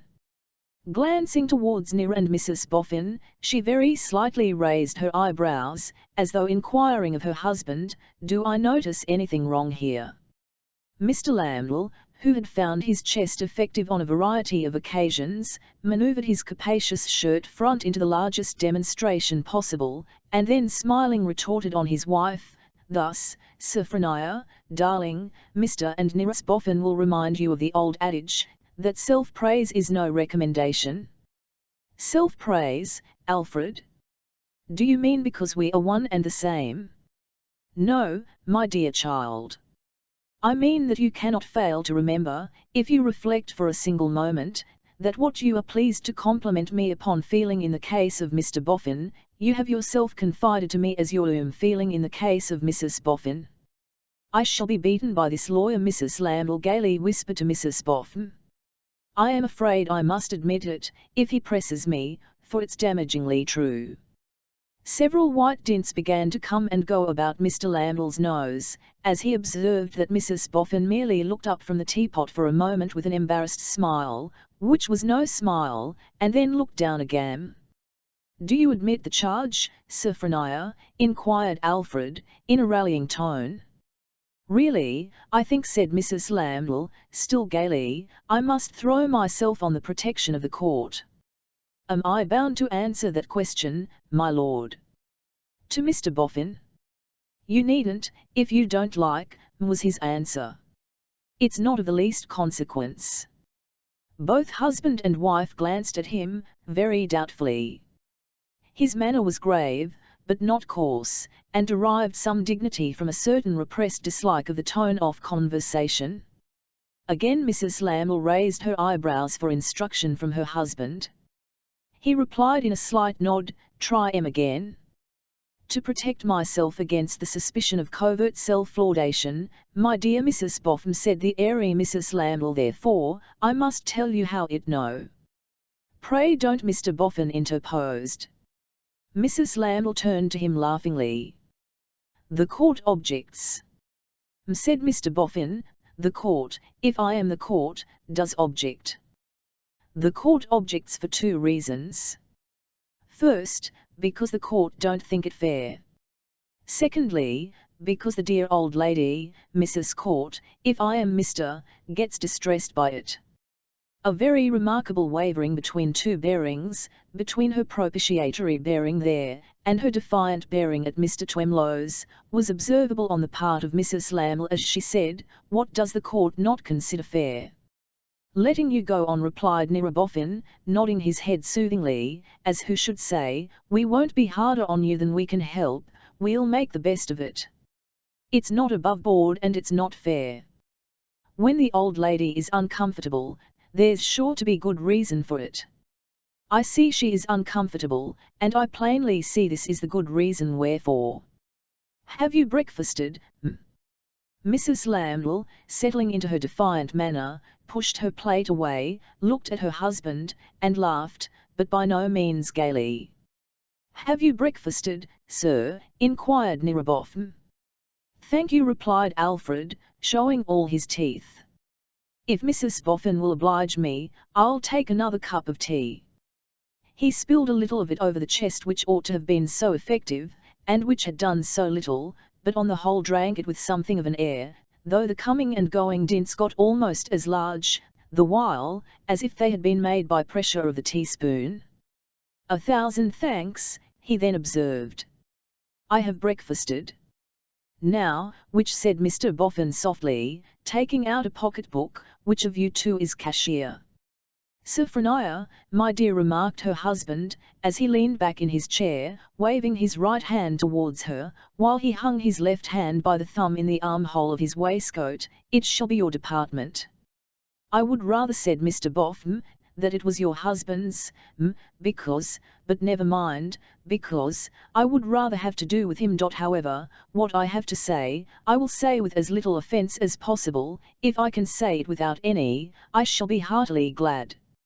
You two have done me a service, a very great service, in doing what you did. My old lady knows what it was, and I have put into this envelope a banknote for £100. I consider the service well worth £100, and I am well pleased to pay the money. Would you do me the favour to take it, and likewise to accept my thanks? With a haughty action, and without looking towards him, Mrs. Lamble held out her left hand, and into it Mr. Boffin put the little packet. When she had conveyed it to her bosom, Mr. Lamble had the appearance of feeling relieved, and breathing more freely, as not having been quite certain that the £100 were his, until the note had been safely transferred out of Mr. Boffin's keeping into his own Sophronia's. "It is not impossible," said Mr. Boffin, addressing Alfred, "that you have had some general idea, sir, of replacing Rokesmith, in course of time." "It is not," assented Alfred, with a glittering smile and a great deal of nose, "not impossible." "And perhaps," pursued Mr. Boffin, addressing Sophronia, "you have been so kind as to take up my old lady in your own mind, and to do her the honour of turning the question over whether you mightn't one of these days have her in charge, like? Whether you mightn't be a sort of Miss Bella Wilfer to her, and something more." "I should hope," returned Mrs. Lamble, with a scornful look and in a loud voice, "that if I were anything to your wife, sir, I could hardly fail to be something more than Miss Bella Wilfer, as you call her." "What do you call her, asked Mr. Boffin. Mrs. Lamble disdained to reply, and sat defiantly beating one foot on the ground. "Again I think I may say, that's not impossible." "Is it, sir?" asked Mr. Boffin, turning to Alfred.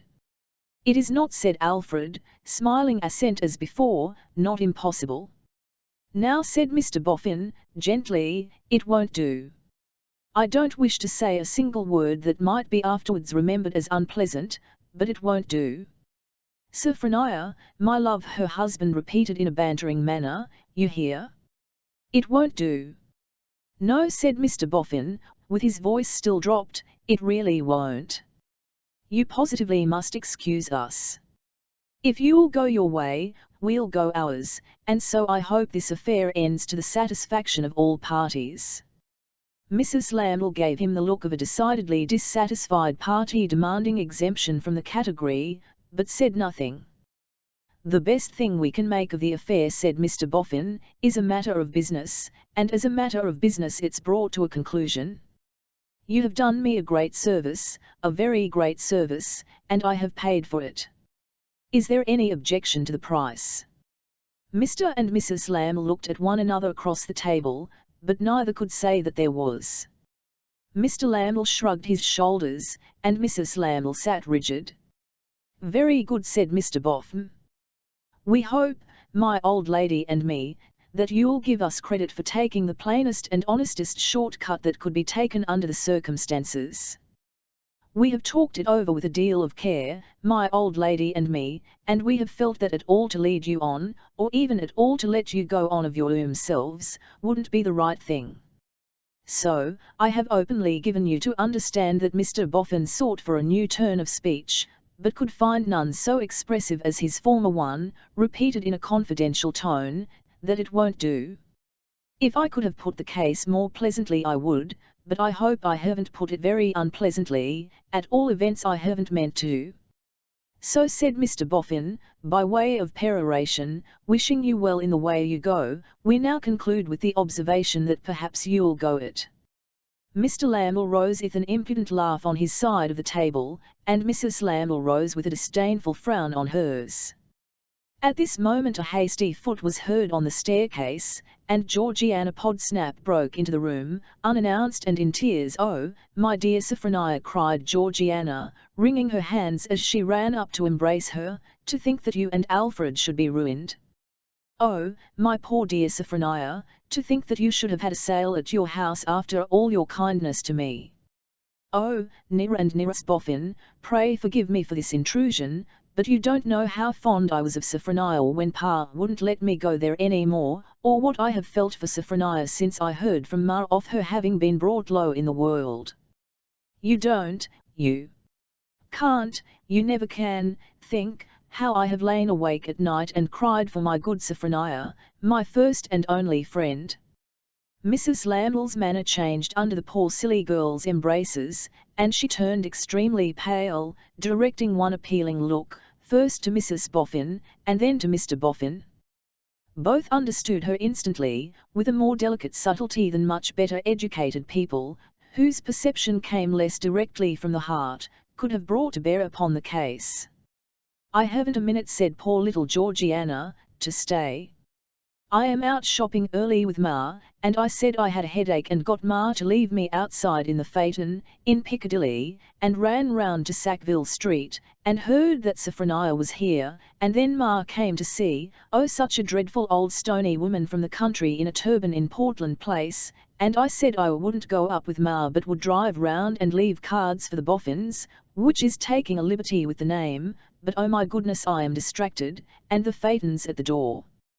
"And what would Pa say if he knew?" "Don't ye be timid, my dear," said Mrs. Boffin. "You came in to see us." "Oh, no, I didn't," cried Georgiana. "It's very impolite, I know, but I came to see my poor Sophronia, my only friend." "Oh, how I felt the separation, my dear Sophronia, before I knew you were brought low in the world, and how much more I feel it now." There were actually tears in the bold woman's eyes, as the soft-headed and soft-hearted girl twined her arms about her neck. "But I've come on business," said Georgiana, sobbing and drying her face, and then searching in a little reticule, "and if I don't dispatch it I shall have come for nothing, and oh good gracious! What would Pa say if he knew of Sackville Street, and what would Ma say if she was kept waiting on the doorsteps of that dreadful turban, and there never were such pawing horses as ours, unsettling my mind every moment more and more when I want more mind than I have got, by pouring up Mr. Boffin's street where they have no business to be. Oh, where is it? Oh, I can't find it." All this time sobbing, and searching in the little reticule. "What do you miss, my dear?" asked Mr. Boffin, stepping forward. "Oh, it's little enough," replied Georgiana, "because Ma always treats me as if I was in the nursery. I am sure I wish I was, but I hardly ever spend it, and it has mounted up to £15, Sophronia, and I hope 3 £5 notes are better than nothing, though so little. And now I have found that, oh, my goodness! There's the other gone next. Oh no, it isn't, here it is." With that, always sobbing and searching in the reticule, Georgiana produced a necklace. "Ma says chits and jewels have no business together," pursued Georgiana, "and that's the reason why I have no trinkets except this, but I suppose my Aunt Hawkinson was of a different opinion, because she left me this, though I used to think she might just as well have buried it, for it's always kept in jeweller's cotton. However, here it is, I am thankful to say, and of use at last, and you'll sell it, dear Sophronia, and buy things with it." "Give it to me," said Mr. Boffin, gently taking it. "I'll see that it's properly disposed of." "Oh, are you such a friend of Sophronia's, Mr. Boffin?" cried Georgiana. "Oh, how good of you! Oh, my gracious! There was something else, and it's gone out of my head." "Oh no, it isn't, I remember what it was. My grandmamma's property, that'll come to me when I am of age, Mr. Boffin, will be all my own, and neither Pa nor Ma nor anybody else'll have any control over it, and what I wish to do is to make some of it over somehow to Sophronia and Alfred, by signing something somewhere that'll prevail on somebody to advance them something. I want them to have something handsome to bring them up in the world again. Oh, my goodness me! Being such a friend of my dear Sophronia's, you won't refuse me, will you?" "No, no," said Mr. Boffin, "it shall be seen to." "Oh, thank you," cried Georgiana. "If me maid had a little note and half a crown, I could run round to the pastry-cook's to sign something, or I could sign something in the square if somebody would come and cough for me to let em in with the key, and would bring a pen and ink with em and a bit of blotting paper. Oh, my gracious! I must tear myself away, or Pa and Ma will both find out. Dear Sophronia, goodbye." The credulous little creature again embraced Mrs. Lamble most affectionately, and then held out her hand to Nira Lamble. "Goodbye, dear Mr. Lamble, mean Alfred. You won't think after today that I have deserted you and Sophronia because you have been brought low in the world, Will you? Oh me! Oh me! I have been crying my eyes out of my head, and Ma will be sure to ask me what's the matter. Oh, take me down, somebody, please, please, please. Mr. Boffin took her down, and saw her driven away, with her poor little red eyes and weak chin peering over the great apron of the custard-coloured phaeton, as if she had been ordered to expiate some childish misdemeanour by going to bed in the daylight, and were peeping over the counterpane in a miserable flutter of repentance and low spirits. Returning to the breakfast-room, he found Mrs. Laml still standing on her side of the table, and Mr. Laml on his. "I'll take care," said Nira Boffin, showing the money and the necklace, "that these are soon given back." Mrs. Laml had taken up her parasol from a side table, and stood sketching with it on the pattern of the damask cloth, as she had sketched on the pattern of Mr. Twemlow's papered wall. "You'll not undeceive her, I hope, Mr. Boffin," she said, turning her head towards him, but not her eyes. "No," said Mr. Boffin. "I mean, as to the worth and value of her friend," Mrs. Laml explained, in a measured voice, and with an emphasis on her last word. "No," he returned. "I may try to give a hint at her home that she is in want of kind and careful protection, but I shall say no more than that to her parents, and I shall say nothing to the young lady herself." "Mr. and Mrs. Boffin," said Mrs. Laml, still sketching, and seeming to bestow great pains upon it, "there are not many people, I think, who, under the circumstances, would have been so considerate and sparing as you have been to me just now. Do you care to be thanked?" "Thanks are always worth having," said Mrs. Boffin, in her ready good nature. "Then thank you both." Sophronia asked her husband, mockingly, "Are you sentimental?" "Well, well, my good sir," Mr. Boffin interposed, "it's a very good thing to think well of another person, and it's a very good thing to be thought well of by another person. Mrs. Laml will be none the worse for it, if she is." "Much obliged." "But I asked Mrs. Laml if she was." She stood sketching on the tablecloth, with her face clouded and set, and was silent. "Because," said Alfred, "I am disposed to be sentimental myself, on your appropriation of the jewels and the money, Mr. Boffin. As our little Georgiana said, 3 5-pound notes are better than nothing, and if you sell a necklace you can buy things with the produce. If you sell it," was Mr. Boffin's comment, as he put it in his pocket. Alfred followed it with his looks, and also greedily pursued the notes until they vanished into Mr. Boffin's waistcoat pocket. Then he directed a look, half exasperated and half jeering, at his wife.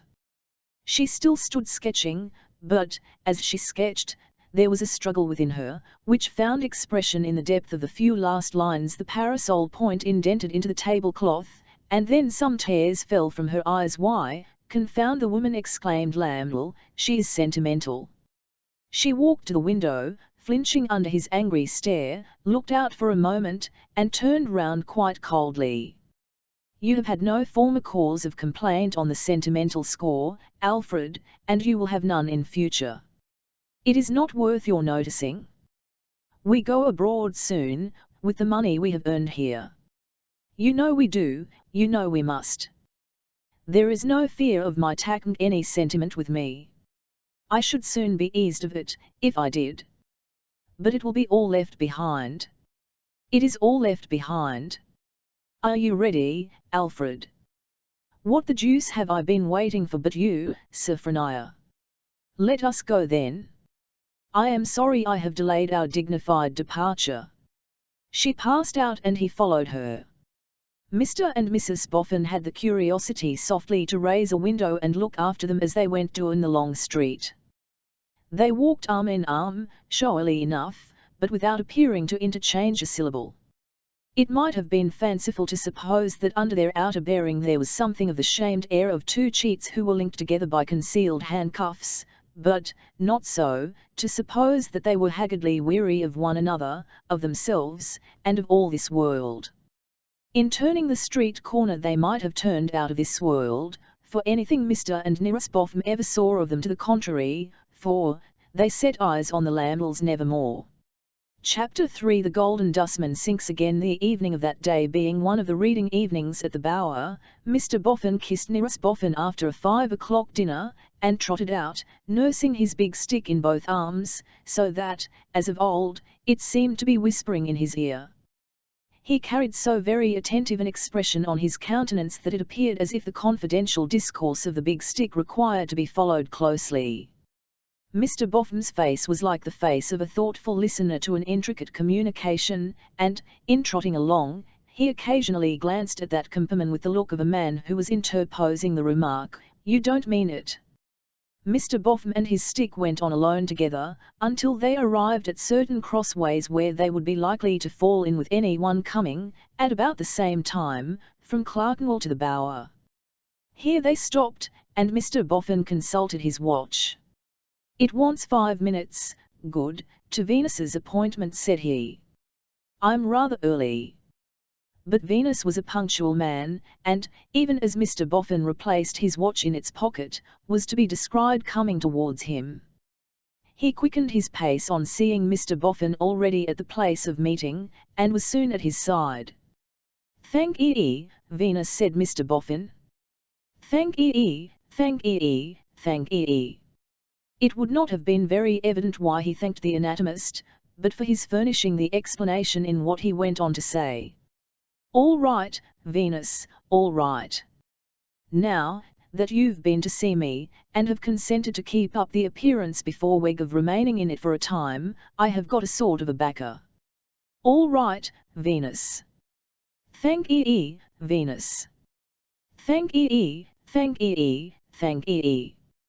Mr. Venus shook the proffered hand with a modest air, and they pursued the direction of the Bower. "Do you think Weg is likely to drop down upon me tonight, Venus?" inquired Mr. Boffin, wistfully, as they went along. "I think he is, sir." "Have you any particular reason for thinking so, Venus?" "Well, sir," returned that personage, "the fact is, he has given me another look in, to make sure of what he calls our stock in trade being correct, and he has mentioned his intention that he was not to be put off beginning with you the very next time you should come. And this," hinted Mr. Venus, delicately, "being the very next time, you know, sir, why, therefore you suppose he'll turn to at the grindstone, eh, Weg?" said Mr. Boffin. "Just so, sir." Mr. Boffin took his nose in his hand, as if it were already excoriated, and the sparks were beginning to fly out of that feature. "He's a terrible fellow, Venus, he's an awful fellow. I don't know how ever I shall go through with it. You must stand by me, Venus, like a good man and true. You'll do all you can to stand by me, Venus, won't you?" Mr. Venus replied with the assurance that he would, and Mr. Boffin, looking anxious and dispirited, pursued the way in silence until they rang at the Bower gate. The stumping approach of Weg was soon heard behind it, and as it turned upon its hinges he became visible with his hand on the lock. "Mr. Boffin, sir," he remarked. "You're quite a stranger." "Yes. I've been otherwise occupied, Weg." "Have you indeed, sir?" returned the literary gentleman, with a threatening sneer. "Ha! I've been looking for you, sir, rather what I may call specially." "You don't say so, Weg." "Yes, I do say so, sir. And if you hadn't come round to me tonight, dash my wig if I wouldn't have come round to you tomorrow. Now, I tell you. Nothing wrong, I hope, Weg?" "Oh no, Mr. Boffin," was the ironical answer. "Nothing wrong. What should be wrong in Boffin's Bower? Step in, sir. If you'll come to the Bower I've shaded for you, your bed shan't roses all spangled with. Will you, come to the Bower? Oh, won't you, come to the Bower?" An unholy glare of contradiction and offence shone in the eyes of Mr. Weg, as he turned the key on his patron, after ushering him into the yard with this vocal quotation. Mr. Boffin's air was crestfallen and submissive. Whispered Weg to Venus, as they crossed the yard behind him, "Look at the worm and minion, he's doin' in the mouth already. whispered Venus to Weg, "that's because I've told him. I've prepared the way for you." Mr. Boffin, entering the usual chamber, laid his stick upon the settle usually reserved for him, thrust his hands into his pockets, and, with his shoulders raised and his hat drooping back upon them, looking disconsolately at Weg. "My friend and partner, Mr. Venus, gives me to understand," remarked that man of might, addressing him, "that you are aware of our power over you. Now, when you have took your hat off, we'll go into that pint." Mr. Boffin shook it off with one shake, so that it dropped on the floor behind him, and remained in his former attitude with his former rueful look upon him. "First of all, I'm going to call you Boffin, for short," said Weg. "If you don't like it, it's open to you to lump it." "I don't mind it, Weg," Mr. Boffin replied. "That's lucky for you, Boffin. Now, do you want to be read to?" "I don't particularly care about it tonight, Weg." "Because if you did want to," pursued Mr. Weg, the brilliancy of whose point was dimmed by his having been unexpectedly answered, "you wouldn't be. I've been your slave long enough. I'm not to be trampled underfoot by a dustman any more. With the single exception of the salary, I renounce the whole and total situation." "Since you say it is to be so," Weg returned Mr. Boffin, with folded hands, "I suppose it must be." "I suppose it must be," Weg retorted. "Next, to clear the ground before coming to business, you've placed in this yard a skulking, a sneaking, and a sniffing menial." "He hadn't a cold in his head when I sent him here," said Mr. Boffin. "Boffin," retorted Weg, "I warn you not to attempt a joke with me." Here Mr. Venus interposed, and remarked that he conceived Mr. Boffin to have taken the description literally, the rather, forasmuch as he, Mr. Venus, had himself supposed the menial to have contracted an affliction or a habit of the nose, involving a serious drawback on the pleasures of social intercourse, until he had discovered that Mr. Weg's description of him was to be accepted as merely figurative. "Anyhow, and everyhow," said Weg, "he has been planted here, and he is here. Now, I won't have him here. So I call upon Boffin, before I say another word, to fetch him in and send him packing to the right about." The unsuspecting Sloppy was at that moment airing his many buttons within view of the window. Nera Boffin, after a short interval of impassive discomfiture, opened the window and beckoned him to come in. "I call upon Boffin," said Weg, with one arm akimbo and his head on one side, like a bullying counsel pausing for an answer from a witness, "to inform that menial that I am master here." In humble obedience, when the button-gleaming Sloppy entered, Mr. Boffin said to him, "Sloppy, my fine fellow, Mr. Weg is master here. He doesn't want you, and you are to go from here. For good," Mr. Weg severely stipulated. "For good," said Mr. Boffin. Sloppy stared, with both his eyes and all his buttons, and his mouth wide open, but was without loss of time escorted forth by Silas Weg, pushed out at the yard gate by the shoulders, and locked out.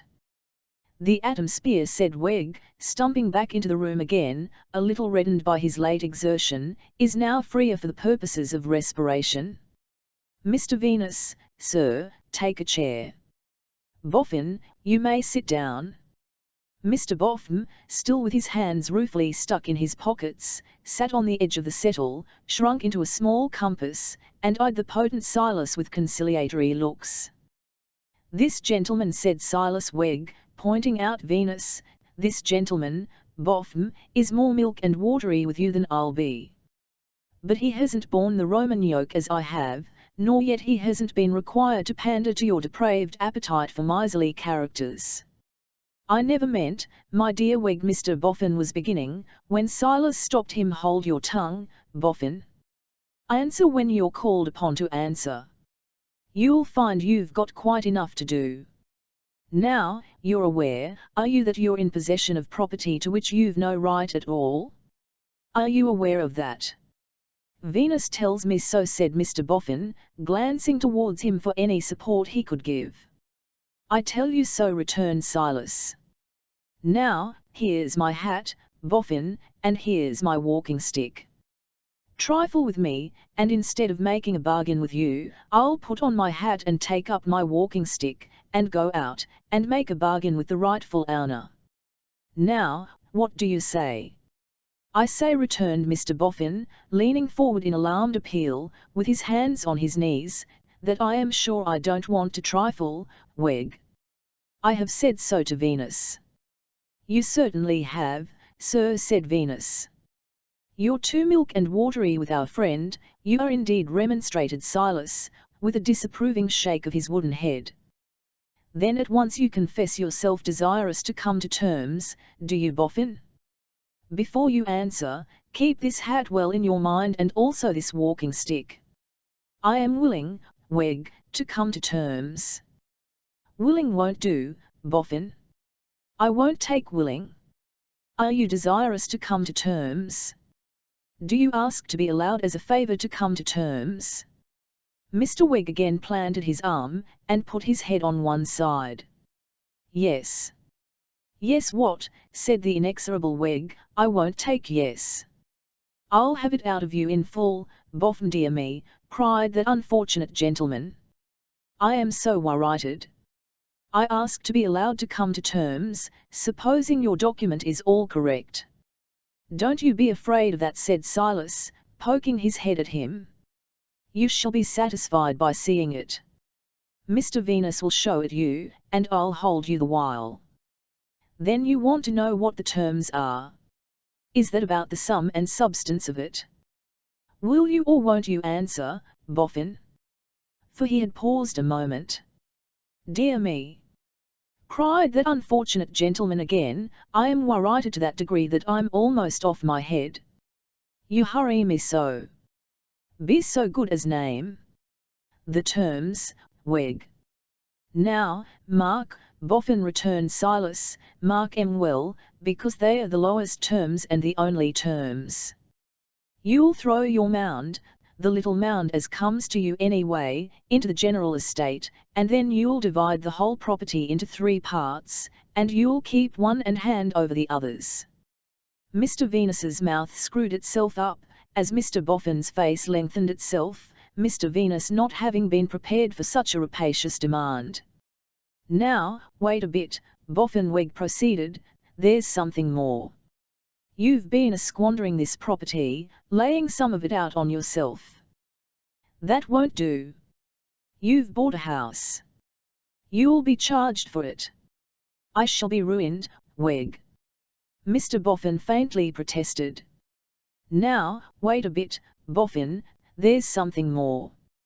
You'll leave me in sole custody of these mounds till they are all laid low. If any valuables should be found in 'em, I'll take care of such valuables. You'll produce your contract for the sale of the mounds, that we may know to a penny what they are worth, and you'll make out likewise an exact list of all the other property. When the mounds is cleared away to the last shovelful, the final division will come off. Dreadful, dreadful, dreadful. I shall die in a workhouse," cried the Golden Dustman, with his hands to his head. "Now, wait a bit, Boffin, there's something more. You've been unlawfully ferreting about this yard. You've been seen in the act of ferreting about this yard. 2 pair of eyes at the present moment brought to bear upon you, have seen you dig up a Dutch bottle." "It was mine," Weg protested Mr. Boffin. "I put it there myself." "What was in it, Boffin?" inquired Silas. "Not gold, not silver, not banknotes, not jewels, nothing that you could turn into money, Weg, upon my soul."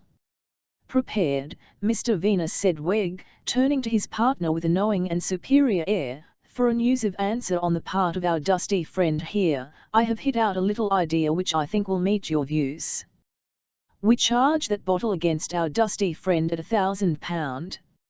Mr. Boffin drew a deep groan. "Now, wait a bit, Boffin, there's something more. In your employment is an underhanded sneak, named Roke Smith. It won't answer to have him about, while this business of ours is about. He must be discharged." "Roke Smith is already discharged," said Boffin, speaking in a muffled voice, with his hands before his face, as he rocked himself on the settle. "Already discharged, is he?" returned Wegg, surprised. "Oh. Then, Boffin, I believe there's nothing more at present." The unlucky gentleman continuing to rock himself to and fro, and to utter an occasional moan, Mr. Venus besought him to bear up against his reverses, and to take time to accustom himself to the thought of his new position. But his taking time was exactly the thing of all others that Silas Wegg could not be induced to hear of. "Yes or no, and no half measures," was the motto which that obdurate person many times repeated, shaking his fist at Mr. Boffin, and pegging his motto into the floor with his wooden leg, in a threatening and alarming manner. At length, Nira Boffin entreated to be allowed a quarter of an hour's grace, and a cooling walk of that duration in the yard. With some difficulty Mr. Wegg granted this great favour, but only on condition that he accompanied Mr. Boffin in his walk, as not knowing what he might fraudulently unearth if he were left to himself. A more absurd sight than Mr. Boffin in his mental irritation trotting very nimbly, and Mr. Wegg hopping after him with great exertion, eager to watch the slightest turn of an eyelash, lest it should indicate a spot rich with some secret, assuredly had never been seen in the shadow of the mounds. Mr. Wegg was much distressed when the quarter of an hour expired, and came hopping in, a very bad second. "I can't help myself," cried Mr. Boffin, flouncing on the settle in a forlorn manner, with his hands deep in his pockets, as if his pockets had sunk. "What's the good of my pretending to stand out, when I can't help myself? I must give in to the terms. But I should like to see the document." Wegg, who was all for clinching the nail he had so strongly driven home, announced that Boffin should see it without an hour's delay. Taking him into custody for that purpose, or overshadowing him as if really were his evil genius in visible form, Mr. Wegg clapped Mr. Boffin's hat upon the back of his head, and walked him out by the arm, asserting a proprietorship over his soul and body that was at once more grim and more ridiculous than anything in Mr. Venus's rare collection.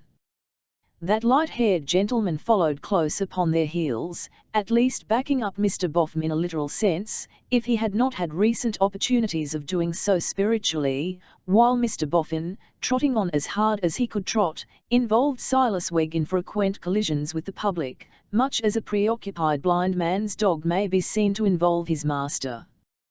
Thus they reached Mr. Venus's establishment, somewhat heated by the nature of their progress thither. Nira Wegg, especially, was in a flaming glow, and stood in the little shop, panting and mopping his head with his pocket handkerchief, speechless for several minutes. Meanwhile, Mr. Venus, who had left the duelling frogs to fight it out in his absence by candlelight for the public delectation, put the shutters up. When all was snug, and the shop door fastened, he said to the perspiring Silas, "I suppose, Mr. Wegg, we may now produce the paper." "Hold on a minute, sir," replied that discreet character, "hold on a minute. Will you obligingly shove that box which you mentioned on a former occasion as containing miscellanies, towards me in the midst of the shop here?" Mr. Venus did as he was asked. "Very good," said Silas, looking about, "very good. Will you hand me that chair, sir, to put a top of it?" Venus handed him the chair. "Now, Boffin," said Wegg, "mount up here and take your seat, will you?" Mr. Boffin, as if he were about to have his portrait painted, or to be electrified, or to be made a Freemason, or to be placed at any other solitary disadvantage, ascended the rostrum prepared for him. "Now, Mr. Venus," said Silas, taking off his coat, "when I catches our friend here round the arms and body, and pins him tight to the back of the chair, you may show him what he wants to see. If you'll open it and hold it well up in one hand, sir, and a candle in the other, he can read it charming." Mr. Boffin seemed rather inclined to object to these precautionary arrangements, but, being immediately embraced by Wegg, resigned himself. Venus then produced the document, and Mr. Boffin slowly spelt it out aloud, so very slowly, that Wegg, who was holding him in the chair with the grip of a wrestler, became again exceedingly the worse for his exertions. "Say when you've put it safe back, Mr. Venus," he uttered with difficulty, for the strain of this is tremendous. At length the document was restored to its place, and Wegg, whose uncomfortable attitude had been that of a very persevering man unsuccessfully attempting to stand upon his head, took a seat to recover himself. Mr. Boffin, for his part, made no attempt to come down, but remained aloft disconsolate. "Well, Boffin," said Wegg, as soon as he was in a condition to speak. "Now, you know." "Yes," Wegg said Mr. Boffin, meekly. "Now, I know." "You have no doubts about it, Boffin?" "No, Wegg." "No, Wegg." None was the slow and sad reply. "Then, take care," you said Wegg, "that you stick to your conditions. Mr. Venus, if on this auspicious occasion, you should happen to have a drop of anything not quite so mild as tea in the ooze, I think I'd take the friendly liberty of asking you for a specimen of it." Mr. Venus, reminded of the duties of hospitality, produced some rum. In answer to the inquiry, "Will you mix it, Mr. Wegg?" that gentleman pleasantly rejoined, "I think not, sir. On so auspicious an occasion, I prefer to take it in the form of a gum tickler." Mr. Boffin, declining rum, being still elevated on his pedestal, was in a convenient position to be addressed. Wegg, having eyed him with an impudent air at leisure, addressed him, therefore, while refreshing himself with his dram. "Boff-fin?" "Yes, Wegg," he answered, coming out of a fit of abstraction, with a sigh. "I haven't mentioned one thing, because it's a detail that comes of course. You must be followed up, you know. You must be kept under inspection." "I don't quite understand," said Mr. Boffin. "Don't you?" sneered Wegg. "Has your wits, Boffin? Till the Mounds is down and this business completed, you're accountable for all the property, recollect. Consider yourself accountable to me.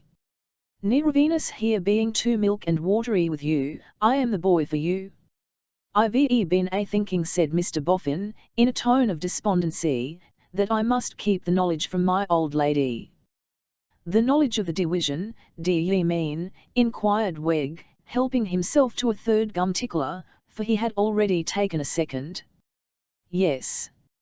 If she was to die first of us two, she might then think all her life, poor thing, that I had got the rest of the fortune still, and was saving it." "I suspect," Boffin returned Wegg, shaking his head sagaciously, and bestowing a wooden wink upon him, "that you've found out some account of some old chap, supposed to be a miser, who got himself the credit of having much more money than he had. However, I don't mind. Don't you see, Wegg?" Mr. Boffin feelingly represented to him, "Don't you see? My old lady has got so used to the property. It would be such a hard surprise." "I don't see it at all," blustered Wegg. "You'll have as much as I shall." "And who are you?" "But then, again," Mr. Boffin gently represented, "my old lady has very upright principles." "Who's your old lady?" returned Wegg, "to set herself up for having uprighter principles than mine?" Mr. Boffin seemed a little less patient at this point than at any other of the negotiations. But he commanded himself, and said tamely enough, "I think it must be kept from my old lady, Wegg." "Well," said Wegg, contemptuously, "though, perhaps, perceiving some hint of danger otherwise, keep it from your old lady. I ain't going to tell her. I can have you under close inspection without that. I'm as good a man as you, and better. Ask me to dinner. Give me the run of your ooze. I was good enough for you and your old lady once, when I helped you out with your wheel and hammers. Was there no Miss Elizabeth, Master George, Aunt Jane, and Uncle Parker, before you two?" "Gently, Mr. Wegg, gently," Venus urged. "Milk and water airily you mean, sir," he returned, with some little thickness of speech, in consequence of the gum ticklers having tickled it. "I've got him under inspection, and I'll inspect him." Along the line the signal ran, "England expects as this present man will keep Boffin to his duty. Boffin, I'll see you home." Mr. Boffin descended with an air of resignation, and gave himself up, after taking friendly leave of Mr. Venus. Once more, inspector and inspected went through the streets together, and so arrived at Mr. Boffin's door. But even there, when Mr. Boffin had given his keeper good night, and had let himself in with his key, and had softly closed the door, even there and then, the all-powerful Silas must needs claim another assertion of his newly asserted power. "Boff, Fin?" he called through the keyhole. "Yes, Weg," was the reply through the same channel. "Come out. Show yourself again. Let's have another look at you." Mr. Boffin, how fallen from the high estate of his honest simplicity, opened the door and obeyed. "Go in. You may get to bed now," said Weg, with a grin. The door was hardly closed, when he again called through the keyhole, "Boff, Fin?" "Yes, Weg." This time Silas made no reply, but laboured with a will at turning an imaginary grindstone outside the keyhole, while Mr. Boffin stooped at it within. He then laughed silently, and stumped home. Chapter 4 A.M. Runaway match. Cherubic Pa arose with as little noise as possible from beside majestic Ma, one morning early, having a holiday before him. Pa and the lovely woman had a rather particular appointment to keep. Yet Pa and the lovely woman were not going out together. Bella was up before 4, but had no bonnet on. She was waiting at the foot of the stairs, was sitting on the bottom stair, in fact, to receive Pa when he came down, but her only object seemed to be to get Pa well out of the house. "Your breakfast is ready, sir," whispered Bella, after greeting him with a hug, "and all you have to do, is, to eat it up and drink it up, and escape. How do you feel, Pa?" "To the best of my judgment, like a housebreaker new to the business, my dear, who can't make himself quite comfortable till he is off the premises." Bella tucked her arm in his with a merry noiseless laugh, and they went down to the kitchen on tiptoe, she stopping on every separate stair to put the tip of her forefinger on her rosy lips, and then lay it on his lips, according to her favourite petting way of kissing Pa. "How do you feel, my love?" asked R.W., as she gave him his breakfast.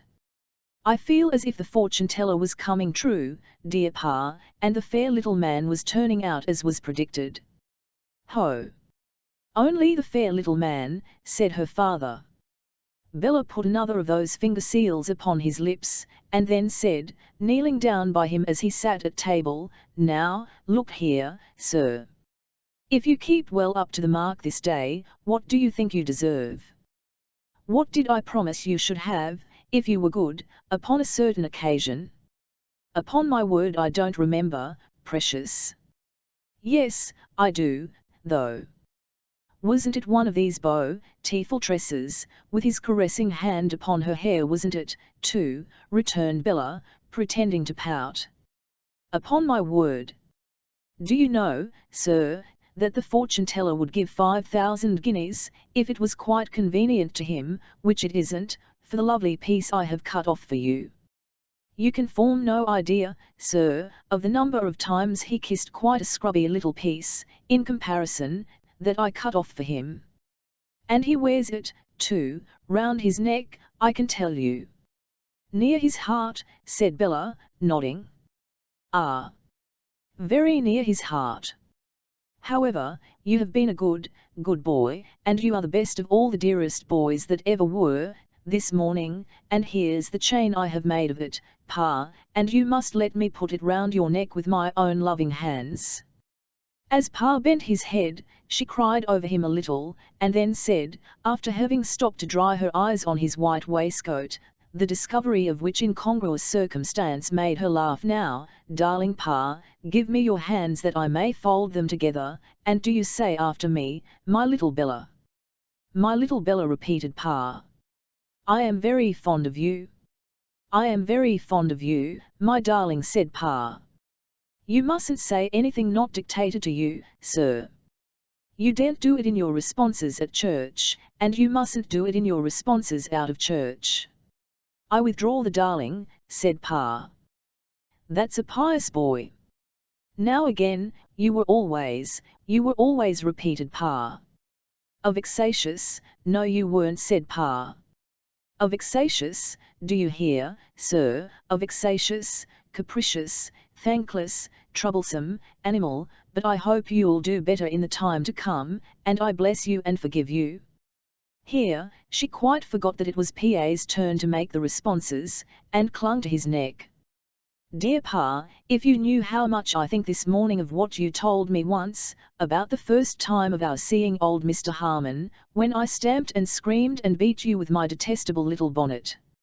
I feel as if I had been stamping and screaming and beating you with my hateful little bonnet, ever since I was born, darling. Nonsense, my love. And as to your bonnets, they have always been nice bonnets, for they have always become you, or you have become them, perhaps it was that, at every age. Did I hurt you much, poor little Pa? Asked Bella, laughing, notwithstanding her repentance, with fantastic pleasure in the picture, when I beat you with my bonnet. No, my child. Wouldn't have hurt a fly.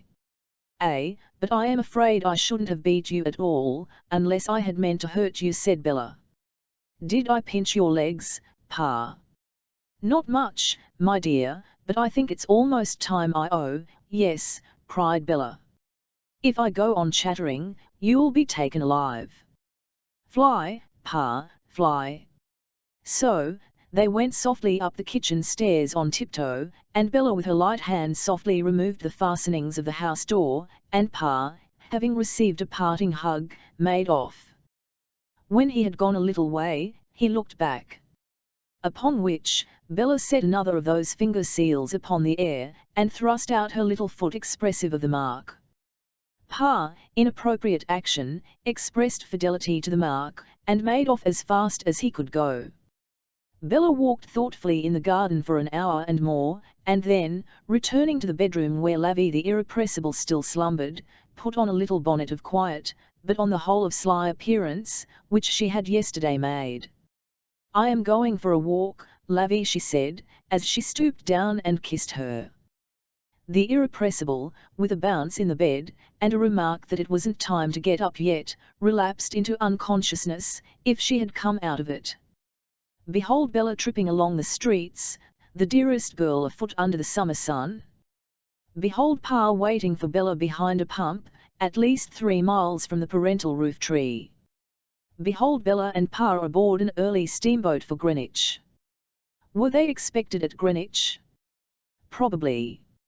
At least, near John Rokesmith was on the pier looking out, about a couple of hours before the collie, but to him gold dusty, little steamboat got her steam up in London? Probably. At least, Mr. John Rokesmith seemed perfectly satisfied when he described them on board. Probably. At least, Bella no sooner stepped ashore than she took Mr. John Rokesmith's arm, without evincing surprise, and the two walked away together with an ethereal air of happiness which, as it were, wafted up from the earth and drew after them a gruff and glum old pensioner to see it out. 2 wooden legs had this gruff and glum old pensioner, and, a minute before Bella stepped out of the boat, and drew that confiding little arm of hers through Rokesmith's, he had had no object in life but tobacco, and not enough of that. Stranded was gruff and glum in a harbour of everlasting mud, when all in an instant Bella floated him, and away he went. Say, cherubic parent taking the lead, in what direction do we steer first? With some such inquiry in his thoughts, gruff and glum, stricken by so sudden an interest that he perked his neck and looked over the intervening people, as if he were trying to stand on tiptoe with his 2 wooden legs, took an observation of R.W. There was no first in the case, gruff and glum made out, the cherubic parent was bearing down and crowding on direct for Greenwich Church, to see his relations. For, gruff and glum, though most events acted on him simply as tobacco stoppers, pressing down and condensing the quids within him, might be imagined to trace a family resemblance between the cherubs in the church architecture, and the cherub in the white waistcoat. Some remembrance of old Valentines, wherein a cherub, less appropriately attired for a proverbially uncertain climate, had been seen conducting lovers to the altar, might have been fancied to inflame the ardour of his timber toes. Be it as it might, he gave his moorings the slip, and followed in chase. The cherub went before, all beaming smiles, Bella and John Rokesmith followed, gruff and glum stuck to them like wax. For years, the wings of his mind had gone to look after the legs of his body, but Bella had brought them back for him per steamer, and they were spread again. He was a slow sailor on a wind of happiness, but he took a cross cut for the rendezvous, and pegged away as if he was scoring furiously at cribbage. When the shadow of the church porch swallowed them up, victorious Gruff and Glum likewise presented himself to be swallowed up. And by this time the cherubic parent was so fearful of surprise, that, but for the two wooden legs on which Gruff and Glum was reassuringly mounted, his conscience might have introduced, in the person of that pensioner, his own stately lady disguised, arrived at Greenwich in a car and griffins, like the spiteful fairy at the christenings of the princesses, to do something dreadful to the marriage service. And truly he had a momentary reason to be pale of face, and to whisper to Bella, "You don't think that can be your ma, do you, my dear?" on account of a mysterious rustling and a stealthy movement somewhere in the remote neighbourhood of the organ, though it was gone directly and was heard no more. Albeit it was heard of afterwards, as will afterwards be read in this veracious register of marriage. Who taketh? I, John, and so do I, Bella. Who giveth? I, R.W. forasmuch, Gruff and Glum, as John and Bella have consented together in holy wedlock, you may, in short, consider it done, and withdraw your two wooden legs from this temple. To the foregoing purport, the minister speaking, as directed by the rubric, to the people, selectly represented in the present instance by G and G above mentioned. And now, the church porch having swallowed up Bella Wilfer for ever and ever, had it not in its power to relinquish that young woman, but slid into the happy sunlight, Mrs. John Rokesmith instead. And long on the bright steps stood Gruff and Glum, looking after the pretty bride, with a narcotic consciousness of having dreamed a dream. After which, Bella took out from her pocket a little letter, and read it aloud to Pa and John, this being a true copy of the same. "Dearest Ma, I hope you won't be angry, but I am most happily married to Mr. John Rokesmith, who loves me better than I can ever deserve, except by loving him with all my heart. I thought it best not to mention it beforehand, in case it should cause any little difference at home. Please tell darling Pa. With love to Lavie, ever dearest Ma, your affectionate daughter, Bella, P.S. Rokesmith."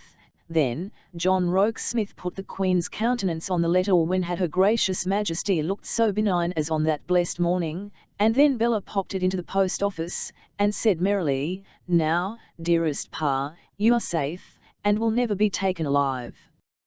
Pa was, at first, in the stirred depths of his conscience, so far from sure of being safe yet, that he made out majestic matrons lurking in ambush among the harmless trees of Greenwich Park, and seemed to see a stately countenance tied up in a well-known pocket-handkerchief glooming down at him from a window of the observatory, where the familiars of the Astronomer Royal nightly outwatch the inking stars.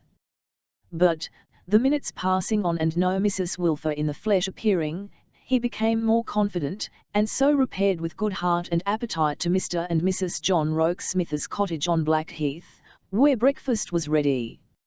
A modest little cottage but a bright and a fresh, and on the snowy tablecloth the prettiest of little breakfasts. In waiting, too, like an attendant summer breeze, a fluttering young damsel, all pink and ribbons, blushing as if she had been married instead of Bella, and yet asserting the triumph of her sex over both John and Pa, in an exulting and exalted flurry, as who should say, "This is what you must all come to, gentlemen, when we choose to bring you to book." This same young damsel was Bella's sewing maid, and unto her did deliver a bunch of keys, commanding treasures in the way of dry salter groceries, jams and pickles, the investigation of which made pastime after breakfast, when Bella declared that Pa must taste everything, John dear, or it will never be lucky, and when Pa had all sorts of things poked into his mouth, and didn't quite know what to do with them when they were put there.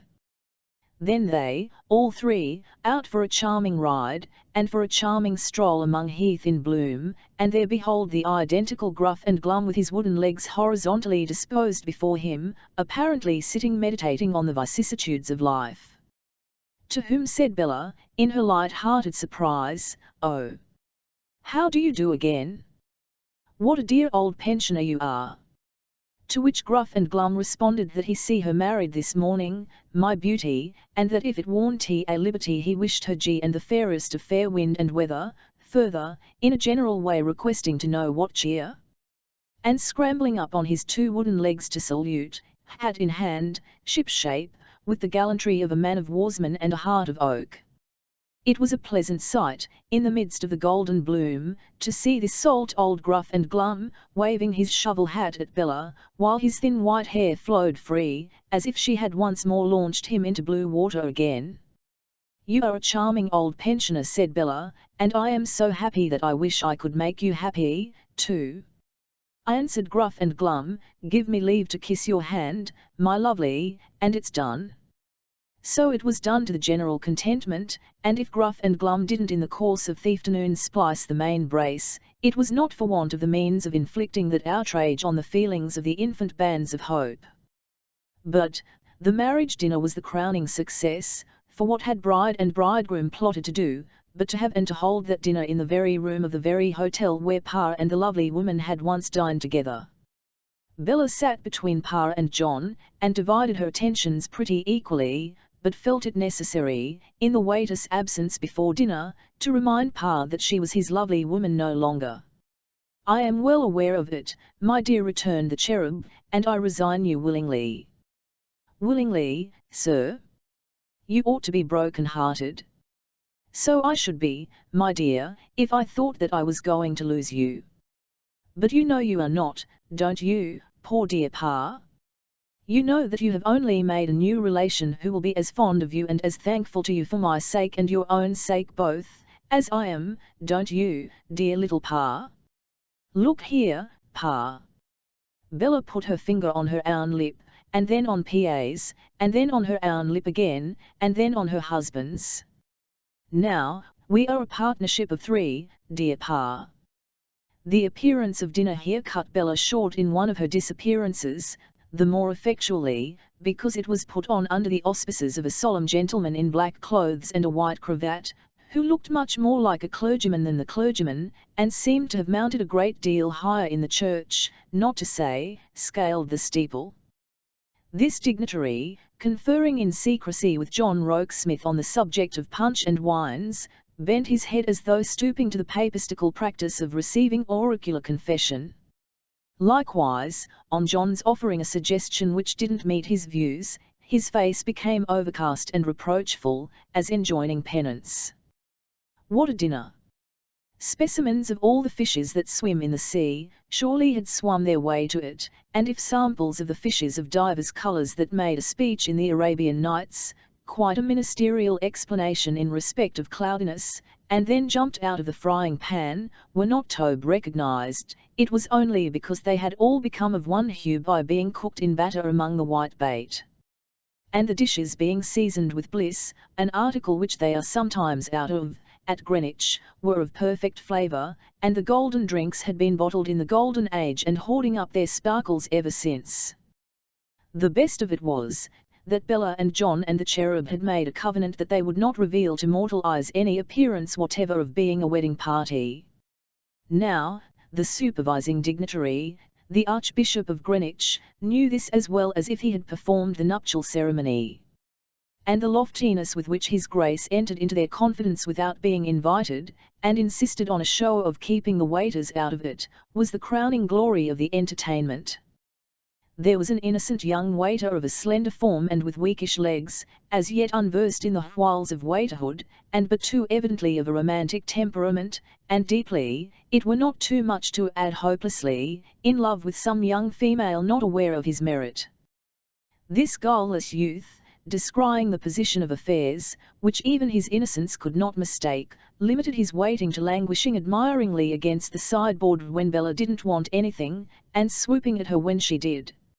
Him, his Grace the Archbishop perpetually obstructed, cutting him out with his elbow in the moment of success, dispatching him in degrading quest of melted butter, and, when by any chance he got hold of any dish worth having, bereaving him of it, and ordering him to stand back. "Pray excuse him, madam," said the Archbishop in a low stately voice. "He is a very young man on liking, and we don't like him."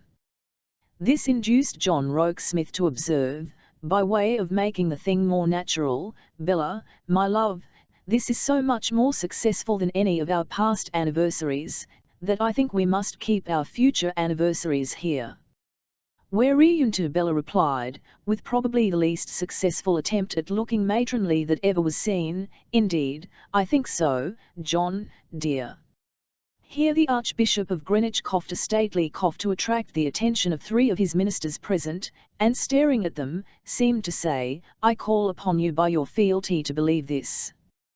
With his own hands he afterwards put on the dessert, as remarking to the 3 guests, "The period has now arrived at which we can dispense with the assistance of those fellows who are not in our confidence and would have retired with complete dignity but for a daring action issuing from the misguided brain of the young man on liking. He finding, by ill fortune, a piece of orange flower somewhere in the lobbies now approached undetected the same in a finger glass, and placed it on Bella's right hand. The Archbishop instantly ejected and excommunicated him, but the thing was done. "I trust, madam," said his Grace, returning alone, "that you will have the kindness to overlook it, in consideration of its being the act of a very young man who is merely here on liking, and who will never answer." With that, he solemnly bowed and retired, and they all burst into laughter, long and merry. "Disguise is of no use," said Bella. "They all find me out, I think it must be, Pa and John dear, because I look so happy." Her husband, feeling it necessary at this point to demand one of those mysterious disappearances on Bella's part, she dutifully obeyed, saying in a softened voice from her place of concealment, "You remember how we talked about the ships that day, Pa?" "Yes, my dear."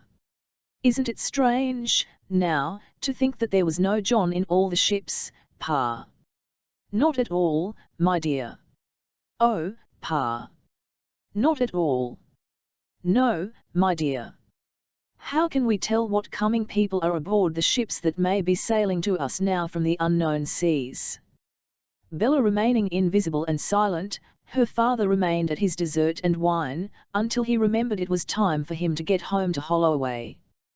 "Though I positively cannot tear myself away," he cherubically added, "it would be a sin, without drinking to many, many happy returns of this most happy day." "Here." 10,000 times, cried John. "I fill my glass and my precious wife's." "Gentlemen," said the cherub, inaudibly addressing, in his Anglo-Saxon tendency to throw his feelings into the form of a speech, the boys down below, who were bidding against each other to put their heads in the mud for 6pence, "Gentlemen, and Bella and John, you will readily suppose that it is not my intention to trouble you with many observations on the present occasion. You will also at once infer the nature and even the terms of the toast I am about to propose on the present occasion. Gentlemen, and Bella and John, the present occasion is an occasion fraught with feelings that I cannot trust myself to express.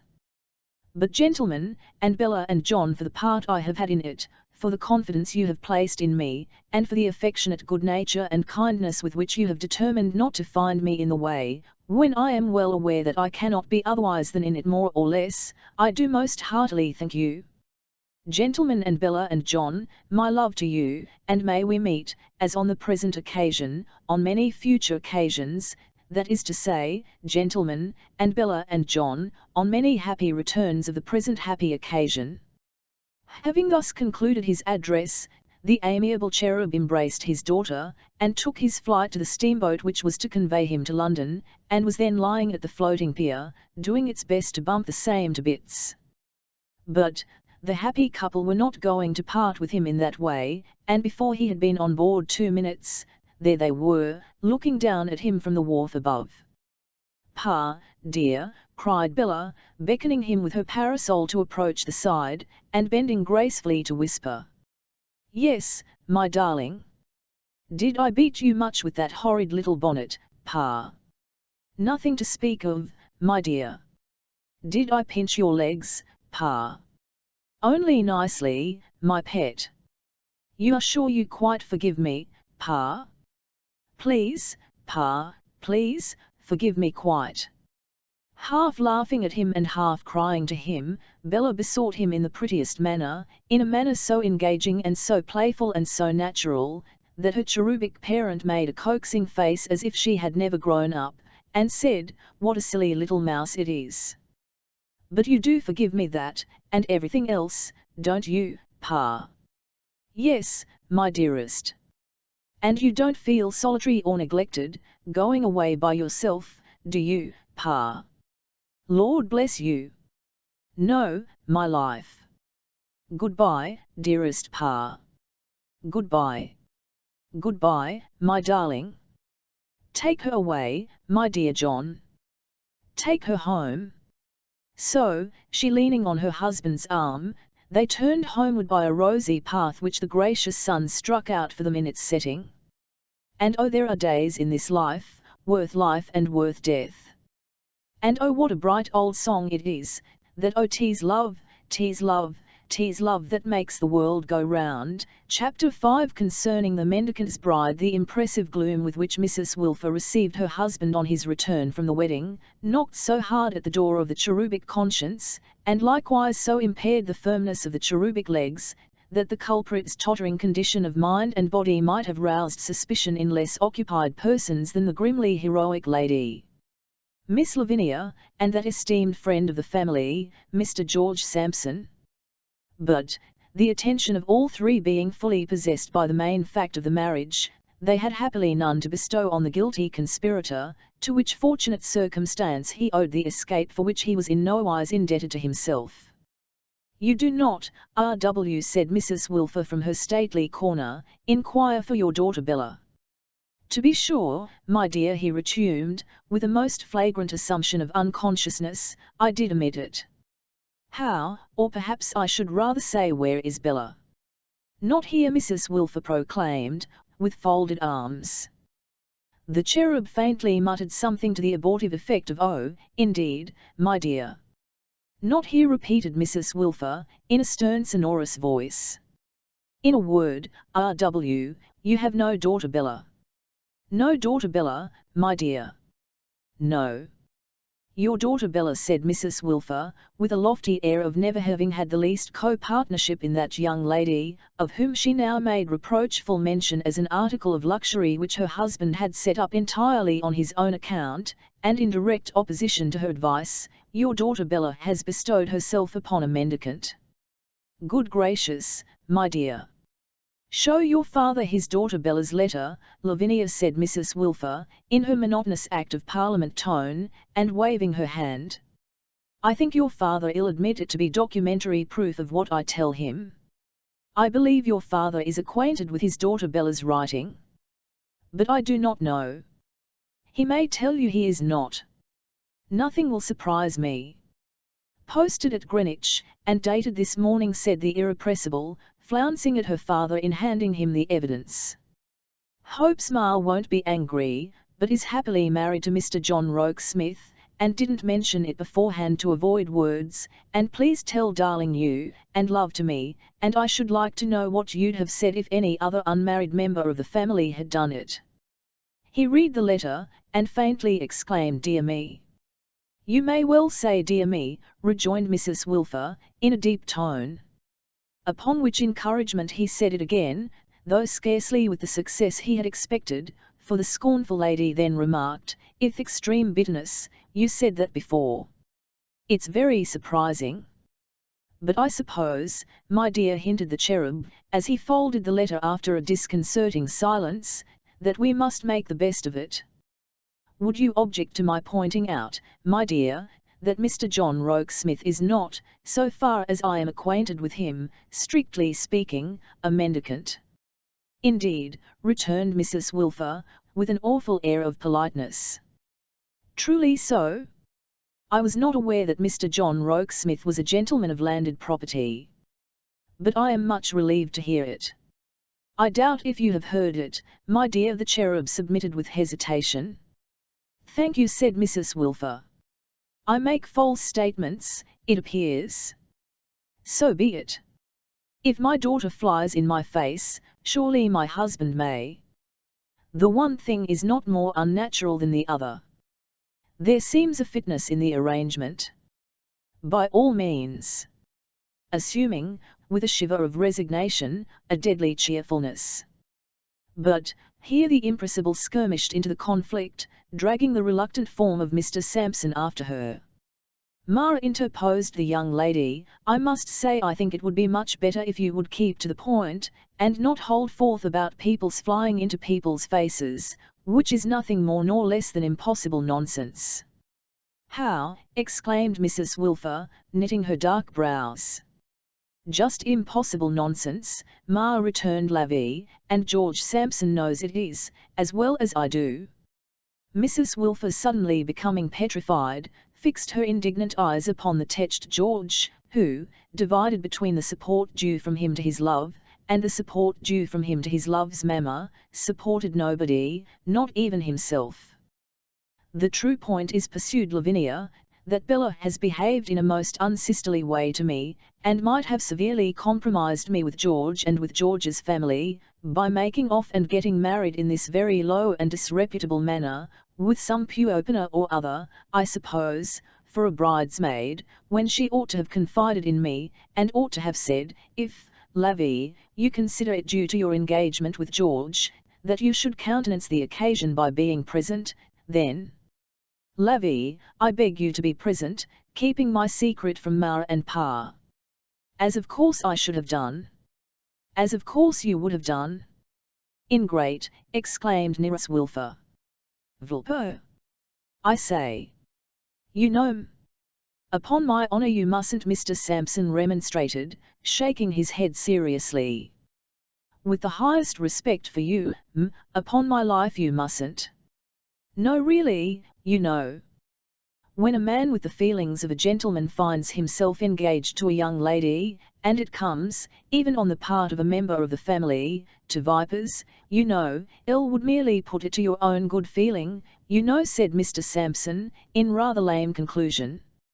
Mrs. Wilfer's baleful stare at the young gentleman in acknowledgment of his obliging interference was of such a nature that Miss Lavinia burst into tears, and caught him round the neck for his protection. "My own unnatural mother," screamed the young lady, "wants to annihilate George. But you shan't be annihilated, George. I'll die first." Mr. Sampson, in the arms of his mistress, still struggled to shake his head at Mrs. Wilfer, and to remark, with every sentiment of respect for you, "You know, vipers really doesn't do you credit." "You shall not be annihilated, George," cried Miss Lavinia. "Ma shall destroy me first, and then she'll be contented." "Oh, oh, oh! Have I lured George from his happy home to expose him to this? George, dear, be free. Leave me, ever dearest George, to Ma and to my fate. Give my love to your aunt, George dear, and implore her not to curse the viper that has crossed your path and blighted your existence." "Oh, oh, oh!" The young lady who, hysterically speaking, was only just come of age, and had never gone off yet, here fell into a highly creditable crisis, which, regarded as a first performance, was very successful. Mr. Sampson, bending over the body meanwhile, in a state of distraction, which induced him to address Mrs. Wilfer in the inconsistent expressions, "Demon, with the highest respect for you, behold your work." The cherub stood helplessly rubbing his chin and looking on, but on the whole was inclined to welcome this diversion as one in which, by reason of the absorbent properties of hysterics, the previous question would become absorbed. And so, indeed, it proved, for the irrepressible gradually coming to herself, and asking with wild emotion, "George dear, are you safe?" and further, "George love, what has happened? Where is Ma?" Mr. Sampson, with words of comfort, raised her prostrate form, and handed her to Mrs. Wilfer as if the young lady was something in the nature of refreshments. Mrs. Wilfer with dignity partaking of the refreshments, by kissing her once on the brow, as if accepting an oyster, Miss Lavie, tottering, returned to the protection of Mr. Sampson, to whom she said, "George dear, I am afraid I have been foolish, but I am still a little weak and giddy, don't let go my hand, George." and whom she afterwards greatly agitated at intervals, by giving utterance, when least expected, to a sound between a sob and a bottle of soda water, that seemed to rend the bosom of her frock. Among the most remarkable effects of this crisis may be mentioned its having, when peace was restored, an inexplicable moral influence, of an elevating kind, on Miss Lavinia, Mrs. Wilfer, and nearer George Sampson, from which R.W. was altogether excluded, as an outsider and non-sympathizer. Miss Lavinia assumed a modest air of having distinguished herself, Mrs. Wilfer, a serene air of forgiveness and resignation, Mr. Sampson, an air of having been improved and chastened. The influence pervaded the spirit in which they returned to the previous question. "George dear," said Lavie, with a melancholy smile, "after what has passed, I am sure Ma will tell Pa that he may tell Bella we shall all be glad to see her and her husband." Mr. Sampson said he was sure of it too, murmuring how eminently he respected Mrs. Wilfer, and ever must, and ever would. "Never more eminently," he added, "than after what had passed." "Far be it from me," said Mrs. Wilfer, making deep proclamation from her corner, "to run counter to the feelings of a child of mine, and of a youth." Mr. Sampson hardly seemed to like that word, who is the object of her maiden preference. "I may feel, nay, no, that I have been deluded and deceived. I may feel, nay, no, that I have been set aside and passed over. I may feel, nay, no, that after having so far overcome my repugnance towards Mr. and Mrs. Boffin as to receive them under this roof, and to consent to your daughter Bella's here turning to her husband, residing under theirs, it were well if your daughter Bella, again turning to her husband, had profited in a worldly point of view by a connection so distasteful, so disreputable. I may feel, nay, no, that in uniting herself to Mr. Rokesmith she has united herself to one who is, in spite of shallow sophistry, a mendicant. And I may feel well assured that your daughter Bella, again turning to her husband, does not exalt her family by becoming a mendicant's bride. But I suppress what I feel, and say nothing of it." Mr. Sampson murmured that this was the sort of thing you might expect from one who had ever in her own family been an example and never an outrage. "And ever more so," Mr. Sampson added, with some degree of obscurity, "and never more so, than in and through what had passed." He must take the liberty of adding, that what was hue of the mother was hue of the youngest daughter, and that he could never forget the touching feelings that the conduct of both had awakened in him. In conclusion, he did hope that there wasn't a man with a beating heart who was capable of something that remained undescribed, in consequence of Miss Lavinia's stopping him as he reeled in his speech. "Therefore, R.W.," said Mrs. Wilfer, resuming her discourse and turning to her lord again, "let your daughter Bella come when she will, and she will be received." So after a short pause, and an air of having taken medicine in it, "so will her husband." "And I beg, Pa," said Lavinia, "that you will not tell Bella what I have undergone. It can do no good, and it might cause her to reproach herself." "My dearest girl," urged Mr. Sampson, "she ought to know it." "No, George," said Lavinia, in a tone of resolute self-denial. "No, dearest George, let it be buried in oblivion." Mr. Sampson considered that, too noble. "Nothing is too noble, dearest George," returned Lavinia. "And Pa, I hope you will be careful not to refer before Bella, if you can help it, to my engagement to George. It might seem like reminding her of her having cast herself away. And I hope, Pa, that you will think it equally right to avoid mentioning George's rising prospects, when Bella is present. It might seem like taunting her with her own poor fortunes. Let me ever remember that I am her younger sister, and ever spare her painful contrasts, which could not but wound her sharply." Mr. Sampson expressed his belief that such was the demeanour of angels. Miss Lavie replied with solemnity, "No, dearest George, I am but too well aware that I am merely human." Mrs. Wilfer, for her part, still further improved the occasion by sitting with her eyes fastened on her husband, like two great black notes of interrogation, severely inquiring, "Are you looking into your breast? Do you deserve your blessings? Can you lay your hand upon your heart and say that you are worthy of so hysterical a daughter? I do not ask you if you are worthy of such a wife, put me out of the question, but are you sufficiently conscious of, and thankful for, the pervading moral grandeur of the family spectacle on which you are gazing?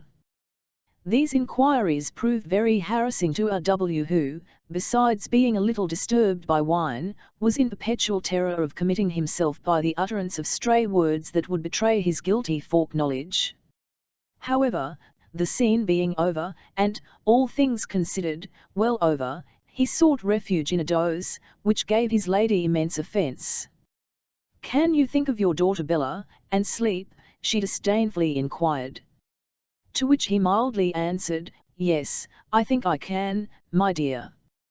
Then said Mrs. Wilfer, with solemn indignation, "I would recommend you, if you have a human feeling, to retire to bed." "Thank you, my dear," he replied, "I think it is the best place for me."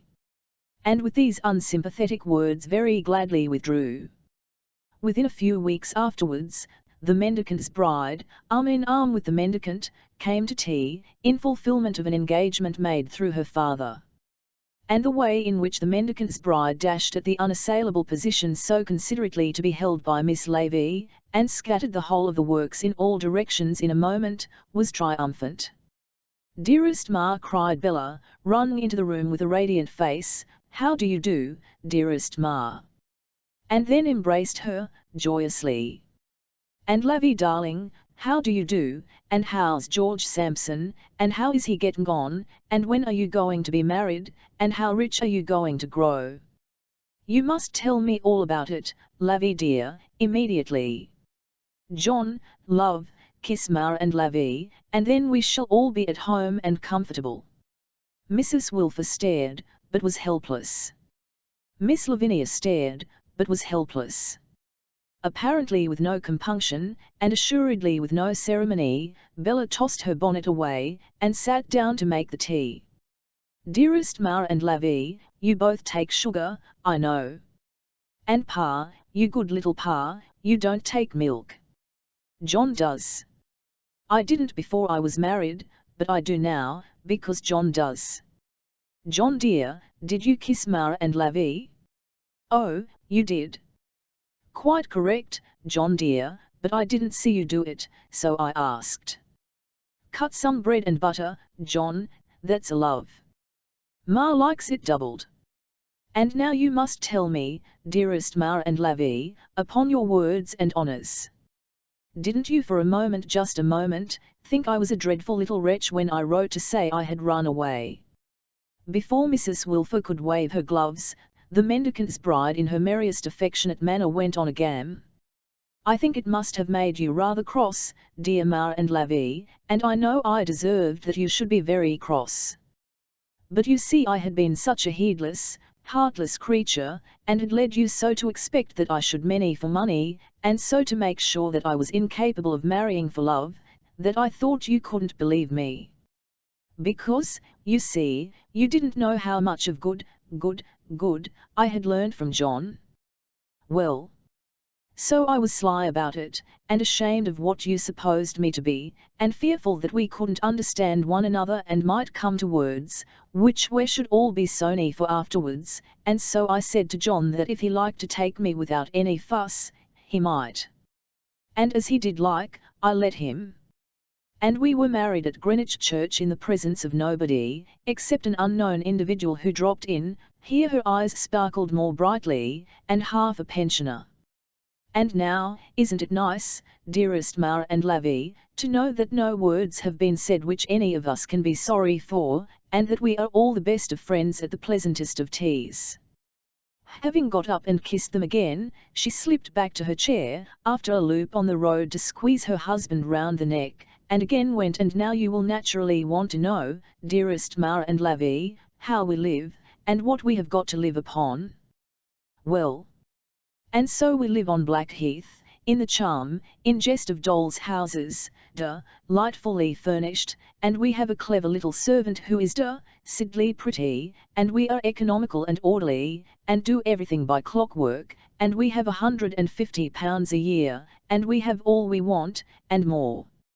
And lastly, if I would like to know in confidence, as perhaps you may, what is my opinion of my husband. My opinion is, that I almost love him. And if you would like to know in confidence, as perhaps you may, said her husband, smiling, as he stood by her side, without her having detected his approach, my opinion of my wife, my opinion is, ... But Bella started up, and put her hand upon his lips. Stop, sir. No, John, dear. Seriously. Please, not yet a while.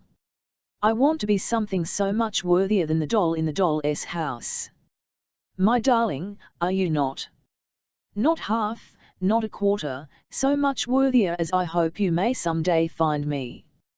Try me tln off some reverse, John, try me tln off some trial, and tell them after that, what you think of me. I will, my life, said John. I promise it. That's my dear John. And you won't speak a word now, will you? And I won't, said John, with a very expressive look of admiration around him, speak a word now. She laid her laughing cheek upon his breast to thank him, and said, looking at the rest of them sideways out of her bright eyes, I'll go further. Par and mar and la vie. John don't suspect it, he has no idea of it, but I quite love him. Even Mrs. Wilfer relaxed under the influence of her married daughter, and seemed in a majestic manner to imply remotely that if R.W. had been a more deserving object, she too might have condescended to come down from her pedestal for his beguilement. Miss Lavinia, on the other hand, had strong doubts of the policy of the course of treatment, and whether it might not spoil Mr. Sampson, if experimented on in the case of that young gentleman. R.W. himself was for his part convinced that he was father of one of the most charming of girls, and that Rokesmith was the most favoured of men, which opinion, if propounded to him, Rokesmith would probably not have contested. The newly married pair left early, so that they might walk at leisure to their starting place from London, for Greenwich. At first they were very cheerful and talked much, but after a while, Bella fancied that her husband was turning somewhat thoughtful. So she asked him, John dear, what's the matter? Matter, my love? Won't you tell me, said Bella, looking up into his face, what you are thinking of? There's not much in the thought, my soul.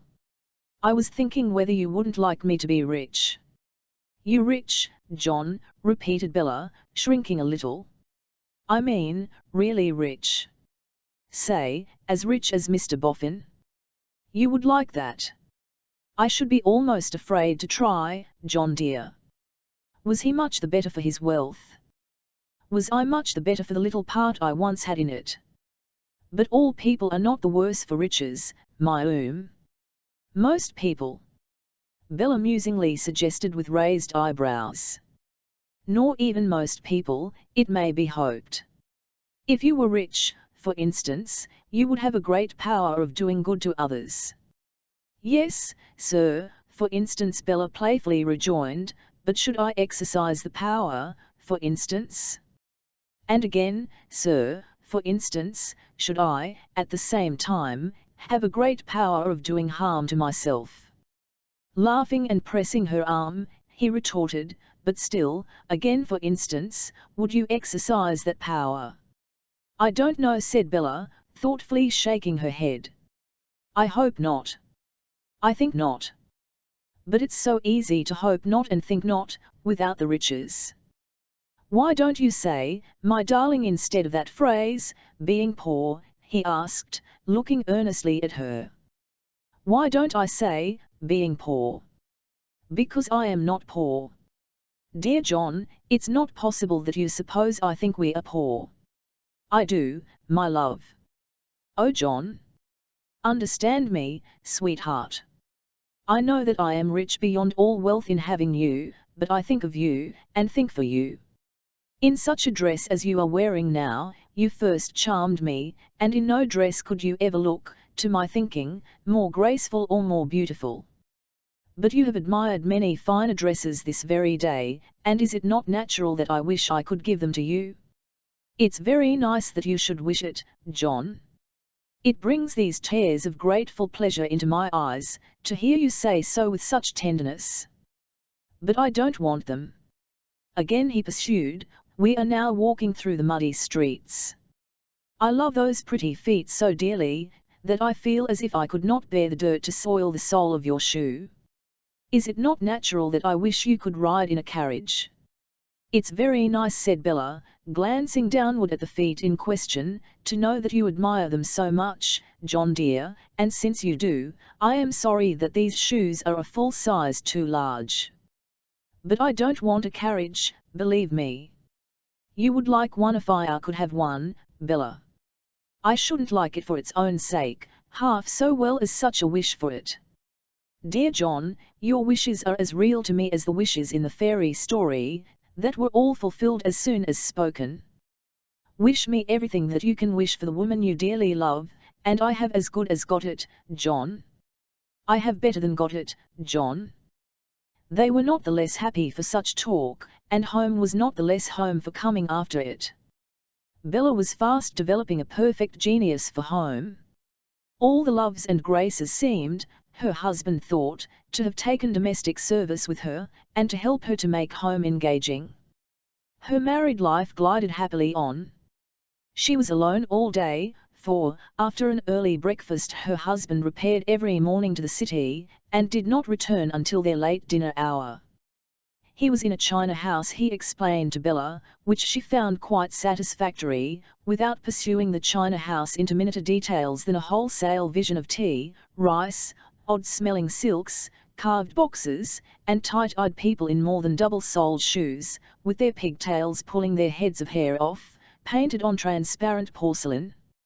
She always walked with her husband to the railroad, and was always there again to meet him, her old coquettish ways a little sobered down, but not much, and her dress as daintily managed as if she managed nothing else.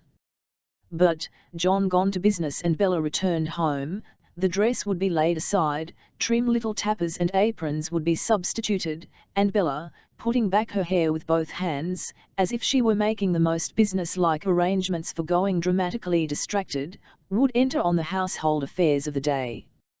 Such weighing and mixing and chopping and grating, such dusting and washing and polishing, such snipping and weeding and troweling and other small gardening, such making and mending and folding and airing, such diverse arrangements, and above all such severe study. For Mrs. J.R., who had never been wont to do too much at home as Miss B.W., was under the constant necessity of referring for advice and support to a sage volume entitled The Complete British Family Housewife, which she would sit consulting, with her elbows on the table and her temples on her hands, like some perplexed enchantress poring over the black art.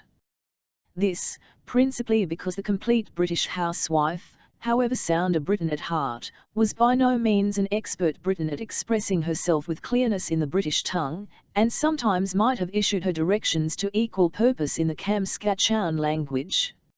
In any crisis of this nature, Bella would suddenly exclaim aloud, "Oh, you ridiculous old thing, what do you mean by that? You must have been drinking." And having made this marginal note, would try the housewife again, with all her dimples screwed into an expression of profound research. There was likewise a coolness on the part of the British housewife, which Mrs. John Rokesmith found highly exasperating. She would say, "Take a salamander," as if a general should command a private to catch a Tartar. Or, she would casually issue the order, "Throw in a handful," of something entirely unattainable. In these, the housewife's most glaring moments of unreason, Bella would shut her up and knock her on the table, apostrophizing her with the compliment, "Oh, you are a stupid old donkey. Where am I to get it, do you think?" Another branch of study claimed the attention of Mrs. John Rokesmith for a regular period every day. This was the mastering off newspaper, so that she might be close up with John on general topics when John came home. In her desire to be in all things his companion, she would have set herself with equal zeal to master algebra, or Euclid, if he had divided his soul between her and either.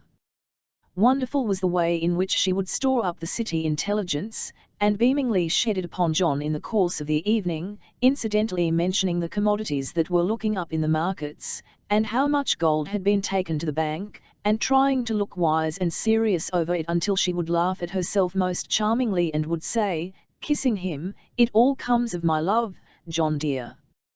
For a city man, John certainly did appear to care as little as might be for the looking up or looking down of things, as well as for the gold that got taken to the bank. But he cared, beyond all expression, for his wife, as a most precious and sweet commodity that was always looking up, and that never was worth less than all the gold in the world. And she, being inspired by her affection, and having a quick wit and a fine ready instinct, made amazing progress in her domestic efficiency, though, as an endearing creature, she made no progress at all. This was her husband's verdict, and he justified it by telling her that she had begun her married life as the most endearing creature that could possibly be. "And you have such a cheerful spirit," he said, fondly. "You are like a bright light in the house." "Am I truly, John?" "Are you truly?" "Yes, indeed. Only much more, and much better." "Do you know, John dear," said Bella, taking him by a button of his coat, "that I sometimes, at odd moments, don't laugh, John, please." Nothing should induce John to do it, when she asked him not to do it. "That I sometimes think, John, I feel a little serious." "Are you too much alone, my darling?" "Oh dear, no, John. The time is so short that I have not a moment too much in the week." "Why serious, my life, then?" "When serious?" "When I laugh, I think," said Bella, laughing as she laid her head upon his shoulder. "You wouldn't believe, sir, that I feel serious now? But I do." And she laughed again, and something glistened in her eyes. "Would you like to be rich, pet?" he asked her coaxingly. "Rich, John? How can you ask such gooses questions? Do you regret anything, my love?" "Regret anything? No," Bella confidently answered. But then, suddenly changing, she said, between laughing and glistening, "Oh yes, I do though. I regret Mrs. Boffin. I, too, regret that separation very much. But perhaps it is only temporary. Perhaps things may so fall out, as that you may sometimes see her again, as that we may sometimes see her again." Bella might be very anxious on the subject, but she scarcely seemed so at the moment. With an absent air, she was investigating that button on her husband's coat, when Pa came in to spend the evening. Pa had his special chair and his special corner reserved for him on all occasions, and without disparagement of his domestic joys, was far happier there than anywhere. It was always pleasantly droll to see Pa and Bella together, but on this present evening her husband thought her more than usually fantastic with him. "You are a very good little boy," said Bella, to come unexpectedly, as soon as you could get out of school. "And how have they used you at school today, you dear?" "Well, my pet," replied the cherub, smiling and rubbing his hands as she sat him down in his chair, "I attend 2 schools. There's the Mincing Lane establishment, and there's your mother's academy." "Which might you mean, my dear?" "Both," said Bella. "Both, eh? Why, to say the truth, both have taken a little out of me today, my dear, but that was to be expected. There's no royal road to learning, and what is life but learning? And what do you do with yourself when you have got your learning by heart, you silly child?" "Why then, my dear," said the cherub, after a little consideration, "suppose I die?" "You are a very bad boy," retorted Bella, "to talk about dismal things and be out of spirits." "My Bella," rejoined her father, "I am not out of spirits. I am as gay as a lark." Which his face confirmed. "Then if you are sure and certain it's not you, I suppose it must be I," said Bella, "so I won't do so any more. John dear, we must give this little fellow his supper, you know." "Of course we must, my darling. He has been grubbing and grubbing at school," said Bella, looking at her father's hand and lightly slapping it, "till he's not fit to be seen. Oh, what a grubby child! "Indeed, my dear," said her father, "I was going to ask to be allowed to wash my hands, only you find me out so soon." "Come here, sir," cried Bella, taking him by the front of his coat, "come here and be washed directly. You are not to be trusted to do it for yourself. Come here, sir." The cherub, to his genial amusement, was accordingly conducted to a little washing room, where Bella soaped his face and rubbed his face, and soaped his hands and rubbed his hands, and splashed him and rinsed him and towelled him, until he was as red as beetroot, even to his very ears. "Now you must be brushed and combed, sir," said Bella, busily. "Hold the light, John. Shut your eyes, sir, and let me take hold of your chin. Be good directly, and do as you are told." Her father being more than willing to obey, she dressed his hair in her most elaborate manner, brushing it out straight, parting it, winding it over her fingers, sticking it up on end, and constantly falling back on John to get a good look at the effect of it.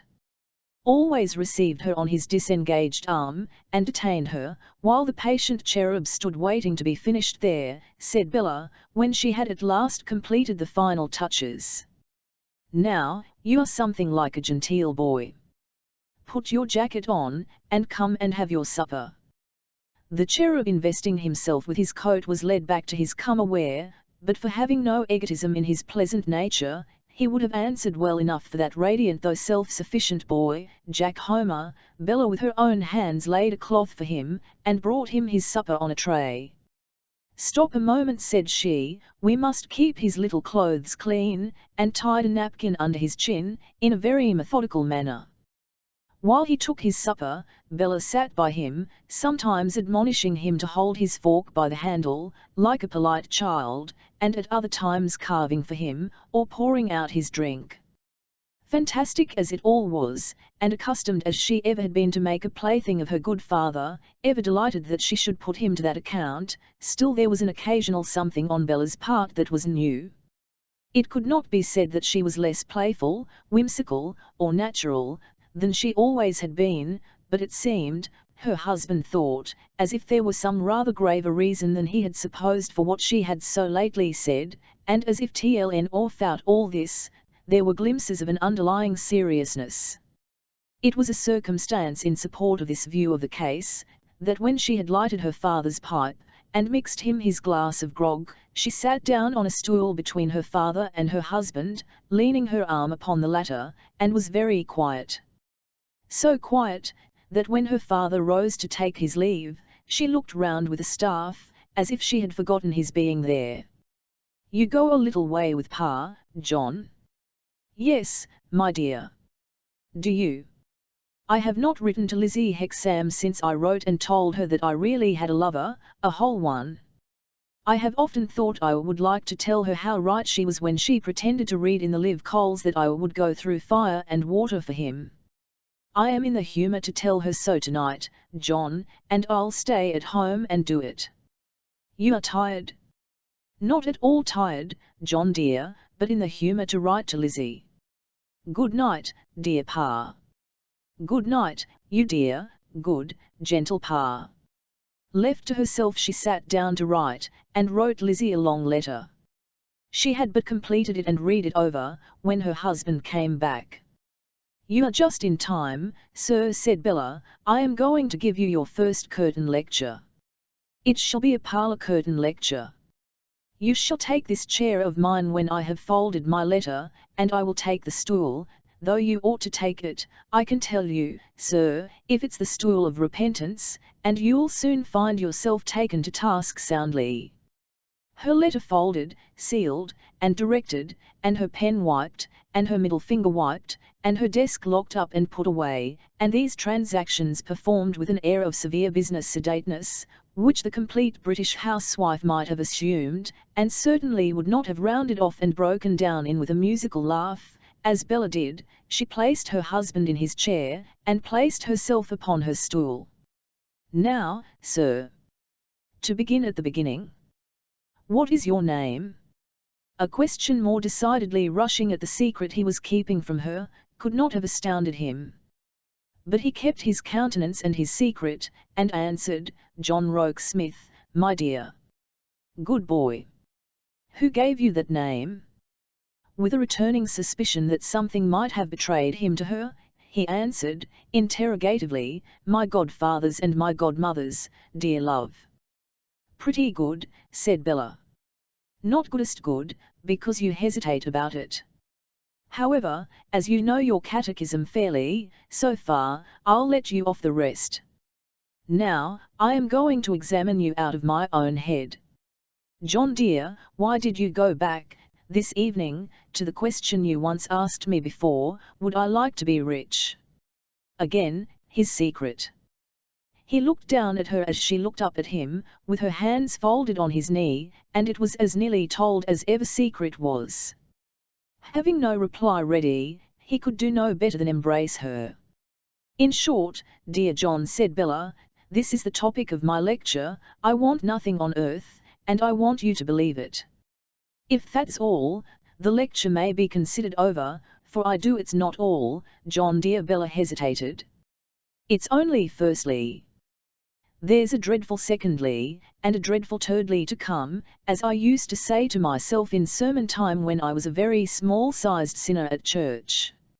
Let them come, my dearest." "Are you sure, John dear, are you absolutely certain in your innermost heart of hearts, why which is not in my keeping?" he rejoined. "No, John, but the key is dot. Are you absolutely certain that down at the bottom of that heart of hearts, which you have given to me as I have given mine to you, there is no remembrance that I was once very mercenary?" "Why, if there were no remembrance in me of the time you speak of," he softly asked her with his lips to hers, "could I love you quite as well as I do? Could I have in the calendar of my life the brightest of its days? Could I, whenever I look at your dear face, or hear your dear voice, see and hear my noble champion? It can never have been that which made you serious, darling."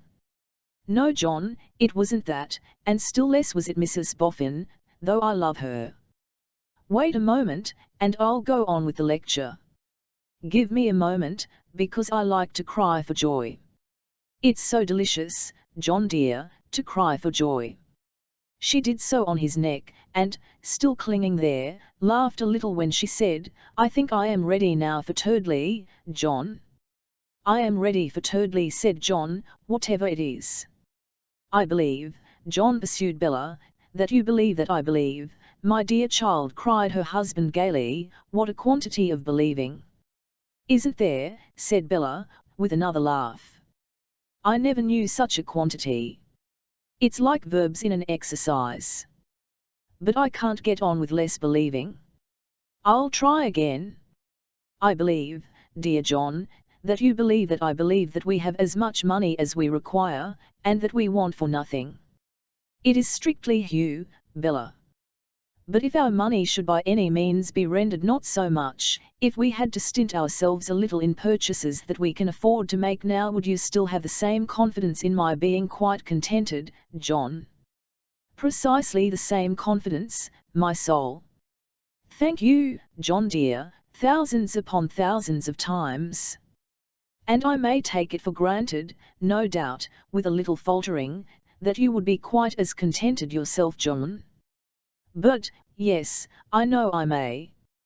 For, knowing that it should be so, how surely I may know that you would be so, you who are so much stronger, and firmer, and more reasonable and more generous, than I." "Hush," said her husband, "I must not hear that. You are all wrong there, though otherwise as right as can be. And now I am brought to a little piece of news, my dearest, that I might have told you earlier in the evening. I have strong reason for confidently believing that we shall never be in the receipt of a smaller income than our present income." She might have shown herself more interested in the intelligence, but she had returned to the investigation of the coat button that had engaged her attention a few hours before, and scarcely seemed to heed what he said.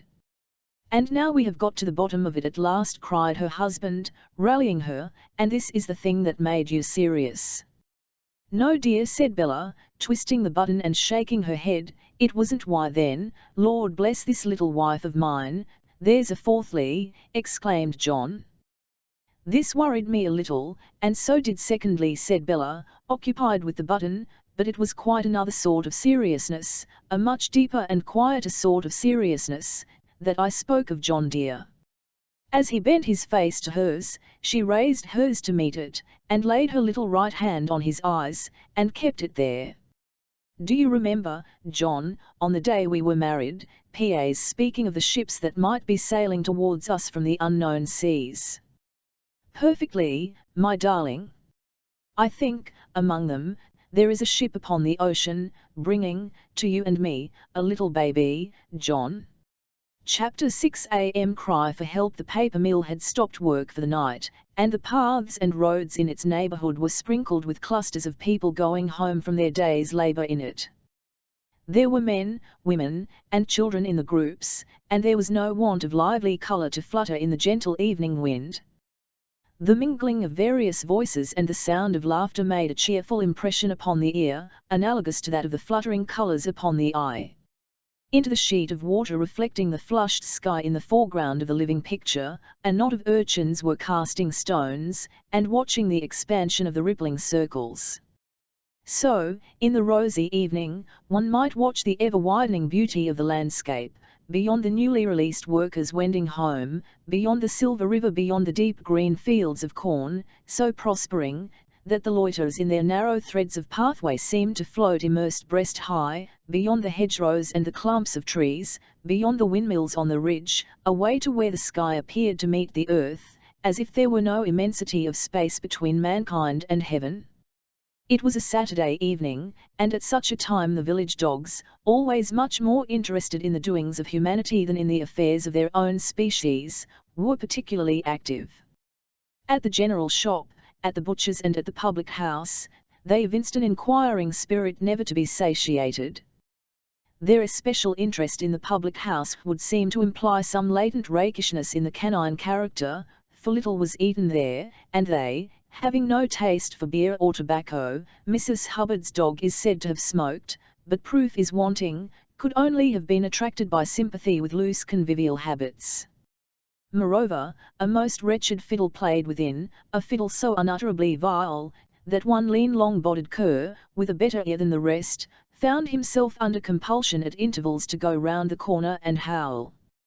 Yet, even he returned to the public house on each occasion with the tenacity of a confirmed drunkard, fearful to relate, there was even a sort of little fair in the village.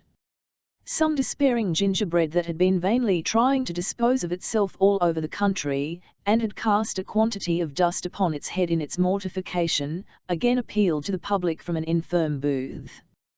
So did a heap of nuts, long exiled from Barcelona, and yet speaking English so indifferently as to call 14 of themselves a pint. A peep show which had originally started with the Battle of Waterloo, and had since made it every other battle of later date by altering the Duke of Wellington's nose, tempted the student of illustrated history.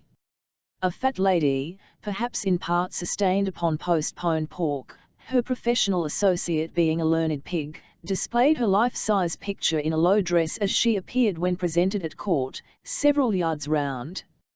All this was a vicious spectacle as any poor idea of amusement on the part of the rougher hewers of wood and drawers of water in this land of England ever is and shall be. They must not vary the rheumatism with amusement. They may vary it with fever and ague, or with as many rheumatic variations as they have joints, but positively not with entertainment after their own manner. The various sounds arising from this scene of depravity, and floating away into the still evening air, made the evening, at any point which they just reached fitfully, mellowed by the distance, more still by contrast. Such was the stillness of the evening to Eugene Wrayburn. As he walked by the river with his hands behind him, he walked slowly, and with the measured step and preoccupied air of one who was waiting. He walked between the 2 points, an osier bed at this end and some floating lilies at that, and at each point stopped and looked expectantly in one direction. "It is very quiet," said he. It was very quiet. Some sheep were grazing on the grass by the riverside, and it seemed to him that he had never before heard the crisp tearing sound with which they cropped it. He stopped idly, and looked at them. "You are stupid enough, I suppose. But if you are clever enough to get through life tolerably to your satisfaction, you have got the better of me, man as I am, and mutton as you are." A rustle in a field beyond the hedge attracted his attention. "What's here to do?" he asked himself leisurely, going towards the gate and looking over. "No jealous paper miller. No pleasures of the chase in this part of the country. Mostly fishing hereabouts." The field had been newly mown, and there were yet the marks of the scythe on the yellow-green ground, and the track of wheels where the hay had been carried. Following the tracks with his eyes, the view closed with the new hayrick in a corner. Now, if he had gone on to the hayrick, and gone round it? But, say that the event was to be, as the event fell out, and how idle are such suppositions! Besides, if he had gone, what is there of warning in a bargeman lying on his face? A bird flying to the hedge was all he thought about it, and came back, and resumed his walk. "If I had not a reliance on her being truthful," said Eugene, after taking some half-dozen tumps, "I should begin to think she had given me the slip for the second time. But she promised, and she is a girl of her word." Tum again at the water lilies, he saw her coming, and advanced to meet her. "I was saying to myself, Lizzie, that you were sure to come, though you were late. I had to linger through the village as if I had no object before me, and I had to speak to several people in passing along. Mr. Rayburn are the lads of the village, and the ladies, such scandal-mongers?" he asked, as he took her hand and drew it through his own. She submitted to walk slowly on, with downcast eyes. He put her hand to his lips, and she quietly drew it away. "Will you walk beside me, near Rayburn, and not touch me?" For, his hand was already stealing round her waist. She stopped again, and gave him an earnest supplicating look. "Well, Lizzie, well," said he, in an easy way though ill at ease with himself, "don't be unhappy, don't be reproachful." "I cannot help being unhappy, but I do not mean to be reproachful. Mr. Rayburn, I implore you to go away from this neighbourhood, tomorrow morning." "Lizzie, Lizzie, Lizzie," he remonstrated. "As well be reproachful as wholly unreasonable. I can't go away." "Why not?" "Faith," said Eugene in his airily candid manner. "Because you won't let me." "Mind. I don't mean to be reproachful either. I don't complain that you design to keep me here. But you do it, you do it. Will you walk beside me, and not touch me, for," his arm was coming about her again, "while I speak to you very seriously, Mr. Rayburn? I will do anything within the limits of possibility, for you, Lizzie," he answered with pleasant gaiety as he folded his arms. "See here. Napoleon Bonaparte at St. Helena. When you spoke to me as I came from the mill the night before last," said Lizzie, fixing her eyes upon him with the look of supplication which troubled his better nature, "you told me that you were much surprised to see me, and that you were on a solitary fishing excursion. Was it true?" "It was not," replied Eugene composedly, "in the least, Hugh. I came here, because I had information that I should find you here. Can you imagine why I left London, Mr. Rayburn?" "I am afraid, Lizzie," he openly answered, "that you left London to get rid of me. It is not flattering to my self-love, but I am afraid you did." "One did? How could you be so cruel?" "Oh, Mr. Rayburn," she answered, suddenly breaking into tears, "is the cruelty on my side? Oh, Mr. Rayburn, is there no cruelty in your being here tonight? In the name of all that's good, and that is not conjuring you in my own name, for heaven knows I am not good," said Eugene, "don't be distressed. What else can I be, when I know the distance and the difference between us? What else can I be, when to tell me why you came here, is to put me to shame?" said Lizzie, covering her face. He looked at her with a real sentiment of remorseful tenderness and pity. It was not strong enough to impel him to sacrifice himself and spare her, but it was a strong emotion. "Lizzie, I never thought before, that there was a woman in the world who could affect me so much by saying so little. But don't be hard in your construction of me. You don't know what my state of mind towards you is. You don't know how you haunt me and bewilder me. You don't know how the cursed carelessness that is over officious in helping me at every other turning of my life, helped me here. You have struck it dead, I think, and I sometimes almost wish you had struck me dead along with it. She had not been prepared for such passionate expressions, and they awakened some natural sparks of feminine pride and joy in her breast. To consider, wrong as he was, that he could care so much for her, and that she had the power to move him so. It grieves you to see me distressed, Mr. Rayburn, it grieves me to see you distressed. I don't reproach you. Indeed I don't reproach you. You have not felt this as I feel it, being so different from me, and beginning from another point of view. You have not thought. But I entreat you to think now, think now. What am I to think of? Asked Eugene, bitterly. Think of me. Tell me how not to think of you, Lizzie, and you'll change me altogether. I don't mean in that way. Think of me, as belonging to another station, and quite cut off from you in honour. Remember that I have no protector near me, unless I have one in your noble heart. Respect my good name. If you feel towards me, in one particular, as you might if I was a lady, give me the full claims of a lady upon your generous behaviour. I am removed from you and your family by being a working girl. How through a gentleman to be as considerate of me as if I was removed by being a queen? He would have been base indeed to have stood untouched by her appeal. His face expressed contrition and indecision as he asked, "Have I injured you so much, Lizzie?" "No, no. You may set me quite right. I don't speak of the past, Mr. Rayburn, but of the present and the future. Are we not here now, because through 2 days you have followed me so closely where there are so many eyes to see you, that I consented to this appointment as an escape?"